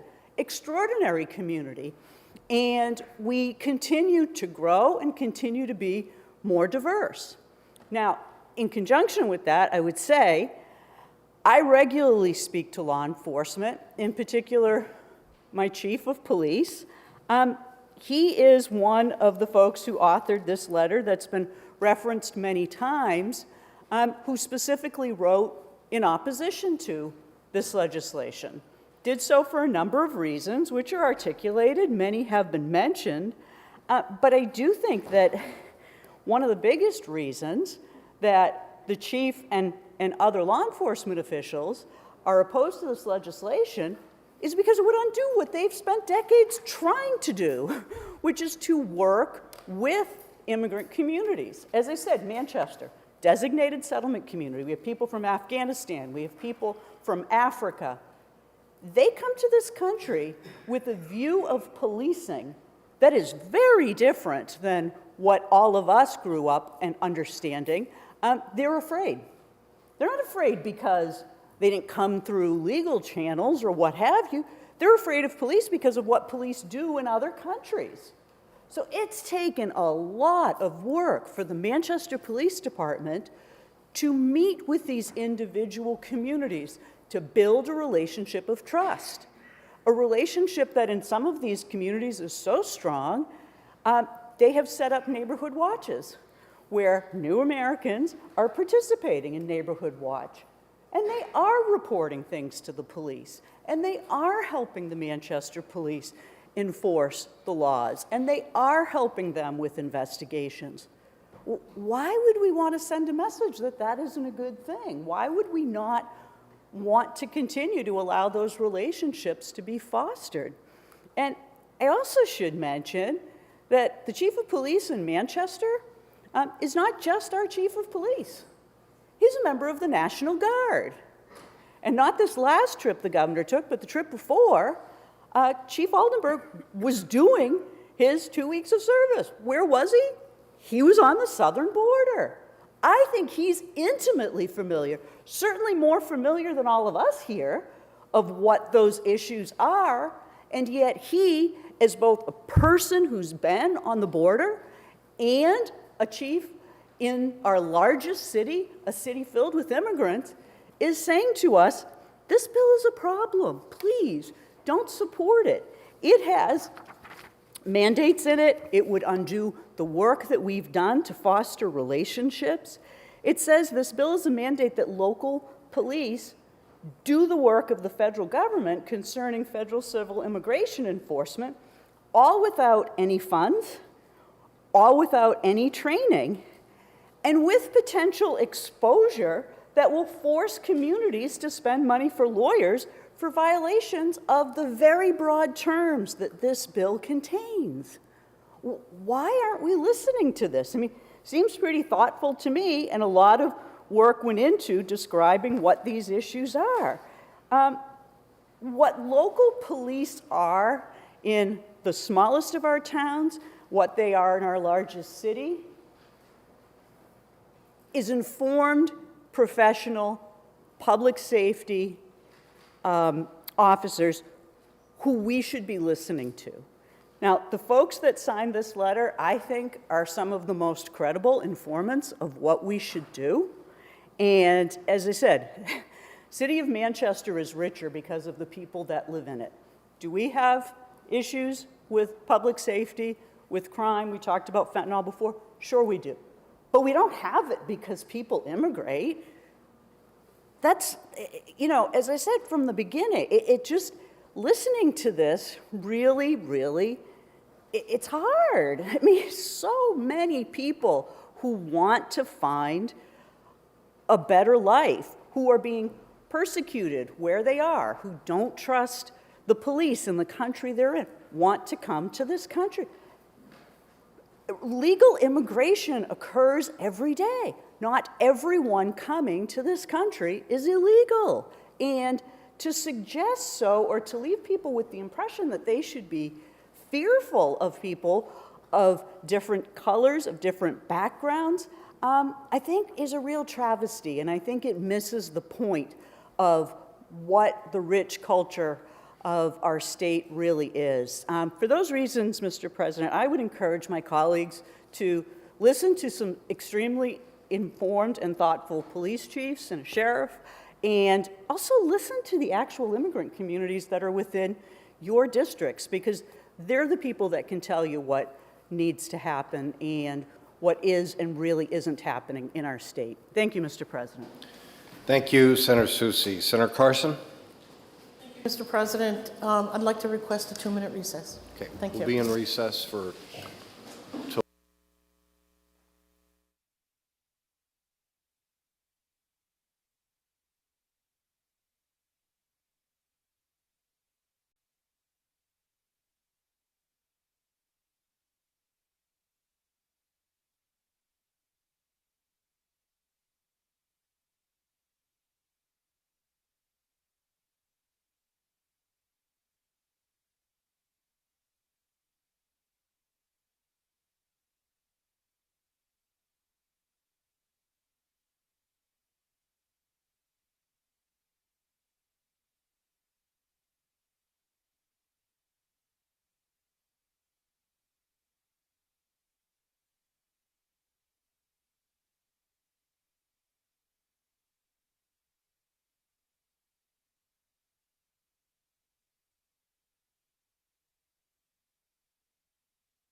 Alessandro, you're recognized. Oh, he wanted to speak first. It's up to you. You get to. Senator D'Alessandro. Mr. President, I rise in opposition to the bill. And as many of you know, and I've said this repeatedly here, I think life's all about relationships. It's relationships that we create and maintain that make our lives better. Gives our lives meaning and makes us really feel good about what we're doing and how we're doing it. I live in Manchester, New Hampshire, zip code 03102. In the heart of the city. I've lived in the same house for 51 years. We built the house. In my district that I represent 50% of the city of Manchester, I have 8 minority schools. How many of you have a minority school in your district? I have 8. I have 8, which means that blacks and Hispanics represent a majority of the population in my schools, or in these schools of Manchester. And I did serve on the local school board for 10 years. So I believe life's all about relationships, and one of my relationships is Eva Castillo. Eva comes up here and testifies all the time. Woman who came to us from Venezuela. Wonderful, wonderful woman. She's a member of the police commission. So she knows what the police do and know what they have to do to maintain relationships and cultivate relationships. She came up here and testified against this piece of legislation. And she said, what this piece of legislation would do would be destroy what has been cultivated in the city of Manchester between the authorities, the police, and the neighborhoods. And we have neighborhoods in Manchester. We have neighborhoods. You know, we have 3-decker houses. Those relationships have been cultivated over the years. And what's happened as a result of this cultivation of relationships is we have good rapprochement in our city between the people, the population, and law enforcement. And law enforcement does a good job. We have made reference to the letter from the police chiefs. It's not just one police chief, but the police chief of Manchester, of Dover, of Portsmouth, of Nashua, of Merrimack, and Hudson. Hudson, the police chief of Hudson, says this is not the way to go. Now, we talk about law enforcement, and we talk about how much respect we have for our police chiefs and the work that they do in our communities. It would be nice if we paid attention sometimes to what they ask us to do, because their job is to protect us, and that means protect everybody. This piece of legislation would provide a limitation to that job, to protect us. We don't want to limit that. We don't want to limit protection. This note that we got, or this letter, and let me just talk about a couple of things in the letter. On the top of being an unfunded mandate, this policy easily could distract local police from the important work they need to engage with immigration communities to prevent, investigate, and prosecute serious state crime.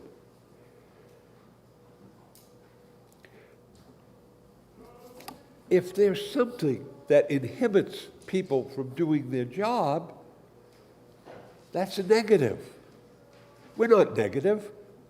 We want things to come out of here in a very positive fashion. We want to be positive.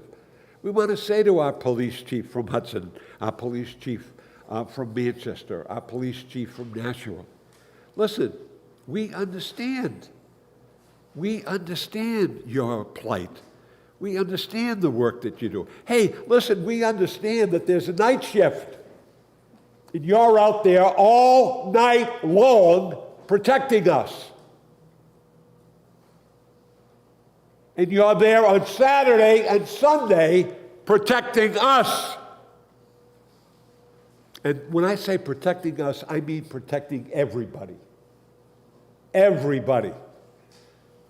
And in my community, we have a lot of public housing, as they do in Nashua and other communities around the state. But we have an abundance of public housing. And you know that this is where first-generation people migrate. They migrate to public housing. We have to protect those people. We have to protect the children in the schools. And we have to protect the public. This doesn't help us to do that. This inhibits us from doing that. That's not a good thing. The relationship between you and that police officer, that man or woman who protects you, is a bond. When I was a kid, you would walk across the street and the policeman would be there and he would guide you across the street on your way to school as you were walking to school. Billy Luther, Lieutenant William Luther, God rest his soul, was a lieutenant of the Manchester Police Chief. Lieutenant Billy Luther would tip his hat to the ladies on Main Street. Tip his hat to the ladies. He would guide them across the street on Thursday nights when there was so much traffic you couldn't get by. I mean, wall-to-wall people. Billy Luther was the kind of police officer that people loved. Why?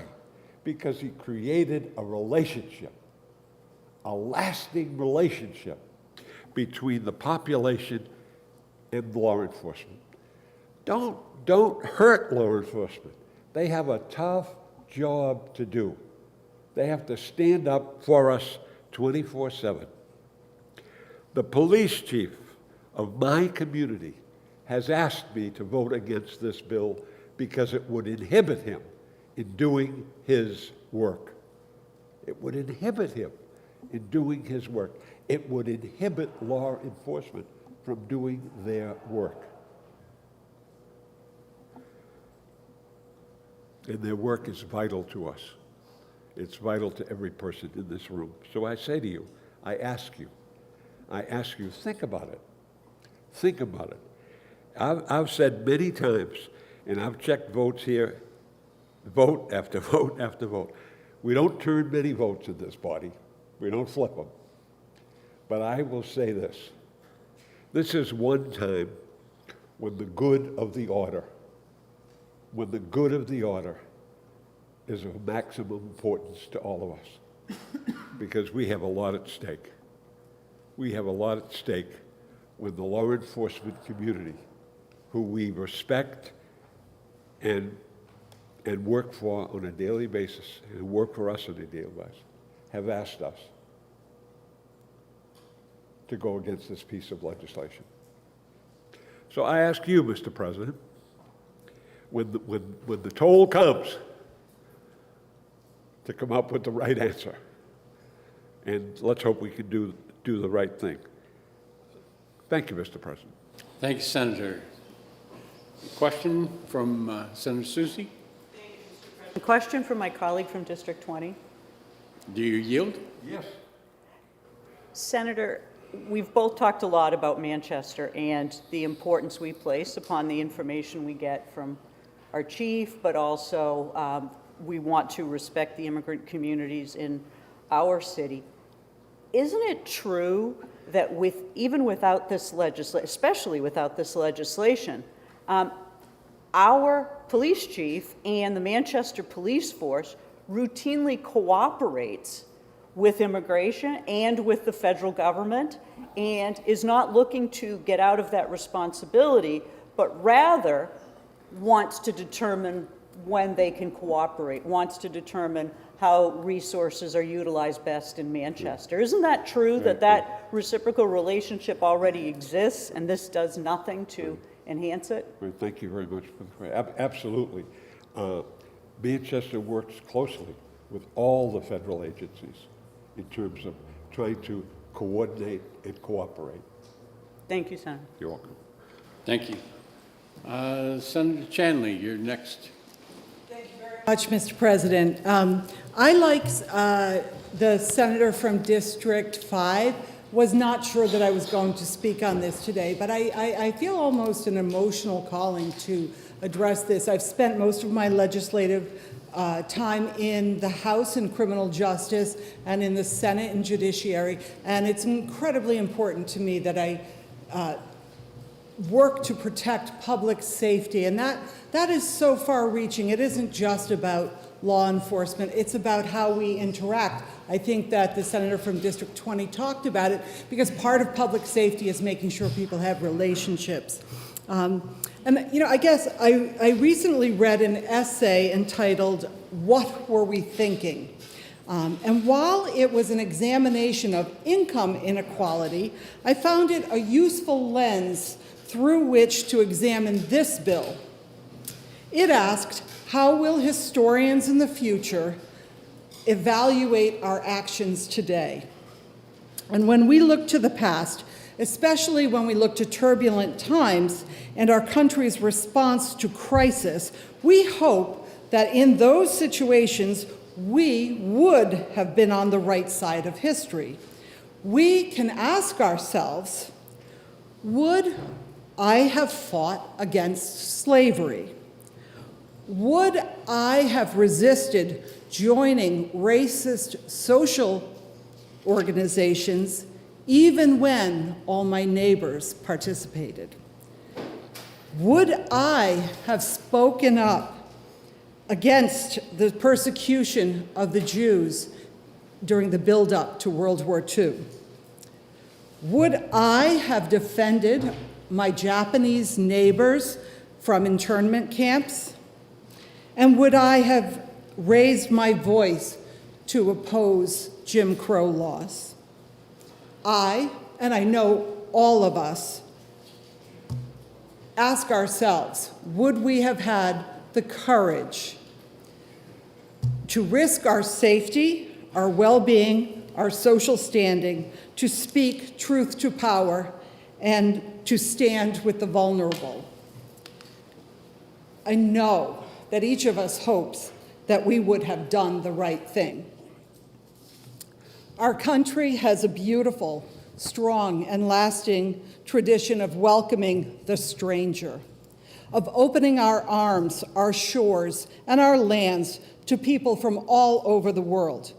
We can look to the Statue of Liberty and the poem beneath it to see the very best that we can be. Millions have come from other lands to succeed and thrive in the United States. Unfortunately, we are not always our best selves. And we have at various times in our history rejected the other, rejected the one who is different from us. Maybe out of fear or in response to challenges or economic disaster, we have taken actions that have demonized and dehumanized immigrants. And I truly fear that we are on that path today. We are conflating immigration and fentanyl. How many times today have the words migrant, alien, immigrant, fentanyl, and border been used in the same sentence?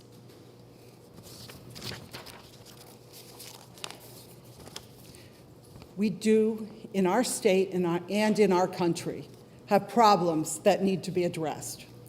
This bill is a wrong-headed approach to combating the opioid crisis. It does not improve border security, nor does it reform immigration policy. Most importantly, it does not make our communities or the people of New Hampshire safe.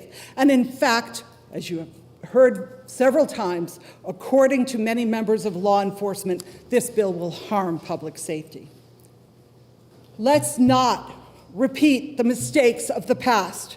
Let us not recall the anti-immigrant actions of the 1880s or the 1920s or the 1940s. Let us be perfectly clear so that those historians of the future will know that we acted with integrity, with respect for all persons, and with a commitment to making our state the best it can be. Please join me today in promoting public safety and human dignity by recognizing the great work done by and with our immigrant communities. Please vote against the ought to pass motion. Thank you, Mr. President. Thank you, Senator. Senator Birdsell, you're recognized for a question?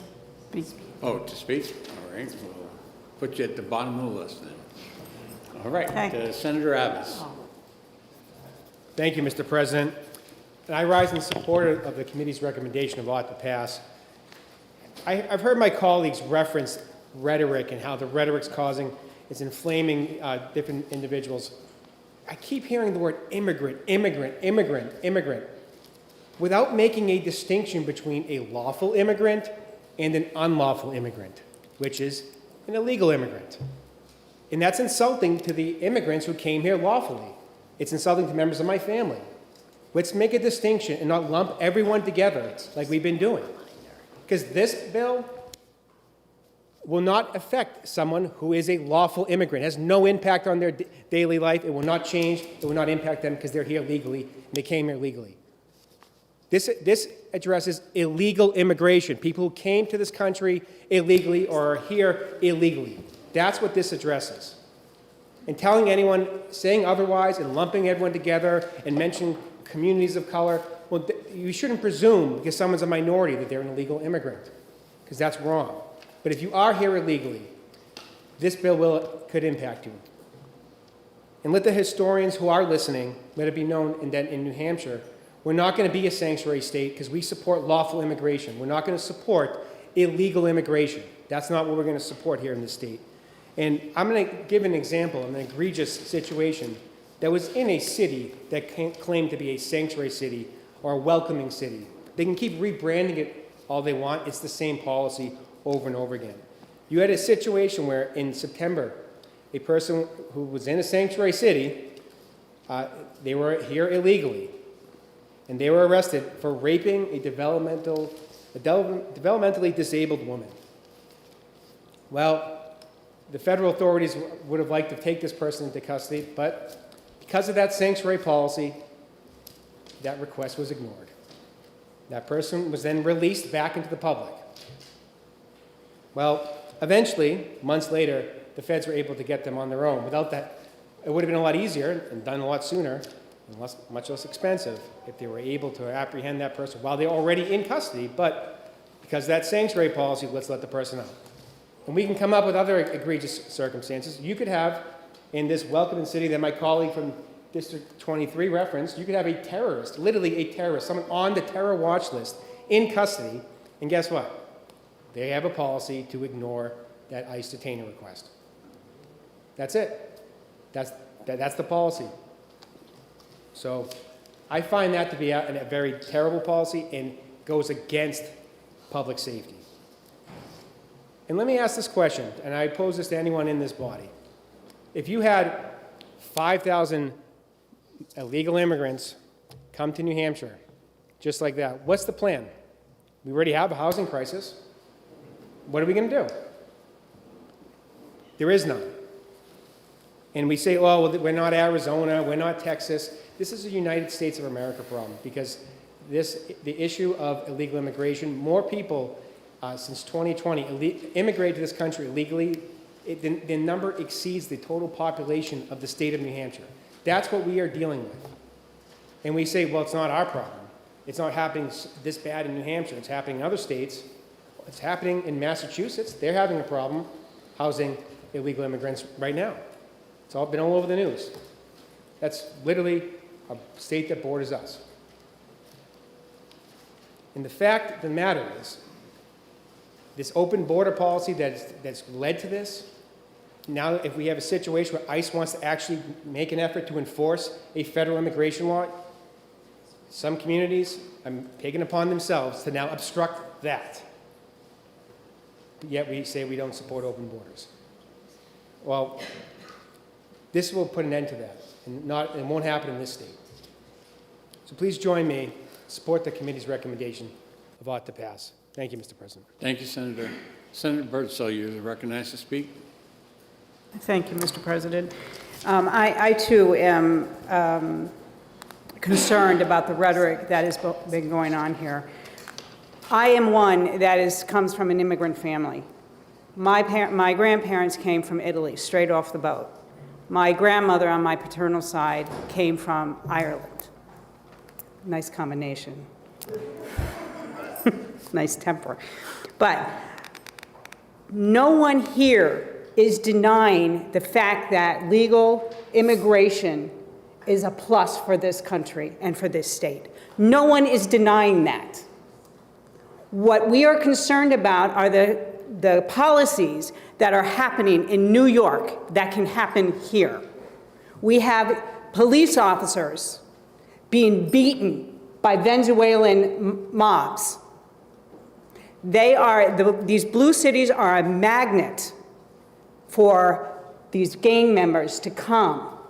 We do not want that happening in New Hampshire. We are protecting our police officers. The definition of the sanctuary city. Sanctuary policy means law, policy, practice, procedure, or custom adopted or allowed by a state entity or local governmental entity which prohibits or impedes a law enforcement agency from complying with 8 U.S.C. Section 1373, or prohibits or impedes a law enforcement agency from communicating or cooperating with federal immigration agency. Why do we want our law enforcement officers not to work with ICE if we have a bad actor coming into New Hampshire? I do not understand the policy of letting these people go if they're bad actors, and I do not want to happen to our New York police officers to happen to our New Hampshire police officers. Thank you, Mr. President. Thank you, Senator. Senator Ricciardi, you're recognized for a question. Thank you, Mr. President, for the senator from District 22. District 22, do you yield? I do. I have more than one question, but I think you know that I'm from immigrant byproduct, from my grandparents, my parents, and I married a man from Italy. My first question for you is, it was all legal. They are here legal. Do you feel there's been a little bit of confusion in this chambers today versus a legal immigrant versus illegal? I believe, first of all, confusion would be the best case scenario, because I think some of the rhetoric, there's not making a distinction between an illegal immigrant and a legal immigrant. And I think that that is insulting. My father, he immigrated to this country, and he was a legal immigrant. I have an uncle, same thing. My aunt, they immigrated here, but they were lawful immigrants. And I think to put them into this category of illegal immigrants is, if there is confusion, I hope I clarified that confusion for everybody. But yes, that's a problem. I think the rhetoric has really been unfortunate. May I have a follow-up? Thank you. Are you familiar that on February 29th of this year that the White House calls for sanctuary cities to cooperate with ICE amid furor over illegal immigrant crimes, and that a two-year-old in Maryland that was, there was an arrest in connection to a murder of a 2-year-old in Maryland. It had detainers lodged against them but were not honored by authorities. ICE announced this week the arrest and conviction of a Guatemalan illegal immigrant for the sexual assault of a child in Boston. These are our children. This is about our safety. We want legal immigrants here. We are a melting pot in this country. Are you aware of this, Senator? I am, and I think it's showing that these policies where they take a universal position, where they ignore all ICE detainer requests and just as if they, without exception, I think what you just said is an example of a disaster. And it's nice to see that the federal government's finally realizing that, but this has been a problem for a long time. Thank you for taking my questions. Lang, you're recognized for a question. Senator, you yield? Yes. Thank you. So last Wednesday on the 28th, the Biden White House spokesman, when asked a specific question about sanctuary cities and law enforcement, their answer was, we welcome law enforcement's support and cooperation in apprehending and removing individuals who pose a risk to our national security and public safety. They went on to say, When a local jurisdiction has information about an individual who could pose a threat to public safety, we want them to share that information with ICE. So given the conversation that the senator from District 23 used about Hanover and Lebanon, the blocking of law enforcement's ability to contact ICE, does that give you pause and make you want to reconsider that policy, knowing that at the federal level, they're asking for our help? Thank you for the question.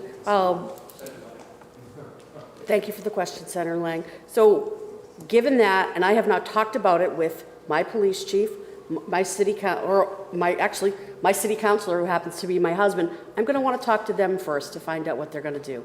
But here's what I do know, and I think you probably know this with your background in law enforcement, is that when someone goes into custody and there's a detainer, a signal goes out, okay? And the federal government calls, and if they call and they ask us, we can't say we don't have them in custody, okay? So I know that that already takes place, all right? So I'd like to talk to our city council about this and our city manager. Thank you. Thank you, Senator. Senator Avard, you're recognized to speak. Thank you, Mr. President. And, you know, there was a wise man who once said, there's nothing new under the sun. I think his name was Solomon. In ancient history, there was a man named Nehemiah. And he was sold into slavery, but he inquired about his nation. And when he got the word that the walls were down and the gates were burning, great sorrow came into his heart, which was a death penalty offense if you had a sorrowful heart in front of a king. But the sorrow was real because he knew that his nation was unprotected. Fast forward to Babylon, the great Babylon. Under King Nebuchadnezzar, his son, the hanging guards of Babylon, the walls were impregnable. It was an amazing situation where they had everything. They were the world dominant power. And they're partying one night, and then all of a sudden, the king's son saw a little finger writing on the wall. That's where we get that writing on the wall from. Many, many tekel upharsin. You're tried in the balances and are found wanting. And he lost strength in his legs, which means he had an accident, because it was a scary moment. But that very moment, the Medes and the Persians were outside the gate. And they lowered the water. And the armies came in under the gate. And they took that great city, Babylon. Just like that. Fast forward. We're living in a day now where I've heard up to 15 million people have crossed our borders illegally. I think one of my senator friends mentioned that the Oxford definition of entering the country illegally is that dirty word, illegal alien, but that's what Oxford says. And I apologize, and I don't mean it to be offensive, but there has to be a distinction between illegal immigration and legal immigration. This year, I went and got my new license. I was at the DOT, Mr. President. It was great. Not really. But when I got back up to the counter, I gave her my information, and this young lady was like, she was as pleasant, making the eye contact, yes, sir, and this, and go there and take your picture. Oh, do you like that picture? I can take another one. She was amazing. And I said, hey, can I just write a letter? I'm a senator, you know. I like to do that once in a while. Can I write your boss a letter saying, you were just amazing? And she said, well, I'm here on a green card. You're here on a green card? No way. Yes, and I'm studying law. I want to be in law enforcement. And I thought, wow. Listen, I would love to write a letter of sponsorship to help you become a citizen. God is my witness. Yesterday, I had to go to the store. Market Basket, my favorite store. I'm walking in, I'm going in to get the hamburger. Lo and behold, Milton Lopez was there. Who's Milton Lopez? Milton Lopez. I met Milton Lopez at Planet Fitness in Nashua. And I was scrubbing the floors. And here's this guy from El Salvador. And I said, hey, how you doing? And he's cleaning away. And he says, oh, I'm doing okay, but I'm trying to become a citizen. And I'm cleaning. And I said, you know I'm a senator? And lo and behold, I wrote a recommendation for Milton. And then I fast-forwarded to Senator Kelly Ayotte at the time. And she helped process Milton Lopez and his family. I love that. But what's happening is there are people here in the state of New Hampshire that are spending thousands and thousands of dollars to try to become citizens. And I have a feeling they're being rooked. I got a feeling they're being stolen from. But they're still going through the process the right way. And I think we should tell our federal delegation, let's streamline the process. I love that idea. However, when I talk to Milton, Milton says, illegal immigration, they're cutting in front of us. They're getting the benefits. They're getting the money. New York wants to give him $10,000 a month for living expenses. Give me a break. Who's going to pay for that? Who's going to pay for it? Who's going to pay for the hospital expenses? All these things that my beloved senator from District 15 wants to support in the community, mental health and child care and all this. Well, they're going to use that too. But they're not here legally. And then we can tell you the horror stories about all the crime, but I don't want to do that. But it's happening. The sheriffs went to Washington, D.C. just a few months ago. There was a conference in D.C. And what was that being said in D.C.? Well, the federal government's telling the sheriff's departments, listen, the peanut butter's ready to hit the fan. There are more red flags today than there were before 9/11. 9/11. Because people are coming here illegally. Yes, there's some wonderful people. Hey, listen, this administration right now is the same administration that stopped DNA testing at our border for the children that are being crossed across our border. That's weird. That's weird. And it should cause you pause. Why do we want sanctuary cities? I don't know. Why do we not want them? Why? To protect our citizens from here, those who are here illegally. Yes, there are some that want to do us harm, and they are here already. I love this state. I love you. I love everyone in this room. Well, most of you. And I'm not mad at you. But I really want to protect our citizens, and I think this bill gets us on the path. I did talk with my chief from Hollis. He has a concern that some of the officers might be at risk, but I assured him, and he said, I know that you'll work to make sure that our police officers are protected, that they're protected, because they're protecting us, and they do put their lives on the line for us. So with that, I think I'm done. Thank you, Mr. President. Thank you, Senator Carson, you're recognized to speak. Thank you, Mr. President. I don't know if I can follow that. That was quite a passionate speech, and I appreciate that. There's a couple of points that I'd like to just reiterate that have already been made. We need to make a real distinction between legal immigrants and illegal immigrants. Just by the fact of crossing our border without permission is committing a crime. So the first thing that somebody does is they commit a crime coming to our country. Why should these folks go to the head of the line? Why should they get all these benefits that we are all paying for? When we have people that are lined up and have been working for years to come here legally, they're doing the things that we require of them. Sometimes you will have a husband or a wife that will come here, get a green card, they'll work and save money to try to bring their families over. And some of them have to wait years in order to do that. Have we created a very fair system? No, we haven't. This system is broken.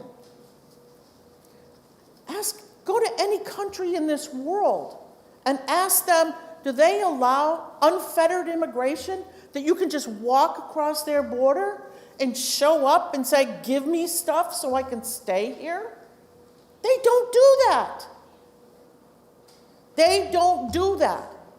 And I don't think it's a lot to ask someone who wants to come here to follow our laws, to do so legally. Now, we do have issues of people asking for asylum. That's fine, but you've got to be vetted. What's happening now? People are crossing the border. They're taking some basic information from them, giving them a court date and say, we'll see you then. I would like to ask everyone, how many of them do you think are actually going to show up? We've already talked about bail reform and the need where we have people that are accused of crimes here in New Hampshire that don't even show up for their own arraignment. But we're expecting these folks to? We don't even know where they are. I don't think that this should be confusing the people of the state of New Hampshire. We're talking about people who have entered our country illegally. These policies that some communities have in effect, and we have some here in New Hampshire, but they're all across the country, would tell illegal immigrants to come to New Hampshire to avoid enforcement, putting further strain on local resources. The uncontrolled flood of illegal immigrants from our northern and southern borders makes it even more difficult to track down criminals who are exploiting the crisis to smuggle people, drugs, and guns. In November of 2023, FBI Director Christopher Wray testified before Congress that there is an urgent national security threat posed by the surging numbers of individuals crossing the border, including a rising number of individuals on the terror watch list apprehended at the border. Director Wray also confirmed that a joint terrorism task force in all 56 agency field offices have been swamped with threats coming across our southern border. The mayor of New York City announced last week that he will be trying to rein in the city's sanctuary policies to make it easier for them to deport illegal migrants who commit crimes. And I have here, Mr. President, a letter that was sent to the Honorable Alejandro Mayorkas, who's our Secretary of Homeland Security, last year in August of 2023. And it comes from Governor Maura Healey, who's the governor of the Commonwealth of Massachusetts. She's declaring that there now exists in the Commonwealth a state of emergency due to rapid and unabating increases in the number of families with children and pregnant people, many of them newly arriving migrants and refugees living within the state but without the means to secure safe shelter in our communities. She goes on to point out a number of very interesting points here. She talks about how they've tried to deal with this issue, but she goes on to say these efforts have not been enough. Over the past 6 months, the demand for emergency shelter has skyrocketed. In March of this year, 68 families per day were coming to our field offices asking for assistance. By July, that number had jumped to over 100 families per day. By comparison, in March of 2022, only 25 families per day came to our offices to ask for help. And This next part, Mr. President, is what I find disturbing. And I would ask the members of this body who sit on finance, how would you address this issue? Although Massachusetts is adding shelter units every week without extraordinary measures, we fear we will be unable to add capacity fast enough to place all eligible families safely into shelter.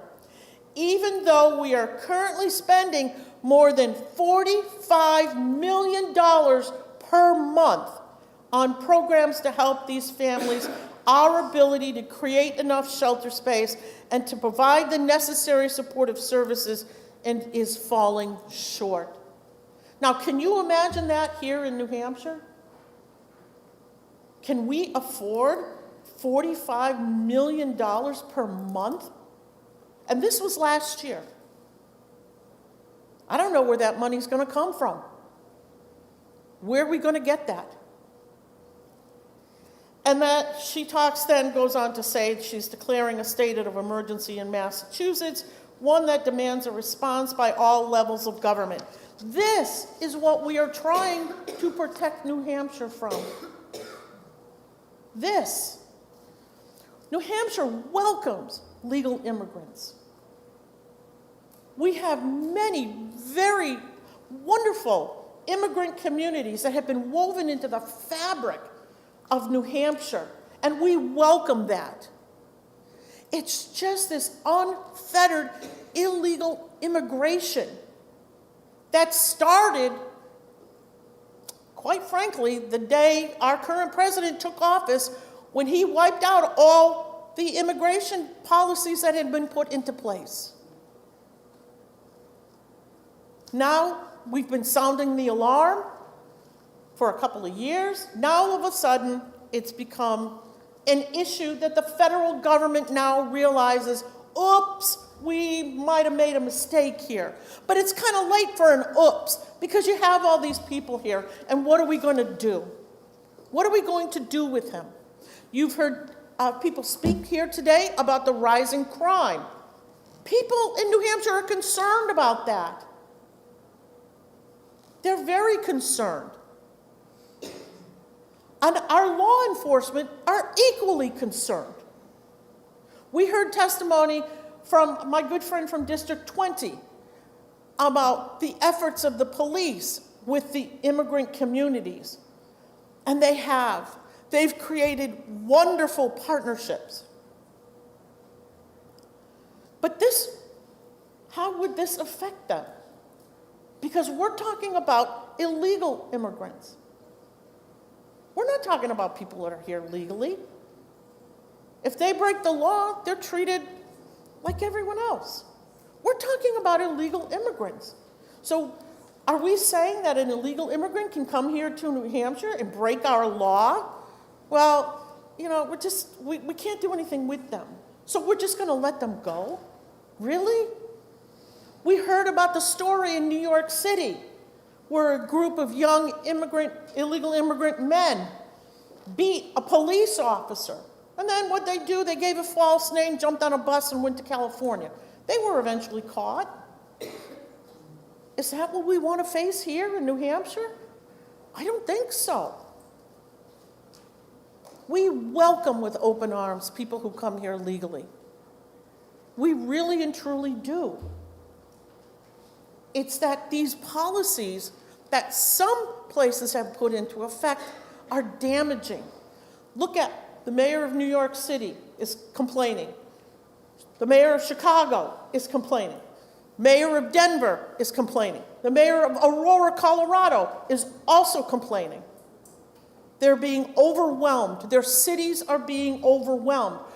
We have a homeless issue. We don't have enough homes for people to go. For our own people, how are we going to take in people who are here illegally?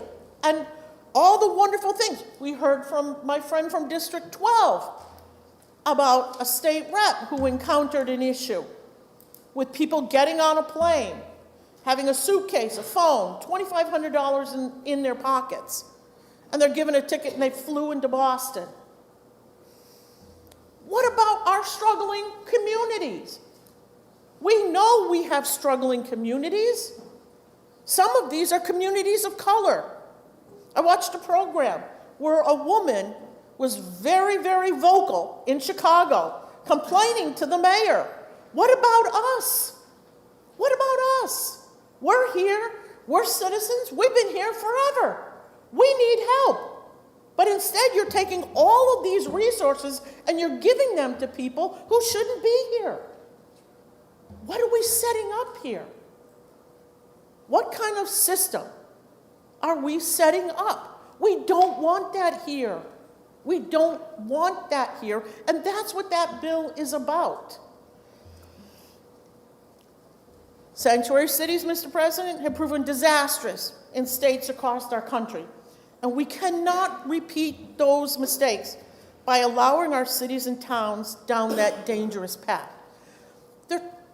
I don't think people are not trying to do this to hurt people. We want to help people. We really and truly do. And we do that. But we are concerned about the number of people that are coming here that we don't know anything about. Do we want to follow the lead of Massachusetts and have hundreds of illegal immigrants sleeping on the floor at the Manchester airport? We know in Boston they were sleeping on the floor at Logan. Do we want to spend almost $1 billion to shelter illegal immigrants like Manchester plans to do? Please, I ask you, where are we going to get this money? We want to protect our residents and we want to protect our state. Our own Senator Maggie Hassan said on February 4th that the northern border needs more technology and more personnel to make sure that we are prepared to keep it secure, just as we want to keep the southern border secure. We are trying to keep New Hampshire secure. That's what we're doing. Sanctuary policies are dangerous for Granite Staters, and we will not continue to be the safest state in the nation if we do not act to prevent sanctuary cities in New Hampshire. I therefore urge my colleagues to vote to pass on Senate Bill 563. Thank you, Mr. President. Thank you, Senator. Senator Bradley, you're recognized to speak. Thank you, Mr. President. This has been a fantastic debate. It's rare that you have the kind of passion that's been expressed on both sides of this issue. It's also rare that you have the fundamental disconnect that we've seen on both sides of this issue. Those of you who disagree with me and are going to vote against this bill, you have done a remarkable job of defending legal immigration. A remarkable job of defending legal immigration. Yes, you have. All of us in this country have immigrant blood in us. My great-grandfather came from Germany. He ended up running in World War II the naval shipyard. He was head of maintenance at the naval shipyard in New York. He was German in World War II. We all have that blood in us. It's a fundamental birthright of us. But the disconnect is unbelievable. I'm not really good at math, but I did understand geometry. And there's a law of geometry: if A equals B and B equals C, A equals C. It's called the law of transitivity. And here's what it means on this issue. If we have open borders, which we do, and we can't control them except on a limited basis on our northern border, which we all voted for, thank you very much, 1.4 million I think it's going to help us, especially with the situation that our friend from District 1 described. We're confronting that. So A is the fact that sanctuary cities are happening in this country. B, sanctuary cities become a magnet for all the things that have been discussed today that happen from illegal immigration. And yes, I would agree with my friend, fentanyl is coming from all different ways, but it is coming from coyotes and people smuggling it across the border also. And there is enough fentanyl that has been seized that would kill many millions of Americans crossing our border. So if sanctuary policies become a magnet, we have seen what's happened. We've seen it happen in Massachusetts. We've seen it happen in New York and Illinois and California. Mayor Adams is really doing a great job of, after embracing sanctuary policies, now realizing how disastrous they are. And we've heard a lot of talk about that. That's C.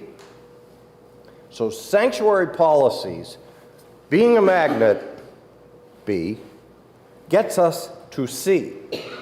Problem after problem that a lot of the speakers before me have highlighted.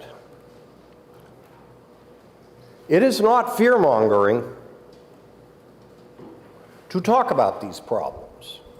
It is reality. Sorry to say it, it's reality. Do not tell anybody that we're fear-mongering to the parents of that young lady who was killed in Georgia. Don't say we're fear-mongering to the police officer who was just killed in Seattle. Because had those jurisdictions, New York in the case of the Georgia situation, where the illegal alien should have been detained and given to ICE, and in Seattle, the same situation, had there not been sanctuary policies, Mr. President, ICE would have local law enforcement would have turned over to ICE those individuals. And that's the simple part of this bill. This bill is actually pretty simple. It means you can't harbor somebody from federal authorities that shouldn't be here illegally, especially those who've committed crimes. Now, you're not going to believe this when I say that I don't often agree with the Biden administration, but as our friend from District 2 read what the White House said, they basically said, end sanctuary policies. Federal law enforcement cooperate with local law enforcement. And I was thrilled to hear that in one of the towns that has a welcoming ordinance that you are. Those authorities are cooperating when there's an ICE detainer. You ought to be voting for this bill to make sure that some other misguided town doesn't adopt sanctuary policies so that they're not cooperating. Our law enforcement personnel who signed that letter, now I haven't read the letter, I will be the first to admit it, they are misguided because they have, like a lot of others on the other side of this issue, defended legal immigration. And they have worked with the immigrant communities in their jurisdiction who are here legally. Great, they should be doing that. But they also should be cooperating with federal authorities if there's a known criminal. And it wasn't all that long ago that a mass murderer from Brazil was apprehended in Rye because they did cooperate.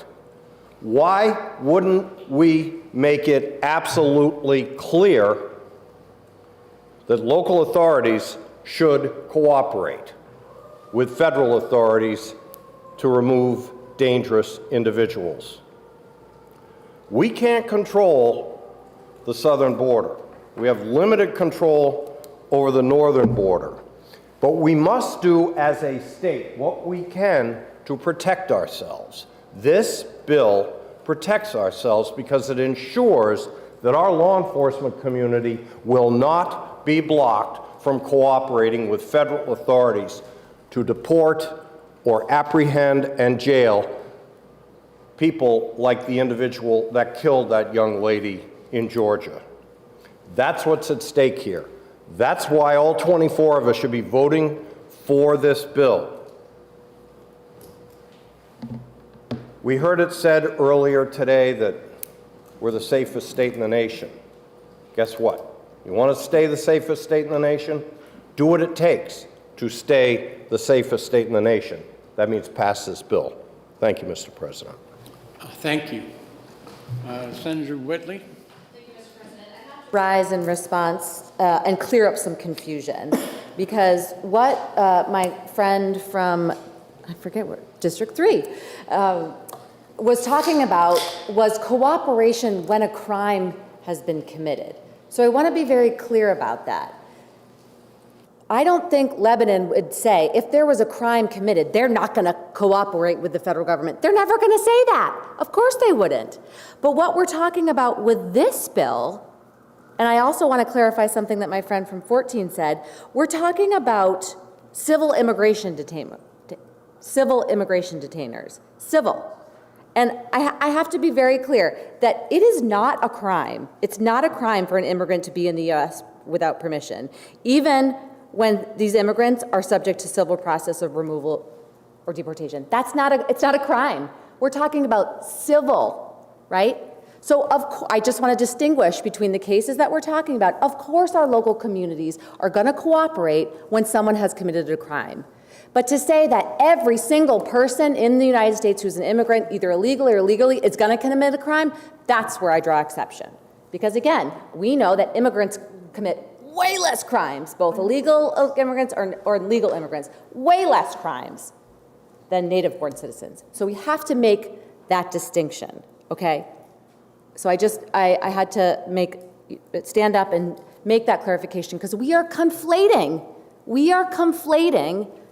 criminal activity with immigration, either legal or illegal, and I can't let that stand. Thank you, Mr. President.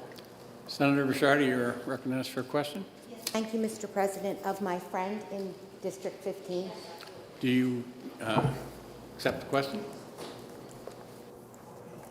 Why do you think that the mayors in New York City and Boston are repealing their sanctuary laws, that they have concerns? Why do you suppose that is?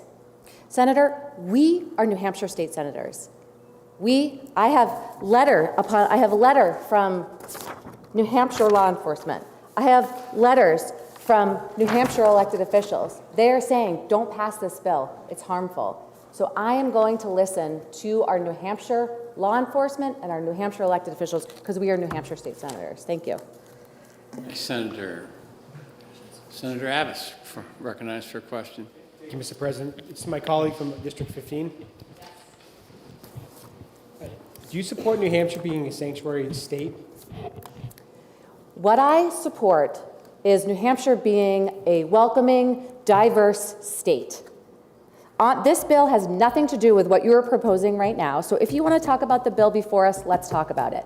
And this bill is damaging to our communities, it's damaging to our immigrant communities, it's going to increase acrimony in our communities, and our local law enforcement do not want it. Thank you.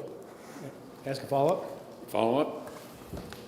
Thank you. Do you support New Hampshire continuing to allow municipalities to have these policies where they adopt rules or local ordinances where they actually ignore all ICE detainer requests?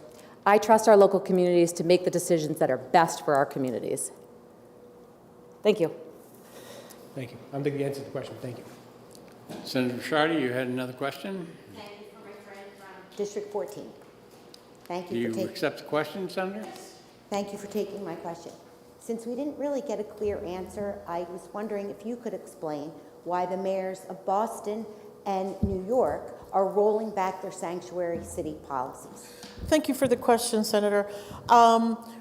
oftentimes, we in this body, we'll look at other states to see what they're doing, to see if, okay, did they have a unique way of solving a problem that we are experiencing? Because it's always better to look to see who's been through this and what were the pitfalls, what were good, what were bad. So when we're creating programs, we can address those. What we're seeing now is these mayors have they embraced these policies. But now the rubber has hit the road. They're actually experiencing the results of the policies they've created, and it's been disastrous. Not only has it been disastrous financially, but it's causing discord in their cities. It is separating people who feel that, wait a minute, we're here, we've been here, our community needs help, but you're giving away all the resources to these folks. We don't want to do that here. We know we already have a problem with housing. We don't have enough housing for the people that are here. So why would we bring in thousands of people, or even hundreds of people, and make the problem worse? We need to learn from the experience of other states before we enact or we do anything. We've got to work to protect our state, and that's what we're trying to do here. Did I answer your question? Thank you, yes. Thank you. Okay, thank you, Senators. The question is on the adoption of committee recommendation.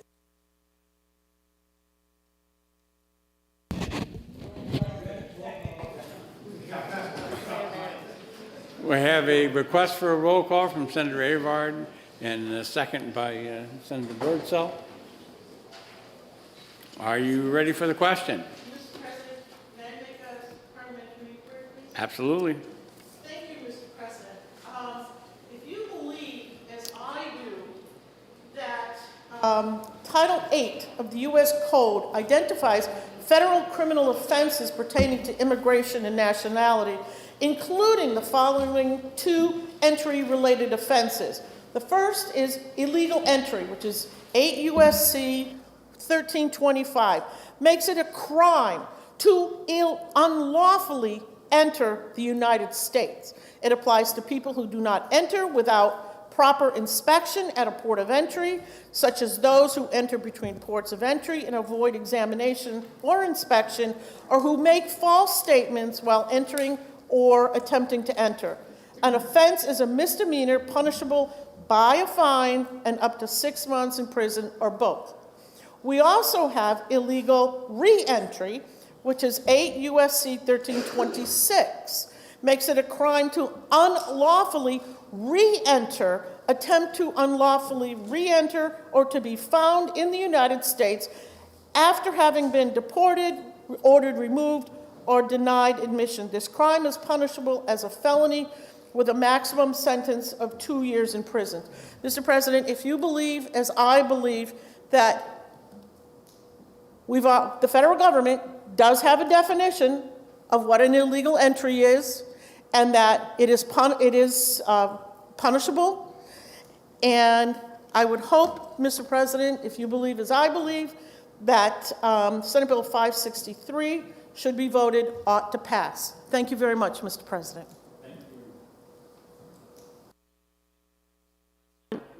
Mr. President, if I know that there has, throughout this very long debate, not been one instance cited of local law enforcement ever refusing to participate with federal immigration officials, and further, if I know that our local law enforcement, who have the responsibility of keeping us safe, are telling us that we should not be supporting this legislation, would I now vote no? If you're in favor of the bill, you will vote yes. If opposed, you will vote no. Right now, we have a roll call requested. Seeing no other parliamentary inquiries, we'll have the clerk call the roll. Senator Gendrew. Yes. Senator Lang. Yes. Senator Bradley. Yes. Senator Waters. No. Senator Prentice. No. Senator Innes. Yes. Senator Ward. Yes. Senator Ricciardi. Yes. Senator Fenton. No. Senator Chanley? No. Senator Avon? Yes. Senator Rosenwald? No. Senator Carson? Yes. Senator Whitley? No. Senator Murphy? Yes. Senator Pearl? Yes. Senator Susie? No. Senator Birdsell? Yes. Senator D'Alessandro? No. Senator Perkins? No. Senator Abbas? Yes. Senator Gannon? Yes. Senator Altschiller? No. Senator Bragg? And the chair votes yes. 14 to 10 is the vote, and the bill is ordered to the Committee on Finance.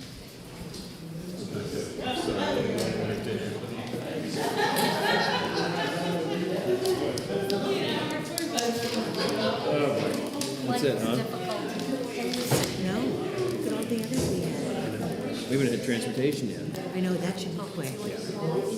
I'm gonna talk really fast. The Senate will be attended to the clerk. Thank you, Mr. President. The Committee on Judiciary, to which was referred Senate Bill 565 FN, an act relative to discrimination in education and employment-based hairstyles historically associated with race. Having considered the same, the committee recommends that the bill is ought to pass with an amendment by a vote of 5-0. Senator Carson for the committee. Senator Carson. Thank you, Mr. President. Talk about a switch in subject. Now we're going to talk about hair. Thank you, Mr. President. I move Senate Bill 565 FN ought to pass with amendment. This bill clarifies in the context of education discrimination that race includes traits historically associated with race, including hair texture and certain hairstyles. This bill further exempts from the jurisdiction of the Human Rights Commission and creates a private right of actions for individuals other than Department of Corrections employees who face discrimination in employment based on the wearing of certain hairstyles. The committee amendment would further clarify that traits associated with race are applicable to all races and ethnicities. This piece of legislation is a proactive step that the state can take to ensure everyone can feel welcome in an educational environment or workplace without fear of being disciplined for their hairstyle. Sometimes, if someone fears discrimination, they may make a change to their hairstyle or use chemical straighteners that can damage one's hair. People deserve to be treated with dignity and respect and not be forced to change one's own hairstyle based on others' perceptions. For these reasons, a majority of the Senate Judiciary Committee asks for your support on the motion of ought to pass with amendment on Senate Bill 565. Thank you, Mr. President. Thank you, Senator Carson. The bill is now on second reading. The first order of business is the committee amendment. Is there any discussion on the committee amendment? Seeing none. The question is on the adoption of the committee amendment. Are you ready for the question? All those in favor say aye. Aye. All those opposed say no. The ayes have it. We're ready for real Senate President to come back up. Thank you, Senator Gray. Senator Carson. Mr. President, I move to table. Senator Carson has moved to table Senate Bill 565. It's not, excuse me, non-debatable. Are you ready for the question?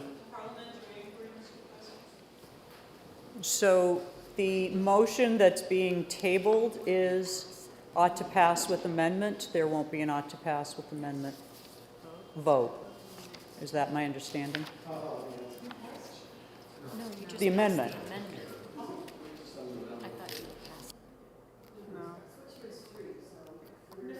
Do you withdraw your motion to table? All right, so thank you, Senator Susie. The question is on adoption of the committee amendment, which was just voted on. The question is on adoption of ought to pass as amended. If you're in favor of the motion, you would say aye. If you're opposed, nay. All in favor, please say aye. Aye. Opposed? The ayes have it. The motion of ought to pass as amended is adopted. Now, Senator Carson. Move to table, Mr. President. Senator Carson has now moved to table Senate Bill 565. All in favor of the motion to table? Aye. Opposed?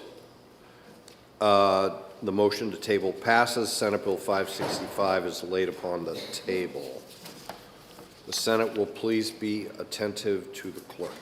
Thank you, Mr. President. The Committee on Judiciary, to which was referred, Senate Bill 566, an act relative to establishing a committee to study foster care families and foster care system. Having considered the same, the committee recommends that the bill is ought to pass by a vote of 5-0. Senator Chanley for the committee. Senator Chanley. Thank you, Mr. President. I move Senate Bill 566 ought to pass. This bill will establish a committee to study foster care families and the foster care system. The system is extremely complex and needs and deserves to be evaluated and analyzed and to study a number of issues. The committee will be tasked with focusing on the unique challenges, concerns, and needs of foster care families, including but not limited to assessment of regulations and requirements to qualify, the special circumstances of foster care provided by relatives, and how to best provide guidance to potential foster families. The main objective of this committee will be to make recommendations to improve and maintain strong and successful state foster care system. For these reasons, the Senate Judiciary Committee asks for your support on a motion of ought to pass on Senate Bill 566. Thank you, Mr. President. Thank you, Senator Chanley. The bill is now on second reading. Is there any further discussion? Seeing none, the question is on adoption of the committee recommendation of ought to pass on Senate Bill 566. Are you ready for the question? All in favor, please say aye. Aye. Any opposed? The ayes have it. The motion of ought to pass is adopted. Senate Bill 566 is ordered to third reading. The Senate will please be attentive to the clerk. Thank you, Mr. President. The Committee on Judiciary, to which was referred, Senate Bill 570 FN, an act establishing a misdemeanor for first offense controlled drug possession. Having considered the same, the committee recommends that the bill is inexpedient to legislate by a vote of 3-2. Senator Abbas for the committee. Senator Abbas. Thank you, Mr. President. I move Senate Bill 570-FN inexpedient to legislate. This bill would amend the penalty for obtaining, purchasing, transporting, possession, or having under a person's control a controlled drug to a Class A misdemeanor and amends the penalty for subsequent offenses to a Class B felony. The committee felt that the reclassification of these offenses to misdemeanors may not adequately address the underlying issue of substance misuse and could potentially result in unintended consequences for certain affected individuals. In the public hearing, the importance of retaining the deterrent effect of a felony conviction for drug possession was highlighted, particularly in light of the current challenges faced by communities grappling with substance misuse and related crimes. For these reasons, the majority of the Senate Judiciary Committee asks for your support on the motion of inexpedient to legislate Senate Bill 570-FN. Thank you, Mr. President. If I may speak to the motion. You wish to continue to speak? Yes. Please. I understand the policy here of simply reducing the first offense possession charge to a Class A misdemeanor. And there were some good points that were raised, but ultimately, I think the concern is that we have a opioid problem and a fentanyl problem in this state that's running rampant. Maybe there'll be a time when this policy would be more appropriate to consider. I don't feel that now is that time. I think it's too much too soon, considering what our state is dealing with. And this bill had the support of all the law enforcement communities. And I'm going to support their position on this as well. And, excuse me, they supported inexpedient to legislate. I'm going to support law enforcement's position on inexpedient to legislate as well. Thank you, Mr. President. Thank you, Senator Abbas. The motion is inexpedient to legislate. Is there any further discussion? Senator Whitley. Mr. President, I rise in opposition to the ITL motion because I believe that this bill is a critical policy to actually address substance misuse through treatment, not through felonization. So this is a critical change because we all know that felony convictions really do have very serious collateral harms for someone convicted of their very first time of just possession of a controlled drug, even if they are able to avoid prison. And I don't have to elaborate on those collateral consequences of a felony. This bill simply reduces first-time possession from a felony to a misdemeanor. We are not fully decriminalizing. That's not what I'm proposing. What we're proposing here is just reducing it from a felony to a misdemeanor. This is still a very serious punishment and could mean that someone could face up to a year in jail. So we have talked today about how our public resources should be used to keep folks safe and to also get them healthy. And I believe that our public resources should be focused on enhancing public safety, like I know all of you do, and addressing substance misuse, not saddling people with felony records. Again, looking to the evidence, there just isn't any evidence to show that charging a felony is an effective accountability mechanism that stops bad behavior, stops addiction. In fact, research from the US DOJ shows that saddling people for felonies for their first possession can actually undermine community safety and is the opposite of deterrence. That's what the evidence says. That's what the DOJ says. We know that solving drug use through incarceration just doesn't work, right? We know that because recent work by the Council for State Government Justice Center has told us, through lots of work in the state with our local officials, they have told us that New Hampshire's criminal justice system has become the default mental health and substance misuse system at significant expense to taxpayers. And I would encourage all of you to go back to their report to see how much money, we're talking about almost $90 million, is being spent on treating people with substance misuse and mental health issues in our jails and prisons. It's very, very expensive. So don't we want to look for policies that are less expensive and more effective? I know I do. I was very fortunate to spend time this summer and fall learning about the Council for State Government's work as part of the study committee this body established last session to review New Hampshire's parole system. The committee heard really compelling testimony from the CSG Justice Center about their work with state leaders in New Hampshire to study and address the very high and persistent utilization of public health and county jail resources by people with mental illness and substance use disorders. This work was actually initiated by the governor. It was the Governor's Advisory Commission on Mental Illness and the Correction System that brought the Council for State Government in to do this work because they also saw an ongoing concern that incarceration settings are often the only option for holding and treating people with behavioral health challenges. CSG is beginning this work at the state level at our prisons and testified that they believe strongly that results will be similar within the state prison system. Colleagues, it's time to rein in this counterproductive, harmful, and costly approach to addressing drug use, and instead, let's focus on prevention and treatment, prevention strategies that actually have evidence behind them. They actually reduce drug use. This bill is not a panacea, but it is an important part of that process. Thank you, Mr. President, and I respectfully ask that my colleagues vote no on the pending motion. Thank you, Senator Whitley. Senator Pearl, question? Thank you, Mr. President. For the senator from District 22. Senator, do you believe someone caught with fentanyl should be charged with a misdemeanor instead of a felony? I do not, and I think it really, when it comes to law enforcement, what kind of goes on behind the scene is when they develop informants. Well, the threat of a felony conviction really helps police develop those informants. Thank you. Senator Gray, a question? Yes, sir. From the District 22 senator. Senator, we've heard a lot about the drug dealer who testified. Do you think we should listen to them? And do you think that having those mandatory penalties will help deter people from moving into the state to be drug dealers and help us get people who are drug dealers out of the state? I believe that it will, and having really strict penalties when it comes to the entire drug trade, when all the way down to the street level transaction what people are using. Yes, absolutely. Thanks, Senator. The motion is inexpedient to legislate. Is there any further discussion? Seeing none, the question is on adoption of the committee recommendation of inexpedient to legislate. Are you ready for the question? Roll call. Roll call has been asked by Senator Abbas, seconded by Senator Lang. The clerk will please call the roll. Are we missing someone? Goodness, yeah.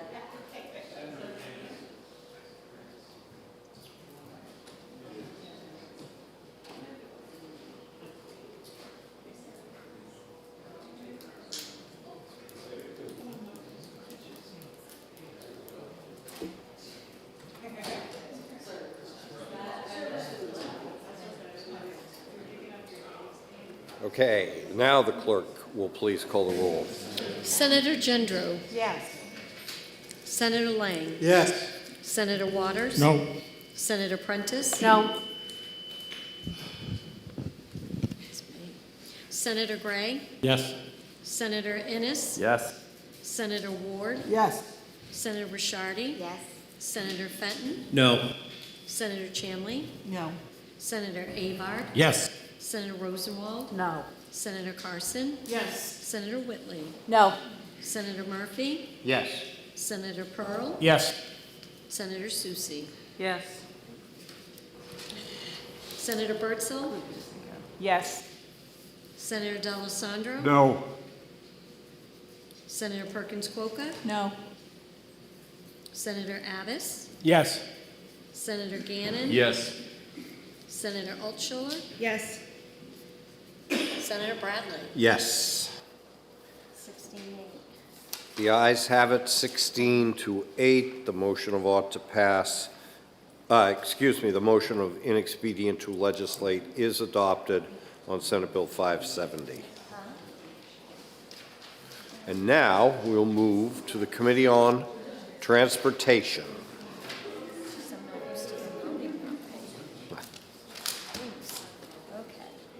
The Senate will please be attentive to the clerk. Thank you, Mr. President. The Committee on Transportation, to which was referred Senate Bill 427 FN, an act relative to establishing an alternative driver education program. Having considered the same, the committee recommends that the bill be referred to interim study by a vote of 4-0. Senator Ward for the committee. Senator Ward. Thank you, Mr. President. I move Senate Bill 427 FN be referred to interim study. This bill seeks to establish an alternative driver education program through the Division of Motor Vehicles. This comes during a time when there are high costs and long waiting periods for students to enroll in privately owned driver education programs. However, concerns have been raised by members of the driver education industry in regards to how this potential program may harm businesses and dominate the driver education market. There are also concerns surrounding the fiscal impact of this bill. For these reasons, we think it's best that further work be done. The Transportation Committee asks for your support in referring Senate Bill 427 FN to interim study. Thank you, Mr. President.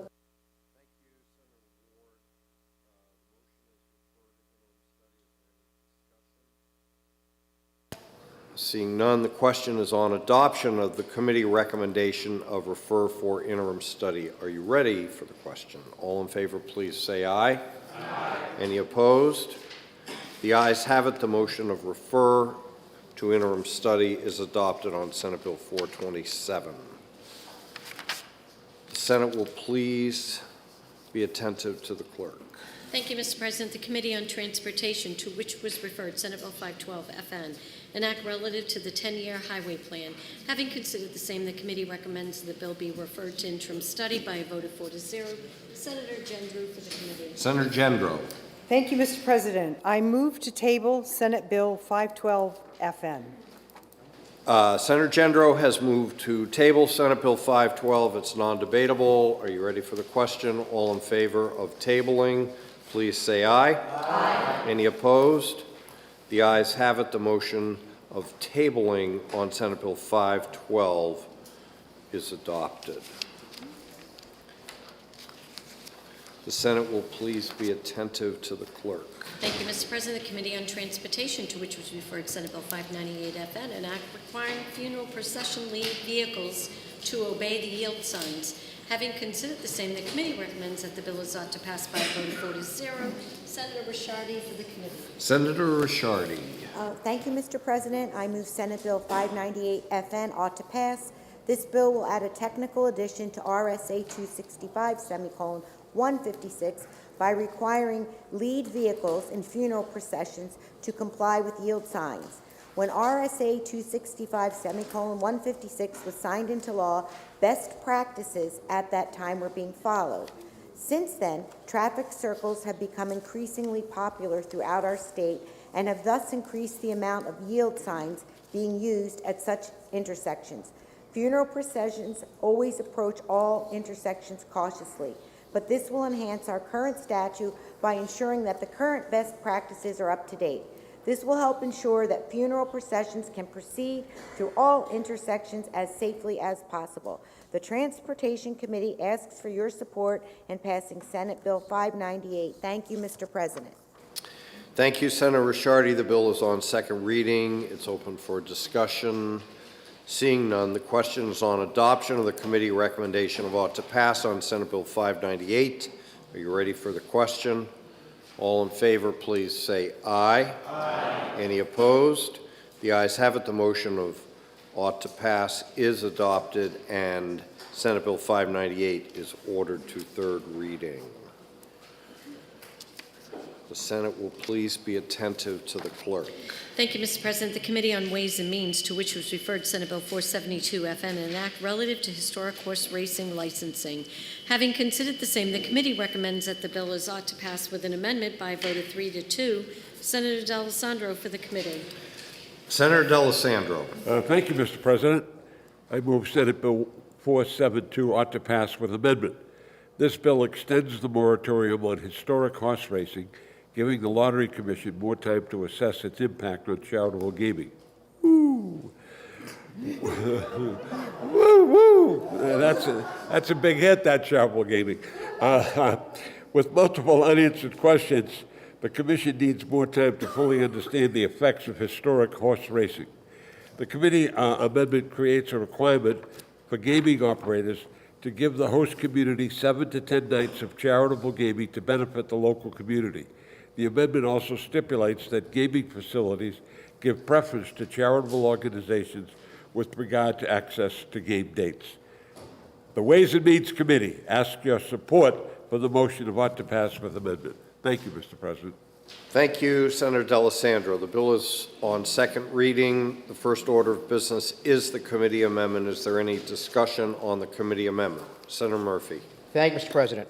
Mr. President, as you may recall, in 2021, the legislature legalized gaming on historic horse racing, allowing only 15 licenses for a select few casino operators.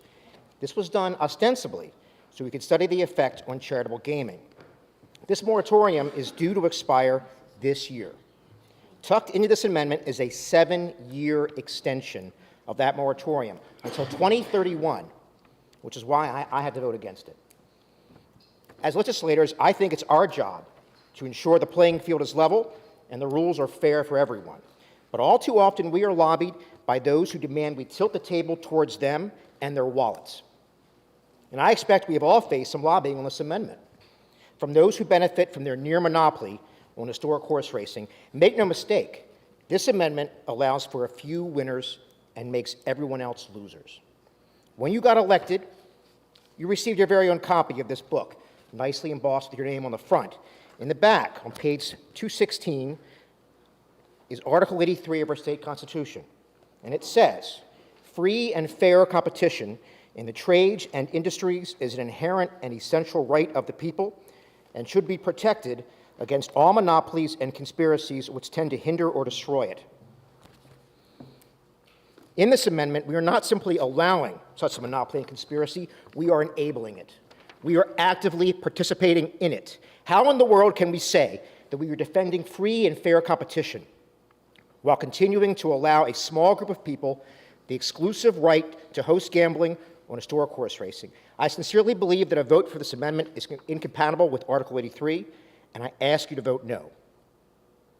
If we pass this amendment, I promise you that in 6 years' time, these same people, having been made even more wealthy from their continued state-granted privilege, will be back to demand another extension or a permanent moratorium. They will never give it up until and unless they are made to, and it will only get harder with time.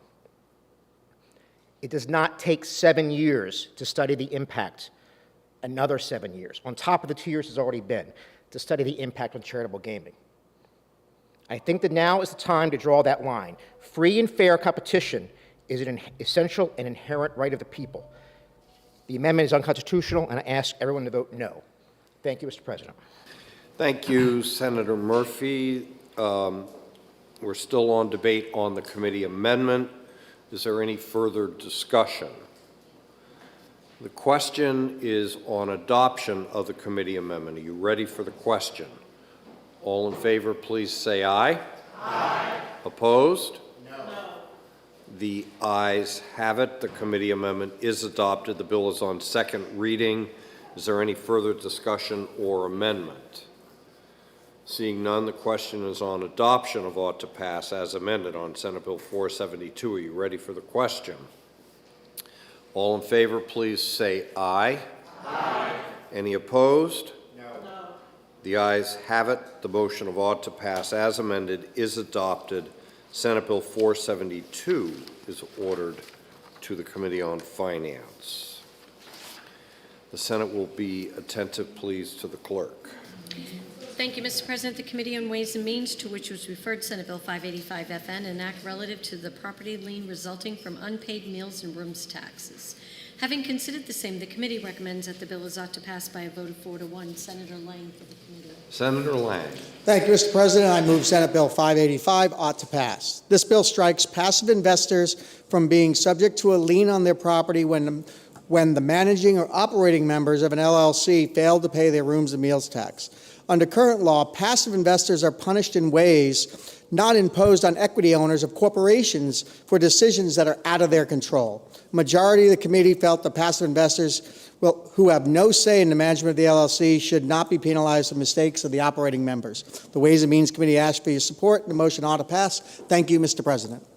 Thank you, Senator Lang. The bill is on second reading. Is there any further discussion? Seeing none, the question is on adoption of the committee recommendation of ought to pass on Senate Bill 585. Are you ready for the question?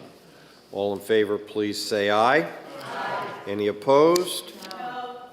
The ayes have it. The motion of ought to pass is adopted. Senate Bill 585 is ordered to third reading. All right. We are now at the conclusion of the regular calendar, and we'll take up bills removed from the consent calendar. The Senate will please be attentive to the clerk. Thank you, Mr. President. The Committee on Commerce, to which was referred Senate Bill 335 FN, an act relative to alcohol packaging.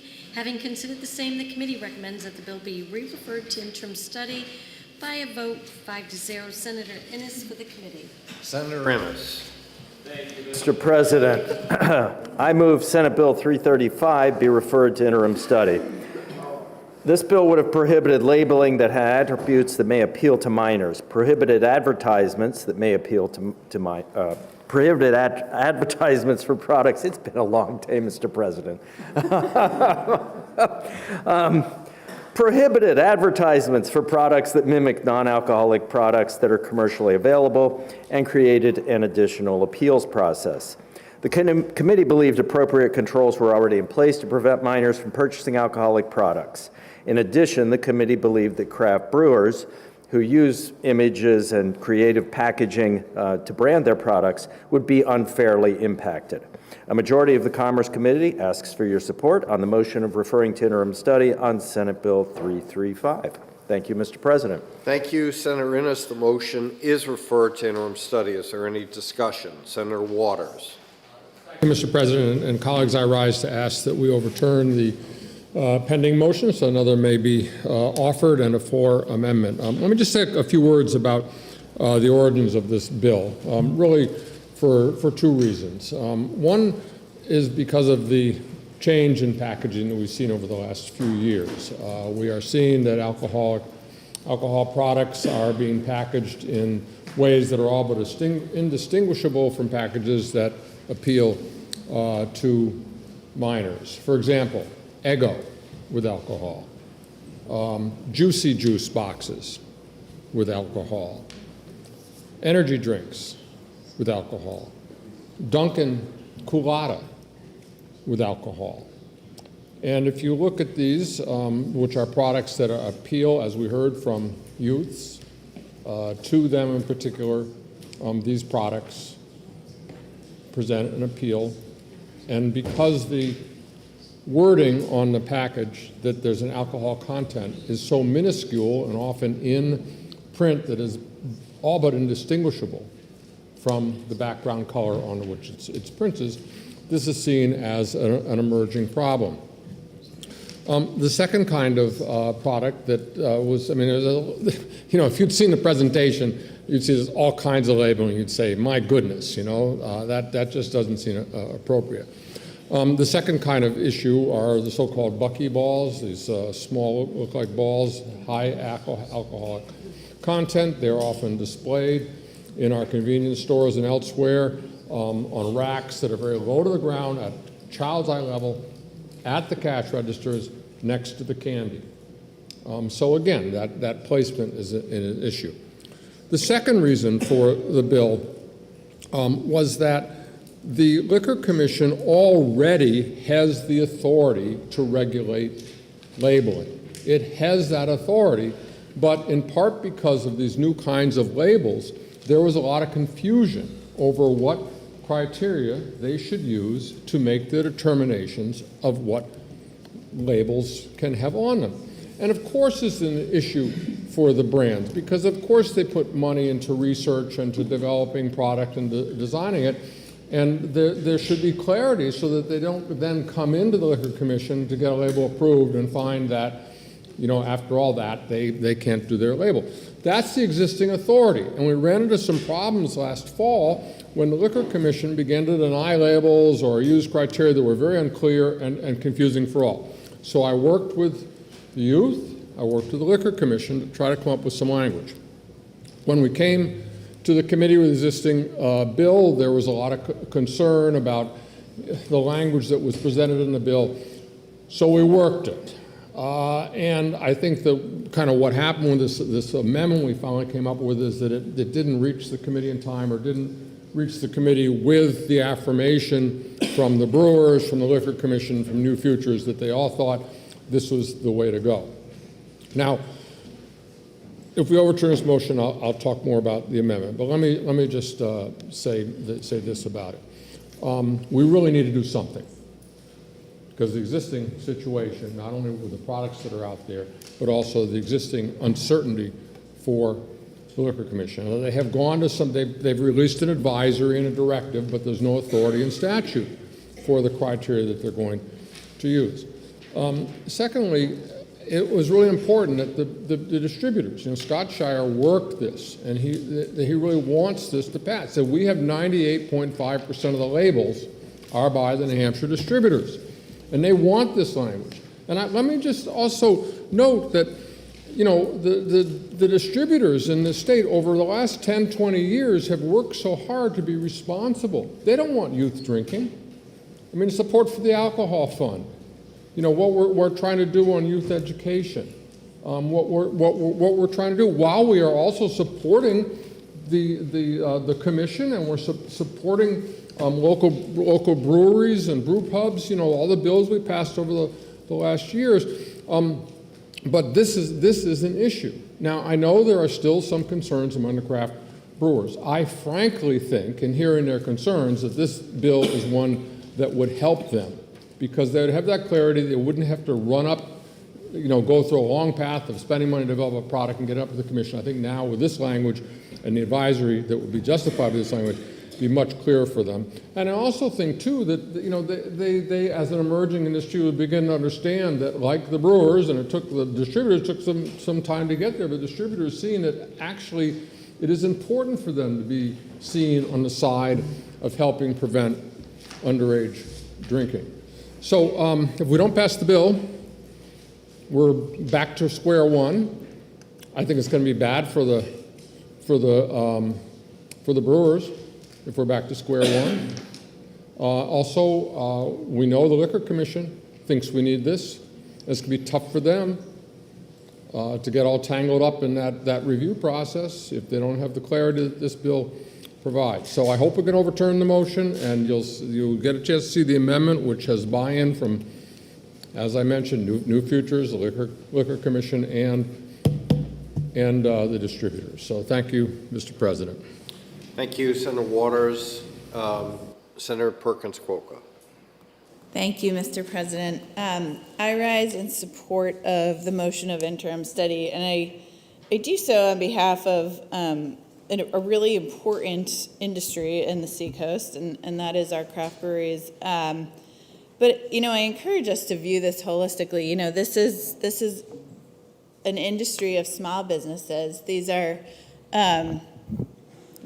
they've created something out of nothing. You know, it's really become a story of success. It's created many jobs on the Seacoast. And in my mind, it's really a new era in how we kind of think about what we're modeling. You know, I mean, I think that there's been a little bit of a generational shift in how we sort of think about modeling, perhaps, you know, our behavior with alcohol, our interactions with alcohol, how children learn, you know, where those conversations are taking place, the environment they're taking place in. And I would contend that as parents, we bear the greatest responsibility in modeling and having those conversations with our children. The evidence supports the fact that youth drinking is actually declining, despite the rise of craft breweries in the state, which again have just been a meaningful economic force that have created jobs. And the reality is there isn't a problem. You know, youth drinking is declining, and the existing system is working. I've talked to these brewers, and they do submit their labels right now for this exact same control. They submit it to ensure that it is not geared towards marketing towards minors. And there were a couple glitches last fall, and you know, I greatly admire my esteemed colleague from District 4. We are office mates, and so we offer these conversations in the spirit of getting to the right answer. But part of what I've heard is that some of those glitches were actually in response to this draft bill as sort of a creep towards greater enforcement because there was some legislation on the topic. And so I would contend that the system is working. I think we need to focus our efforts on preventing minors drinking in many ways, but I don't think we should do it at the cost of our small businesses who face every uphill battle, who have spent years and years, you know, developing and marketing product lines, who deserve stable rules to make investments, who you know, face every other hurdle you can possibly imagine, and you know, who are an important part of our state, just like any other small business. And so, I have no problem with the placement language that's in here, but sort of inhibiting the creativity and the fun that is part of this industry, if it's not even accomplishing the goals we're trying to, I just don't think we need to do it. So I hope you'll join me in supporting the interim study motion. Thank you, Senator Perkins-Coie. Senator Ennis to speak. Thank you, Mr. President. I'll be brief. The senator from District 21 covered it pretty nicely. But as you may know, I have a few degrees in marketing. I've been an expert witness in branding. And I would reiterate the points made by the senator from District 21. Imagine yourself standing in front of a cabinet of beer. That sounds really good right now, in fact. And you see before you Miller, Budweiser, brands you recognize. You know those brands. The minute you see them, you identify with them in some way. You either like them or you don't, packaging you like or you don't. These small brewers don't have the ability to advertise nationally, sporting events, hockey at UNH or anywhere else. They just don't have the funds. So their marketing tool, one of their primary tools, is that creative packaging that draws our eye to it. And I tried to imagine myself as a 9-year-old as we were listening to the testimony, wandering through a store, somehow getting away from my mother. And of course, I'm seeing the Concord brewing can with the, I gotta be stereotypical, with the unicorn on it. I say, all right, right? But yeah, I'm not going to pick that up. And if I did, I'd have to deal with my mother, forget it. But I couldn't get it out of the store. I wouldn't have the money to buy it. I don't think I'm going to be sitting on the stoop outside with that beer waiting on mom to come out. So I think we want to keep this as open as we can, encourage our retailers to be responsible with checking IDs and following the right processes.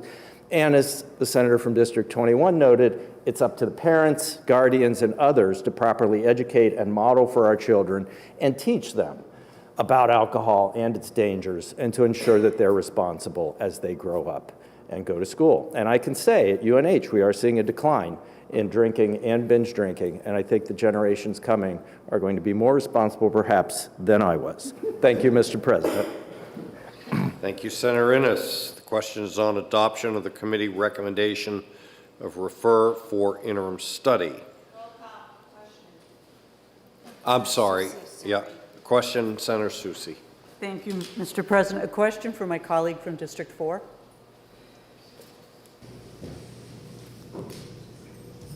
Senator, if we were to vote down the interim study and your amendment was offered, does your amendment prohibit the sale of anything? Thanks for the question. And let me just note what the existing language and statute is. Any subject matter or illustrations that the commission determines is reasonably likely to induce minors to drink, that is what now they can ban. The confusion over that is it's so broad, and what does it mean?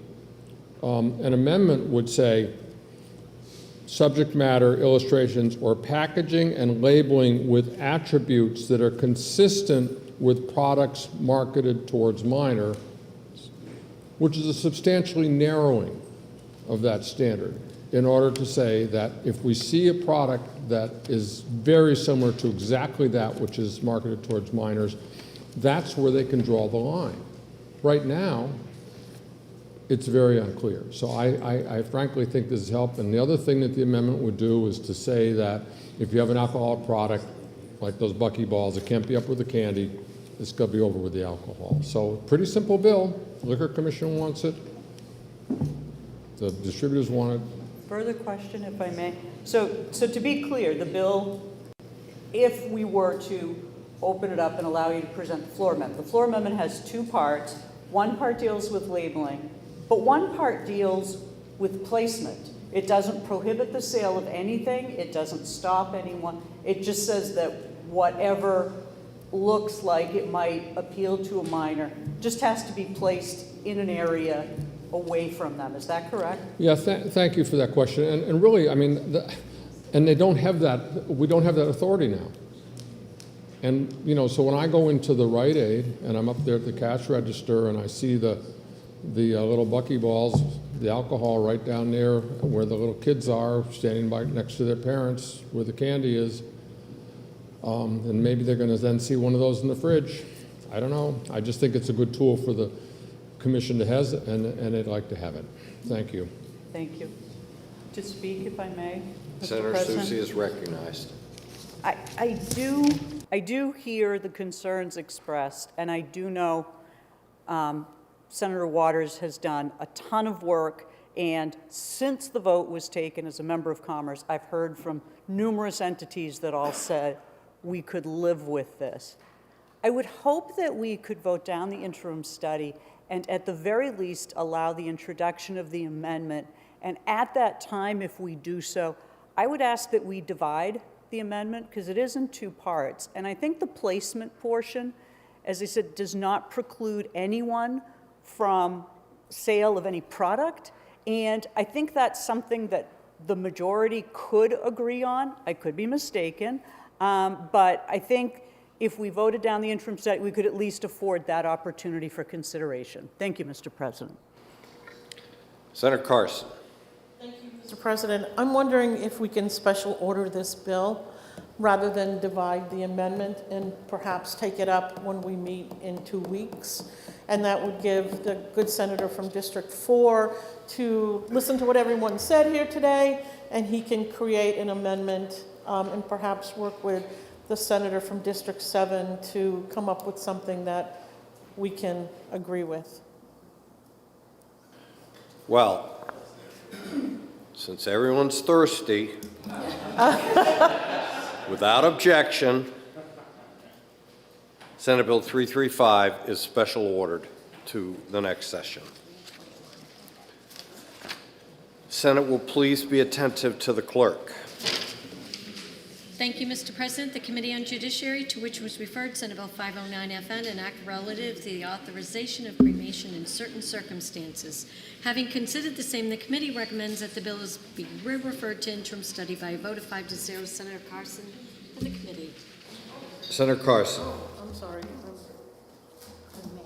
Yes, cremation. Mr. President, this has been, yeah, I know, I'm looking for it. Mr. President, we have had so many wonderful discussions today. I had mentioned to my colleagues, well, we discussed immigration to hair, and now we're discussing cremation, and these are the kinds of discussions that we have in the New Hampshire Senate. There's always something. But thank you, Mr. President. Senate Bill 509 would have provided that when there is probable cause to believe a domestic violence-related homicide has been committed by one spouse against the other, only an immediate family member other than the spouse may authorize cremation or transport of the deceased individual. This issue is already addressed in statute. Thank you, Mr. President. Thank you, Senator Carson. The motion is referred to interim study. Is there discussion? Senator Birdsell. Mr. President, and for the record, I just want to introduce Lynn Perkins. He's the wife of the person that I'm going to be talking to. He's a constituent from Derry. I brought this bill forward for Karen Perkins and Lynn Perkins. A few years ago, Karen had contacted me with regards to the killing of her brother, Michael Carney. Her brother was estranged from his wife, and his estranged wife told him that she was living with her mother, and they had an agreement that she would continue paying the utilities for his residence. Later, he started receiving notices that his utilities were going to be shut off, so he attempted to contact the utility companies. In that search, he found that his wife had purchased a house, so Michael made multiple attempts to contact her, including calls and texts. When he didn't hear from her, he decided to try to connect with her in person, so he drove to this new house to get to the bottom of the issue.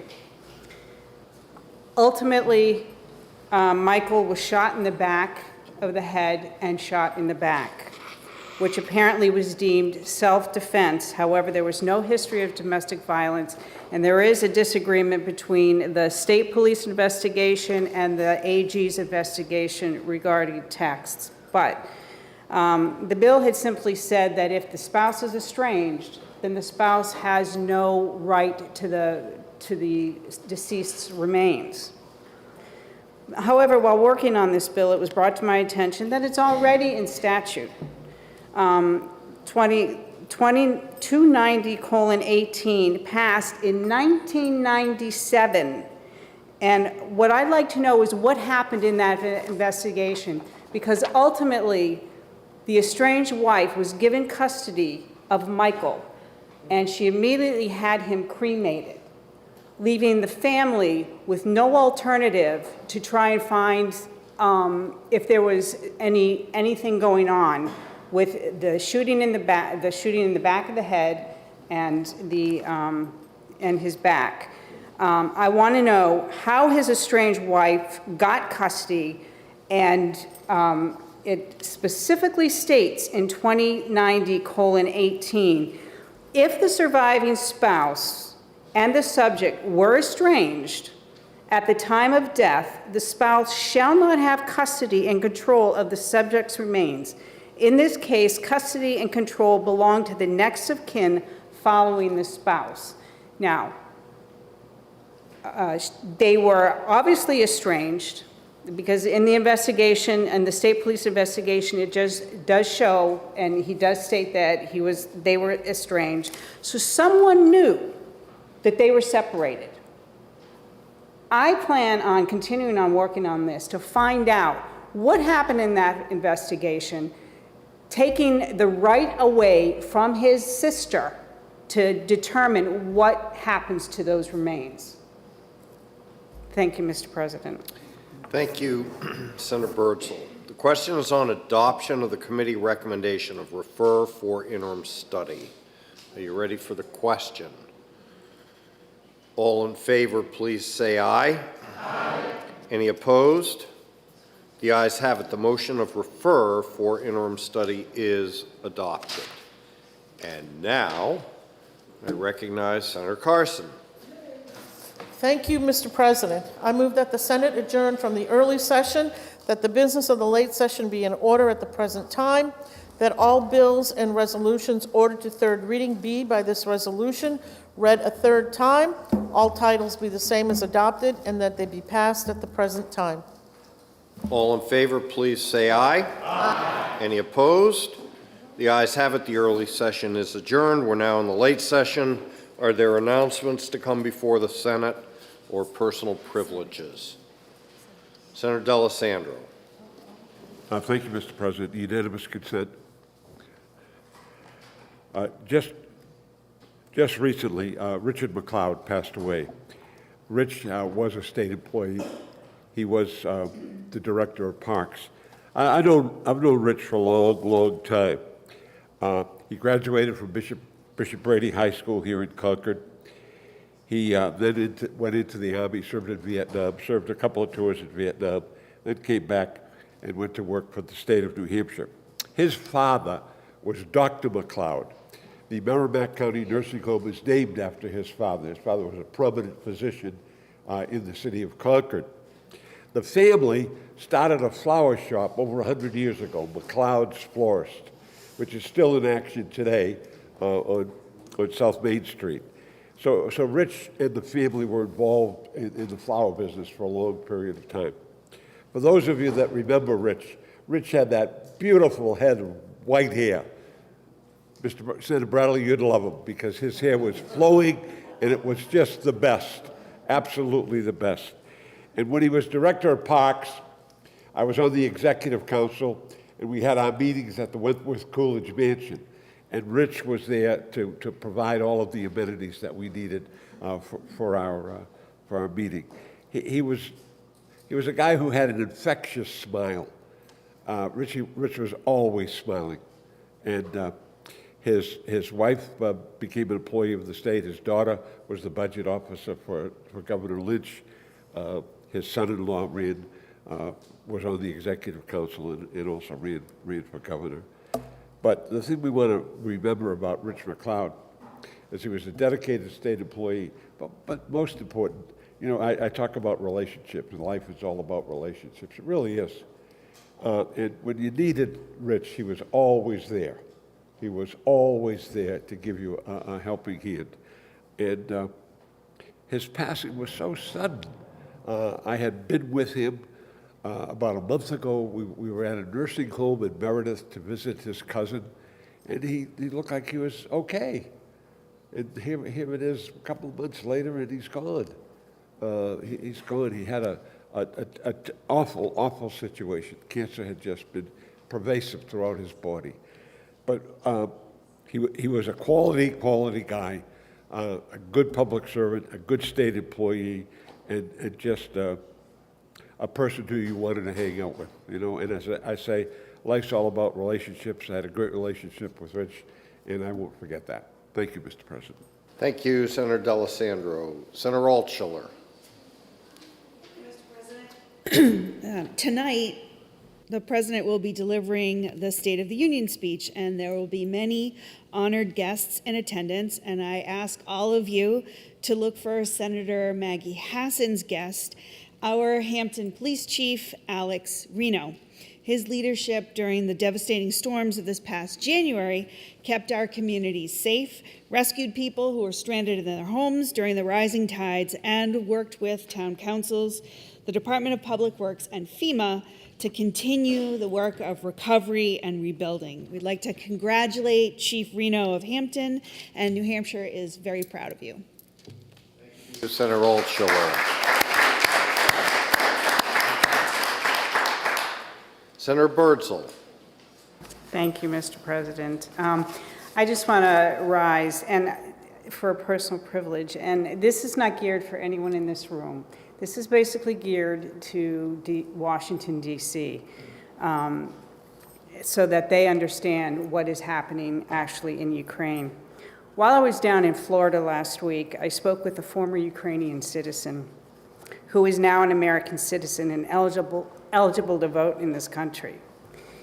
She's originally from Kiev and still has very strong connections to those in Ukraine, including some immediate family, and is still able to communicate with them.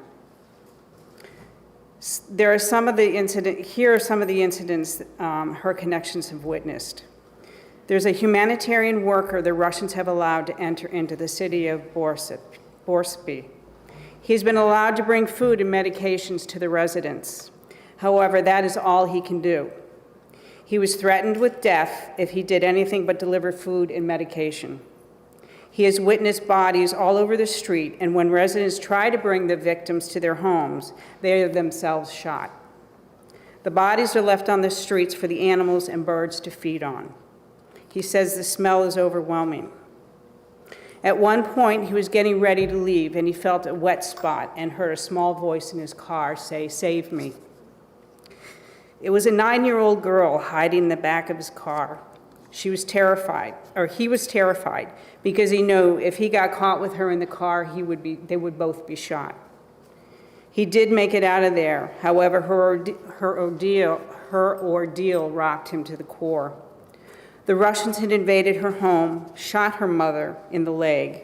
They would not treat her mother and let her mother bleed out. However, while his mother was bleeding out, and she bled out for 5 days, she had to witness her 9-year-old daughter being raped over and over again. And when this 9-year-old would pass out, the Russians would throw a bucket of cold water on her to wake her up and start the ordeal all over again. Finally, her mother passed away, and the Russians left her house after 10 days. This is when she escaped to the humanitarian's car, and luckily they did make it out. But some of the other atrocities that we're talking about over there have been witnessed. 2- and 3-year-old boys and girls are being gang raped. One baby right out of the womb. So frankly, Mr. President, when I hear people say Ukraine is none of our business, it makes me sick. If we don't give Ukraine the tools they need to succeed, don't think it'll stop with Ukraine. Look what happened in Israel. Very similar situations. It can very well happen on our shores. Again, this is not aimed at anyone in this room. We need Washington, D.C. to do their jobs and get the tools to Ukraine and Israel that they need. Thank you, Mr. President. Thank you, Senator Birdsell. Senator Abbas. Thank you, Mr. President. I just want to speak up and congratulate the Salem High wrestling team for now being the back-to-back Triple Crown winners. That means they were the dual meet state champions, the Division I state champions, and then they won the meet of champions 2 years in a row. I just want to congratulate the coaching staff and all the athletes. As a former Blue Devil wrestler myself, I always kept an eye on the team because that sport, it's a very difficult sport, but a very disciplined sport. And my takeaway from that sport was great coaching's helpful, but you have to learn how to execute the plan yourself.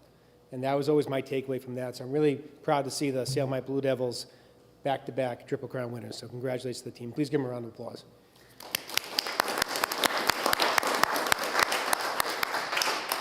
Thank you, Senator Abbas. Senator Pearl.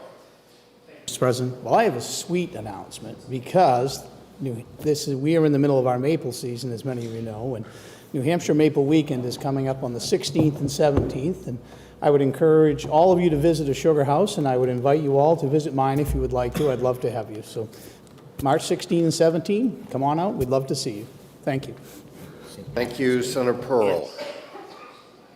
Without objection, all personal privileges or unanimous consent or other remarks shall be entered into the permanent journal of the Senate per Rule 216 and 17. Is there any further business? Seeing none, I recognize Senator Carson. Thank you, Mr. President. I move that the business of the day being completed, that the Senate recess to the call of the chair for the purposes of introducing legislation, re-referring bills to committee, scheduling hearings, sending and receiving messages, vacating bills, and processing and roll bill reports and amendments. And when we recess to the call of the chair. Thank you, Senator Carson. All in favor, please say aye. Aye. Any opposed? The ayes have it. The Senate is in recess to the call of the chair.